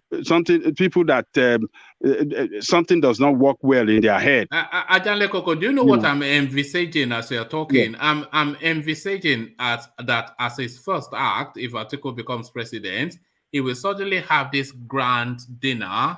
Sat to one side will be Nnamdi Kanu, and sat to the other side will be Sunday Igboho, and they'll be joshing and laughing together and say, "Come on now, guys, let's." He will do that. He will invite everybody, and that will be the end of it. He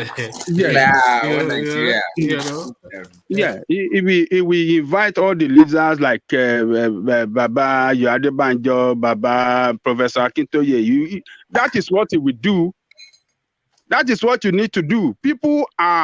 All these people are calling for, agitating. They are not just agitating just for that sake, but they are agitating for the betterment of their people. They are agitating for fairness, for justice, and for equity. That is what they are agitating for. And if somebody comes and said, okay, I'm going to be fair, I'm going to make sure that the equity will be the game, I will do this. I mean, they will listen to him. They will want to let him, if he puts some things on the ground that look like, yes, he's really serious about it, and with personality that he carry along with in achieving this, everything will cool down. I mean, what do you call this guy? Yaradua did it.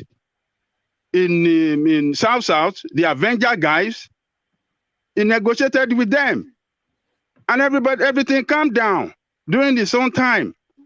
By the time Jonathan, during the time of Yaradua, this Avenger guy disrupted the oil flow from from the South.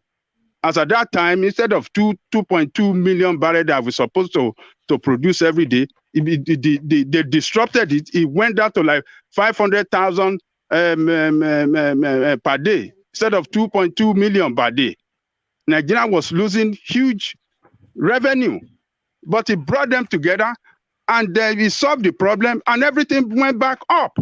That is how to solve this. Under democracy, you have to negotiate, you have to dialogue, You have to, listen to people and then find solutions to their problem. That is how everything is run in democracy, and not by using brutal force to think that the way the military crazy people does, you think that is the way you can govern under democracy. You can't achieve success by doing that. That is what Buhari has been doing. Now that's why he never achieved any success.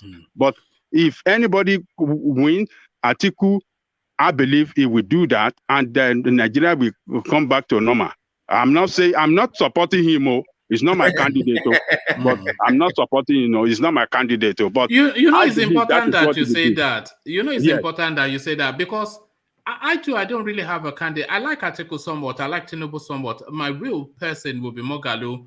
But sometimes when we have these conversations and we're talking about the merit or this merit or demerit of somebody, people who don't have the understanding of the nuance, they think you are endorsing somebody. Somebody will say you're campaigning for Tinubu, etc., or Atiku, but no. Where's Moghalu self? Is this? I've not seen him so far. No. I actually have one of his headlines that we never really got to. He says, "I'll increase number of police personnel from 1 million from 250,000." So he today he picked up his 25 million nomination form for the for his party, Action something or the other, ADC they are called, whoever they are, Action Democratic Congress. So he picked up the nomination form for 25 million naira, and is already fleshing out his policy position. I'll increase number of police personnel to 1 million from 200,000, says Moghalu after picking up 25 million ADC presidential form. So he's still there in the background, somewhat making noise. So, why is he the candidate? Why did you pick him? What do you see in him to think that is something that you can vote around? No, I just like his articulation. It's a bit like when I said I like Atiku, a lot of what you get from the politicians is the messaging now, because you don't have any of that. You don't know them personally, so it's the messaging. But during the 2019 presidential thing, for instance, there was a lot of the messaging from Atiku struck me, and a lot of the messaging from Moghalu, they struck me as well. An example, Atiku was saying something like, I will, if I'm president, I will guarantee your freedom of speech and your freedom after speech. Do you see? So just in that little soupçon, he speaks to the weighing down, all the treatment of Shore, that he will make a comment, they'll go and throw him in prison. Anybody that you make a Twitter post and the governor will come and arrest you that you are critical, that used to happen. So he was saying, I'll guarantee not only your freedom of speech, but freedom after speech. So it's those sort of messaging as a policy position that understands the current, political dynamic with it. So all of that, and Moghalu has a lot of that too. So it's just those things that I gravitate towards. Yeah. This is my concern with him. People like that. I want people that are very smart, intelligent, but the so-called middle class or the so-called learned in Nigeria that can understand his policy don't vote. People that come online don't vote. Man, that's Ajan Lekoko's criticism. The middle class. They know that they don't vote. So at the end of the day, and these people sadly one guy does not appeal to the average market paper seller. I'm sorry, does not appeal to those kind of individuals. So I don't really see. See, at this point in Nigeria politics, I'm always looking beyond policy formation. At this point, you can have all the policies all you like, but if you don't have that people, appeal, sadly enough, how the reality is in Nigerian political space. I don't take you serious. Personality politics, I mean. Yeah, it's the big man syndrome now. How Nigeria is. It's a big man. You have to be a big man. So, Babati, can I add to what you are saying? Yes, sir. You say the same rod that I use for Showore is the same I'm using for Moghalu now. You see, this thing is when you want to start a business, you don't have resources to capture the entire geographical area. You don't even want to start within the area your resources can cover. You see people like Moghalu that they just want to jump and become the president. If you tell them now to go to maybe their area of local government to even demonstrate something, at least to win their grassroots. They won't do that. And they are jumping. I don't know, because, Showore may not even be a big deal, but the like of Mualu, that you are a professor of economics, you know how startup work when you want to set up business. You don't just set up business today and say, I want to capture the whole of United States of America. You look at realize the area you can realize. You start the thing from there. Either your resources can cover. But these guys that their resources cannot even cover their world, they are coming now, they say they want to rule the country. See, these are educated people, but are now misapplying the education. That's where the worry comes from. Mogalu should go and campaign for councillor. Why can't he mean the local government chairman or go or try his state local government chairman? Why can't Dr. I mean, what is the name of your pastor? Bakari. Bakari. Why can't he go to local government chairman? Don't let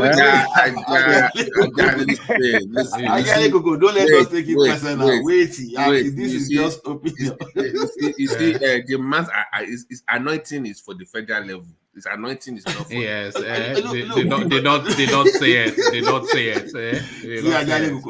Now, someone once asked me here. They said, okay, if you want to, like I was telling one of my boss, they said, oh, I will go to state assembly. I will change. I say, hey, bon, I disagree with you, sir. You can't say anything in the state assembly when the governor is there. Who are you to the governor that you will talk and you change governor's mind? I say, if you want to really impart, you want to make impact, go to your local government and demonstrate first of all. Start winning your political capital, gaining political capital from your local government. And you are saying you want to just go federal. Do you know how diversified Nigeria is? You can't demonstrate anything at the local government. Local government is not independent. They are directly under the control of the governor, and they don't have any autonomy at all in Nigeria today. You can't do anything. Now, the thing is this: at least see governors as just the way for you to service your people, in order to serve your people, right? Even if you cannot even win anything outside your local government, at least make your landmark. Let us see what you do. Even if just to help them enhance the value, around the agriculture within the local government alone. Do something that make impact. Now, you were referring to Pastor Bakari that we were talking the other time, and I will tell you something about it. Pastor Nde Bakari, you are talking about, it's not starting Pastor Nde Bakari political party, but it's trying to go into already an established political party. That's the difference. It simply means that if he can win that, then the political party structure will work for him. That's the difference. But Mohalu has his own party that cannot even win a ticket in his local government, and you want to capture the federal. Totally different thing. That's why I say, don't even bring that of Pastor Bakari to that place. Now, go and test your popularity where you can effectively capture the people and sell the idea to the people. Sell the idea to your people first of all. Deliver. You don't have to come to the federal before you save your people. You can save the people within your world, and let so many people with your mind let them copy you across over 600 local government in the country. Just imagine if Ajani Gogo can go to IGBO, for example, and you have a very good program. You deliver your people, and they can see what you are doing and copy you. Then my X0 can do the same thing, and I will do all those things. It's just a matter, it can take 20, 30 years. People will form an alliance to go to the central, but you are talking about those people that are even richer than the country now, because they will borrow to loot everything. They've seized all the resources within the country. Those are the people you want to fight with, that want to become the president. You are just doing personality contests. You want to become a star. You want people to know you with this. So this thing is not, I'm not being pessimistic about it. It's not going to work. For the fact that some of these people that are contesting against the main power today, walking on the street, The only reason they are walking on the street freely is just because they are no threat to anybody. And you know how wicked our political people can be, how brutal they can be. Once you start threatening them, you said you will run out of the country. But once you can face them, you cut Tinubu and he's looking at you. He knows that you are not. That is why he will just allow you to go. But if you see someone that is as potent as Tinubu, call Tinubu Tinubu won't look at him easily. So that's just the way it is. You can't just be speaking grammar. Who are they? Even among the middle class, we are even talking about. We are still divided. You appeal to me now. You that you are talking to me now about how you are going to fund the increase police workforce to 1 million. I'm already disagreeing with you already. What was that telling you? You are out of my list, because the police that are in Nigeria today, they are killing innocent people, and you want to recruit more to kill? No. I don't support that. The police you have today and the military you have, they use that thing to harass, whether used to harass people. What, you want me to now support 1 million police? No. But if you go local, you now turn my vigilante the vigilante that I've known in my local government, you turn them to, you now equip them, you empower them for community policing or for local policing. I will support you because I believe you are devolving that power rapidly, rather than you want to concentrate the power we are trying to decentralize. To me, that is why, honestly, I'm sorry to say, I know that the like of Moalu and the like of Showore, they might be there in 30 years, but as they are now, they are both Nollywood actors. And I'm not sorry to say that. All right, but Bakare is not. Bakare, the biggest Nollywood actor is Bakare. No, he told us that he's donating to the party. One man, what I'm saying is this: if Bakare managed to get into win APC tickets, it's another thing entirely. That's what I'm saying. He's joining the mainstay political party. If Bakare is floating his own personal party, it's another game. That's what I'm saying. So it's not playing conviction politics. It's playing so make your point, Babati. Yeah. I'm gonna ask him, where did he get the 100 million from? Tithes and offering now. Answer the question. He explained himself. No, tell me, you are the spokesperson. On Channel TV. No, you're the spokesperson. Where did he get people like that? People like that. You should know that they have some kind of social capital. That it's just like what's the name of it? When Davido friends and family. For example, now when Davido jokingly said that it was business will not share or not to be social capital. I'm already not Kojo. Let me answer the question before, and then I will answer the one you are talking about. Now, the thing is this. Some people have that social capital. When Davido mentioned that he needed some money, right? Within few hours, just for time, the Bakare. No. Yeah. Now, Tunde Bakare, you are talking about, just because you've not been following him. I will only say what I think I know about him. So you don't hold me to anything. What I think I know about him. This guy, you find him in estate business. When he bought private jet, people were saying he bought private jet, he was actually using that private jet for business. So those are the things that you don't know. And don't forget that this is a lawyer too that used to have his own firm that he has worked with the like of a Ganifa and me as some kind of a William. What's the name of this? What do you mean Williams and Co? So this guy, one thing about him is that you can find the details of his dealings online. That's one, just like Osinbajo. When Osinbajo came, when he declared his asset, everything he had in his account, his boss could not even mention. He said his boss said, go and meet those people. But this guy, they published everything Osinbajo. Now, some of us started wondering that, so this guy is as rich as this. So if you want to know anything about Tunde Bakare, it's there on the internet for you to find out. So all right. It's not for me to defend him. Ola, are you a Christian? I call myself a Christian, yes. Because it's a way of life. All right. So do you read the Bible? I read the Bible, yes. Okay. So Malachi 3:10. Malachi 3:10. Yeah. So Malachi 3:10. Bring no, we are talking about where Tunde Bakare got the money from. So Malachi 3:10. Let me tell you what it says.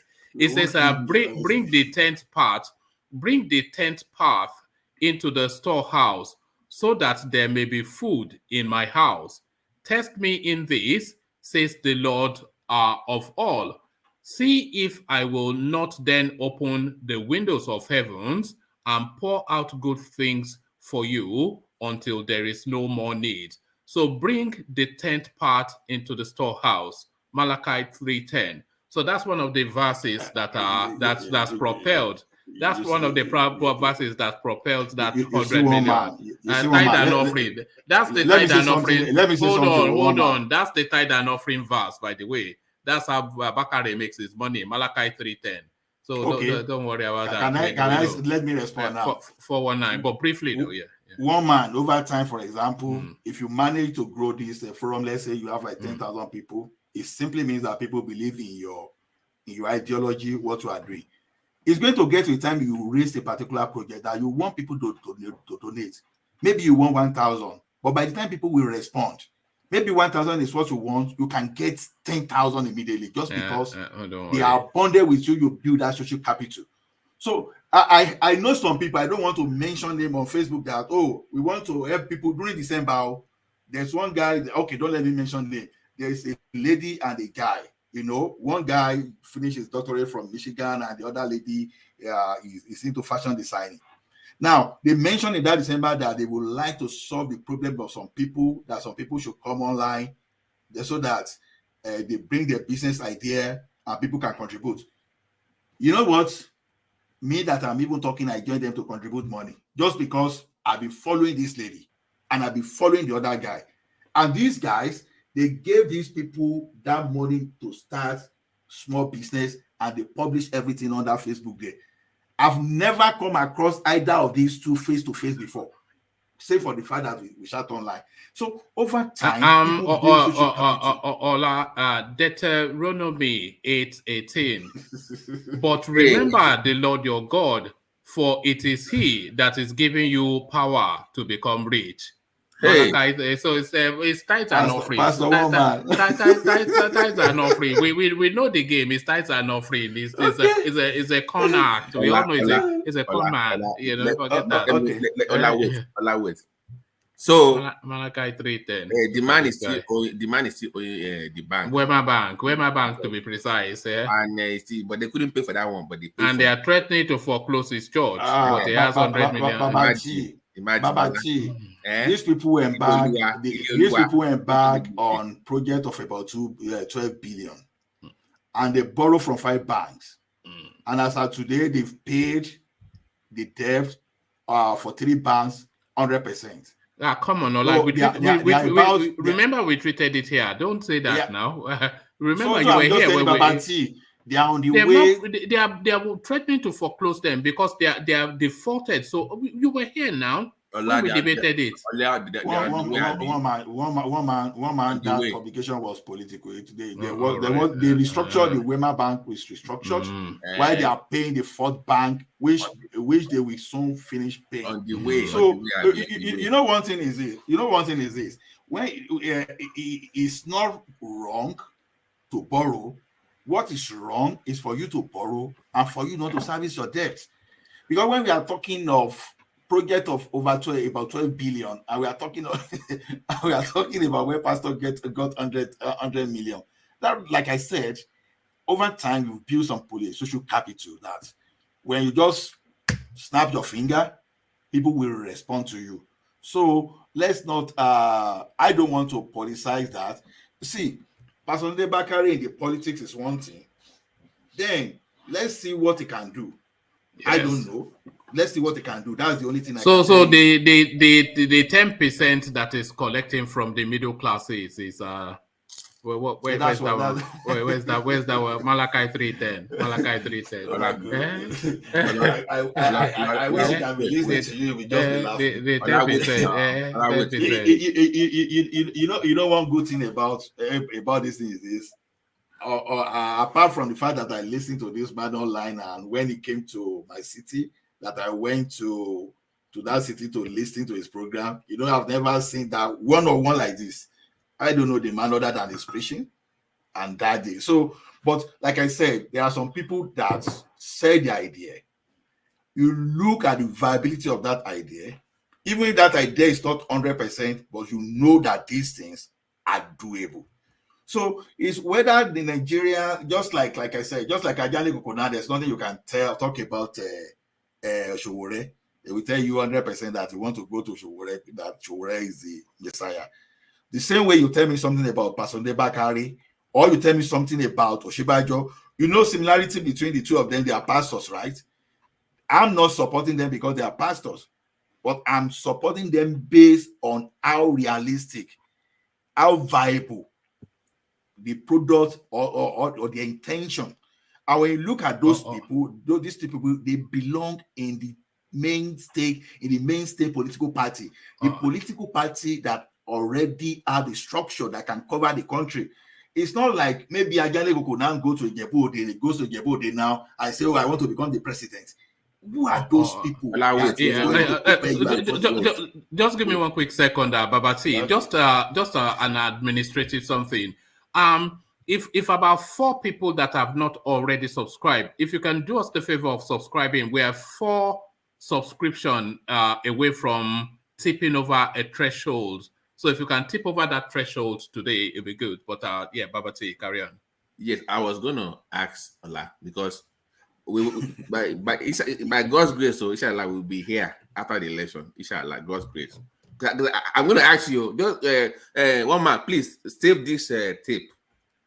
Because Tunde said that Buhari is number 14.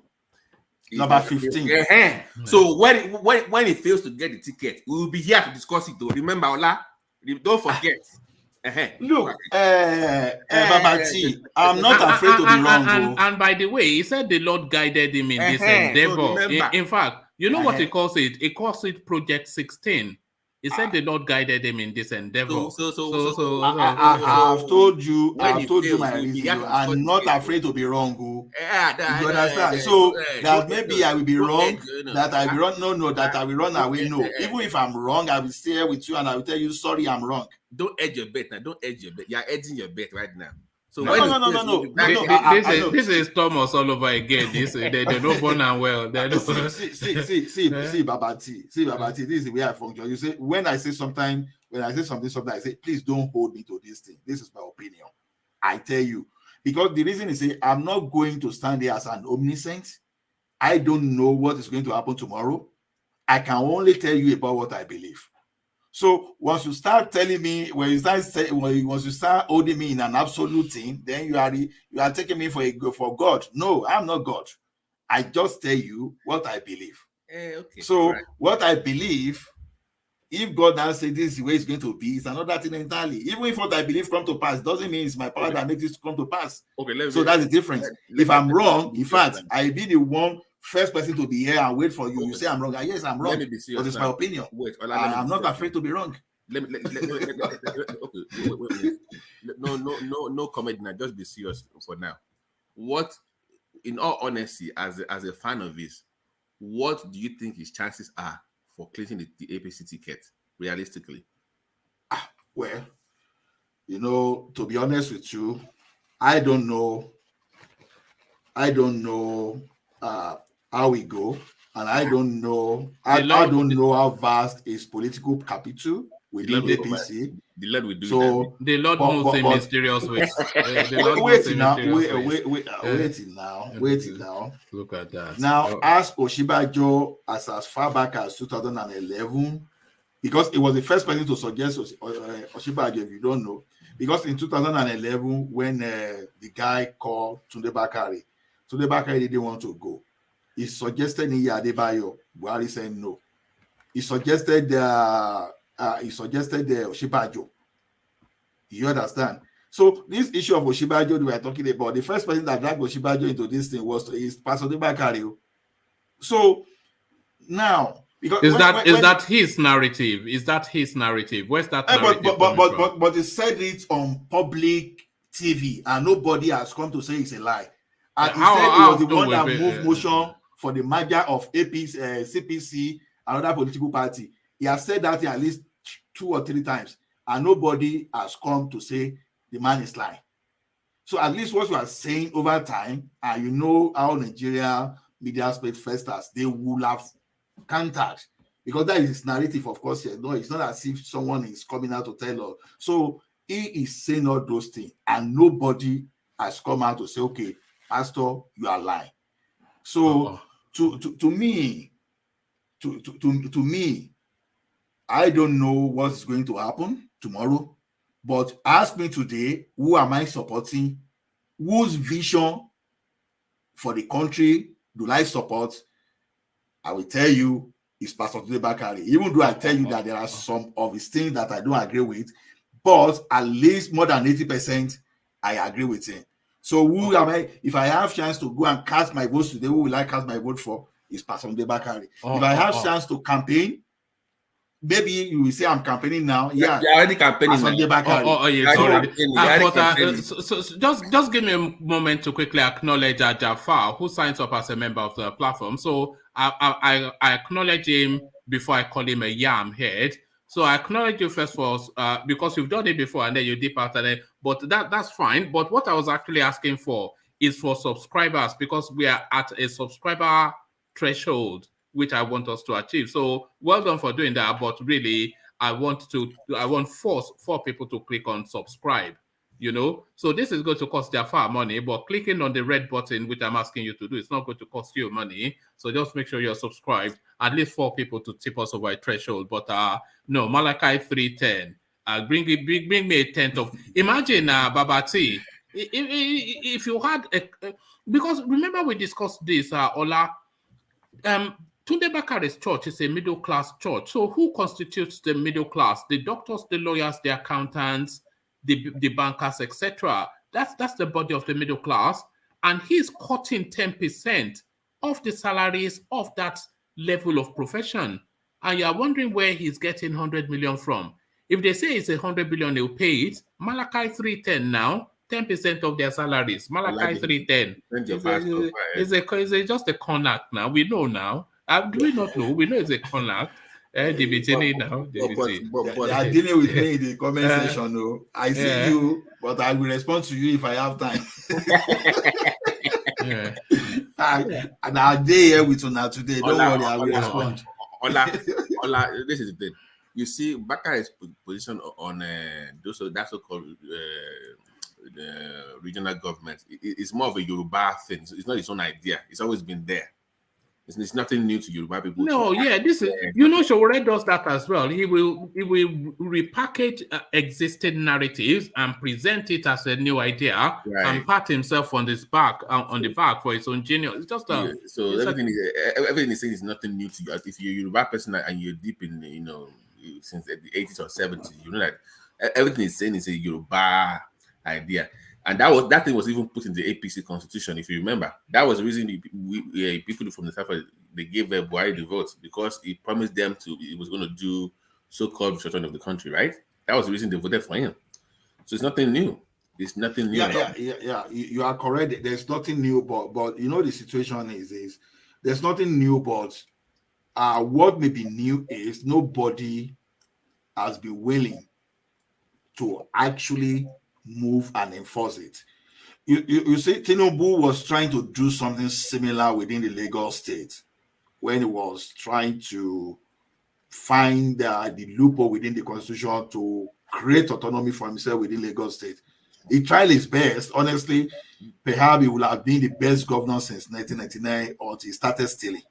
You know, the only problem I have with him is because I don't want to say corruption now, I want to say stealing. You know, all those things, all those government house built by your predecessors, all those things, you find a way to inherit everything. You started stealing, started accumulating what should be going to the Lagos state government purse. You put if the like of Jack Conde, if they are looted Lagos state that time, maybe you won't even have any chance to be there, because they will have put their people there and block everywhere. So Tinubu, I will give him credit for what he attempted to do, but not for his stealing.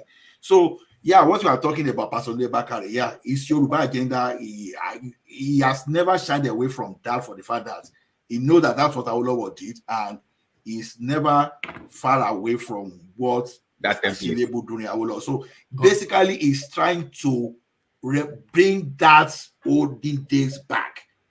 Then at the same time, instead of now say, okay, let us go to all those children, they say no, he would like to make now, because the existing structure now is 6 geopolitical party. This is what is looking at enhancing. And like I said, if a person like Kim find himself there and is able to do that, then it means something good for the country. Mind that, if he's able to get to that place, then fine.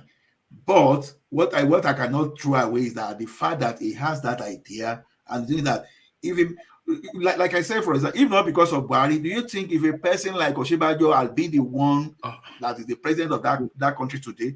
You know, there are many ways you can skin the elephant. Ola, good that you brought that up, because that's my follow-up question to you. Because I was in Maryland in 2014, right? When they were having the town hall meetings, when they were Buhari and they were campaigning. So the VP came to America that time to campaign. I don't know if you remember. Do you live in America or you live in a different country? Me? Did you live in America? I'm in Canada. I'm in Alberta. Yeah.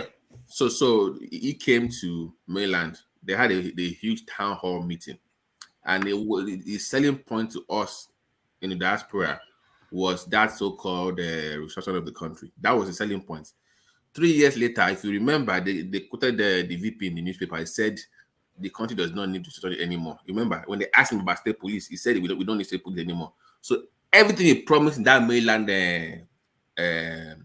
meeting, he denied it 4 years later. So I'm saying that if the VP can do that, why am I going to trust Bakari in the same party? Because that was all right. Let's get back to Ajale Koko just for reasons of time. I want him to round off his thought on that space, and then because we're now deep into ours, but interesting exchange, yeah.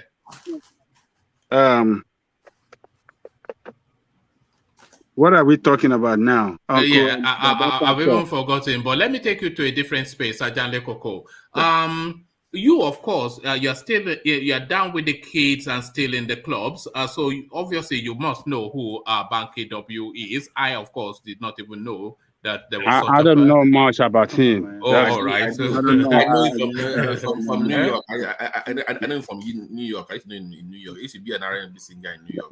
Let Babati talk about. I don't know much about him. All right. So speak on all those politicians. Yes. Speak on SARAKI using the imaging of Banky W to tap into that young and Lagos youth space. So clever politics again by SARAKI, would you say, Babati? Yeah, Banky W was actually born in the United States, like Davido and the rest of them, but they moved them back to Nigeria when they were young.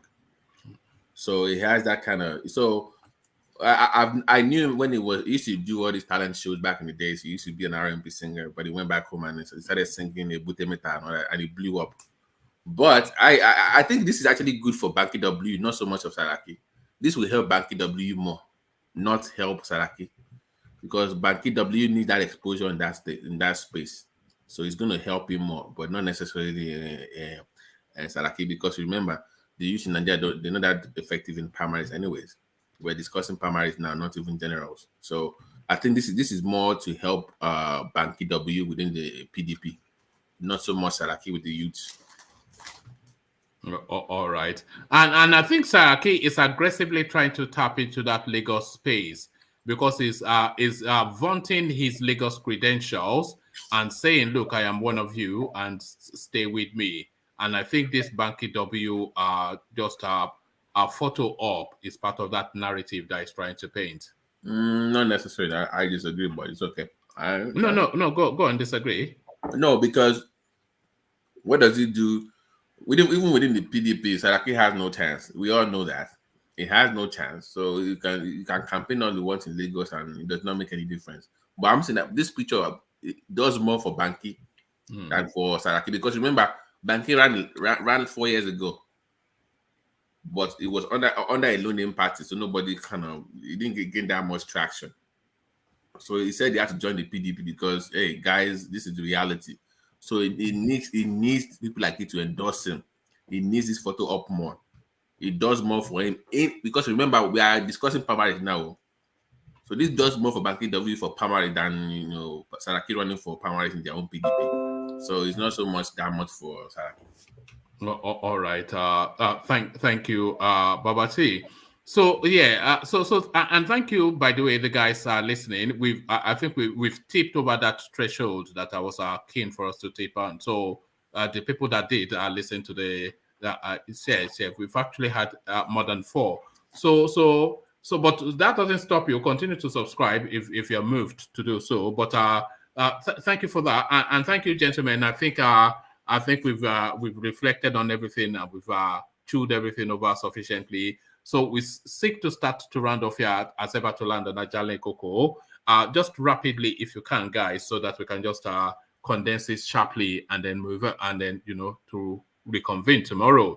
So, of course, I don't expect that Exero or Ete are still here, but just to fulfill all righteousness, Ete closing remarks. No, I didn't think it was there, because usually Ete is not one to hold it back for too long. Exero also not one to hold it back for too long. Exero closing remarks. Are you there? Yes, Exero. I didn't think we had him. So thank you, gentlemen, for joining us. So from Exero, let's go on to Ola. So Ola, just a condensed closing remark. So final words, Ola. Okay. The only thing, I just want to thank the audience and for taking your time. And if you have not stumbled, please do. And let's just share this good message, because I know this is going to have impact on how we influence the mind of our people, so that we change our mindset from all the current political rogues in the country. Anybody that want to come out, my advice is, except you want to find a way to join the major rogues in the country, the best thing for you to do is, if you think you have that power to liberate your people, why don't you go to your local governments and use the little knowledge you have to make the life of your people better? If you can have over 700 people that can go to their local government, even if you help artisans, if you help your local people to build value chain around agriculture, whatever you can do at the local level, why can't you do that? And let's see what you are going to do. Then once you are able to be successful within that level, then you can always step up and try to liberate the country. If you have, like I said, 700 good people liberating their local government, within 4 years, we are going to reap a very good benefit. Other than that, I want to thank everyone, and good day wherever you are. See you later. All right, Ola. Thank you very much, Ola. Well put. Ola, of course, very, very, very, very clear in his mind on his thoughts, and very articulate in the way he puts it across. I think that is why the audience delights in hearing from him. Ola, one of the stalwarts of the platform, a man equally as articulate and equally as clear in his own thoughts.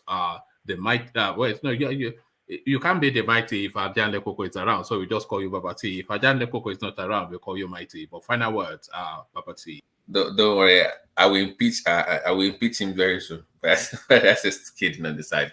But thank you for having me, everybody. Thank you for being part of this show. It's been an interesting session.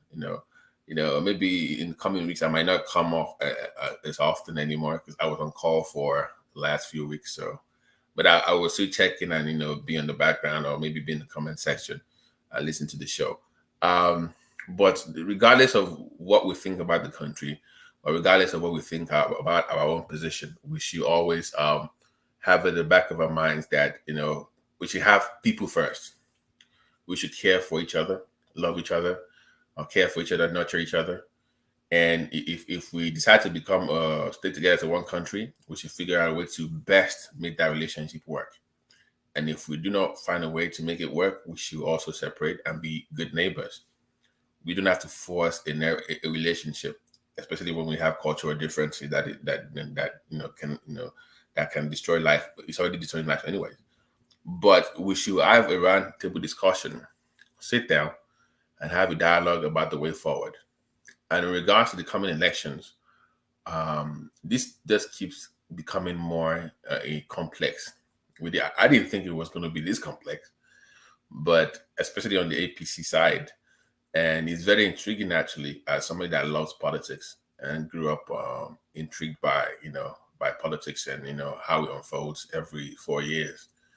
And, I'm really, really looking forward to the APC's primaries, and not so much about looking forward to someone that would cry, like one man said, but just looking at, the future of APC and the future of the country. I'm very excited and also worried at the same time. And hopefully we can resolve this and have a new president in the coming years. And if we don't have one, we can go ahead and have like a interim government and sit down as a country and form a brand new constitution and figure out the way forward. If that does not work, we should just sit down and separate the country peacefully, and everybody can go their own ways. Thanks for having me again. Have a good night. All right, thank you, Baba T. Go Boston or go Seahawks or go Celtics. Oh yes, sorry, we won yesterday. By the way, I forgot to even brag. Who's we? Are you Boston or Celtic or Celtic? Boston. We beat your Nigerian guy, your goal, the Bucks yesterday. We won. So all right. Is that the 2.1 that we? Is that what you mean? Did you beat them 2-1? It was by 2 points, so it was a close game. So yeah. All right, go Boston then. Well done, so congratulations. So that's Papa C. So as ever, of course, the mighty Ajan Lekoko, no order, the final word. Ajan Lekoko. Thank you, woman. I want to thank every contributors on the program this evening. Your contribution is quite meaningful today, and I believe our listeners around the world learn one thing or the other from what we have been talking since the beginning of the show. You see, let us stand for that country if you believe in it. And if you believe in it, you have to we have to stay out of this tribal politics. Tribal politics is what we have been playing all this while, and it's not helping us in any direction. We have to learn how to condemn bad leadership. It doesn't matter where that bad leadership comes from, whether from our tribe or any. If we want real change, we have to confront these people when they are not leading right. So Jonathan, Osinbajo, Tinubu, all these people, they have not led us right. They have failed completely, and we should not patronize them. We should patronize something new so that we can change the course of the we can change the direction of the country. That is what I think we should be thinking about as people.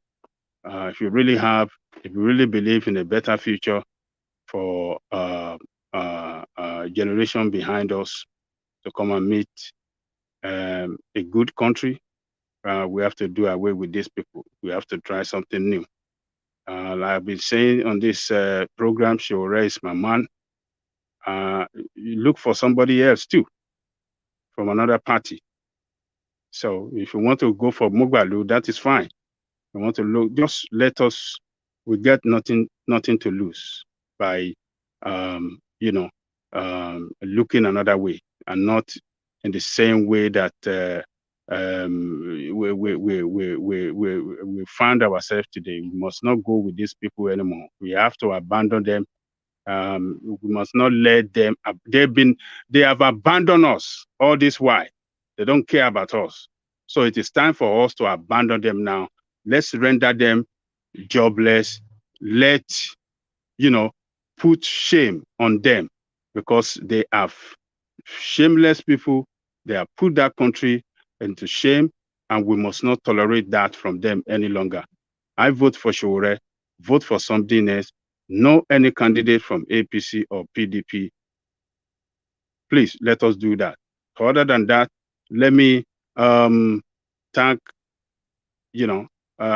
those on the commentary section for a good job you have been doing. I thank you all. You are the strength of the platform. Our brother Alessandra Akashi, the chairman of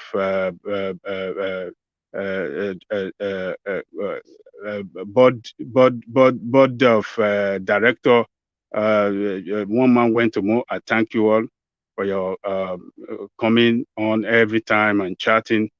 Super chat is quite commendable. I thank Plenty Water as well. I thank Akashi. I thank Jaja. I thank Laditi. I thank Sheikh. I thank Adewale. I thank Asgugu. Everybody in the commentary said, I thank you all. Yeah, they are the strength of the platform. Keep doing what you know to do best. Keep coming back. My sister, Bonksma, I thank you as well. You said you're going to come on the show today. You didn't come. Maybe tomorrow you want to jump on the show. Let's talk. Let's do it together tomorrow. I'll be looking forward to you. So, and our listener around the world, I want to urge you, if you have not, if you haven't liked, please do that right now. Like or you thumbs up. You can share the program as well. And if you have not subscribed, please do that. Please like the program, because when you like, it helps the YouTube algorithm of the program, and the channel can travel far to many places, more than where it is today. You can travel further than that, and the more viewer we can get, the more the better for us to spread this message of resisting this evil that are directing the affairs of our country. We have to conquer them. We must not let them conquer us. So let me leave it at this point, and let me thank Woman, the driver of the program. The strength, where you get the strength from, I don't know, but I just pray that God continue to give him that strength to continue bringing us together every day. So, Woman, I give you big thanks. Tomorrow is going to be another day. I'll be looking forward to seeing you. Thank you, Woman, the Eagle. And I believe tomorrow you will land again and we'll continue the struggle from there. Thank you, Woman, the Eagle. See you tomorrow. All right, thank you, Ajanle Koko. So that was Ajanle Koko rounding it off in its own inimitable style. So that was Ajanle Koko. So traditionally here, I will usually go through the comments in the comment section to marry them to the voices you've heard on the screen. But I'm not going to do that today, and for the simple reason is that there's a good chance that we'll keep it under 5 hours, and I want to see if we can keep it under 5 hours, which we're just a few minutes from. So I'll just round it off instead, but with our acknowledgements to the people in the comment section, and a big thank you to the people who have come on the screen. So we've chewed over so many matters, digested and reflected and done all the usual accoutrements. So that's how it goes. It's always a roller coaster ride on the platform. It's the audience that makes it. It is the panelists that make it. It is just something in the ethos that mixes it together to deliver it as you guys seem to enjoy it. So that has been another session. So I'll leave it here. Carry the conversation on within the comment section, but here I say peace.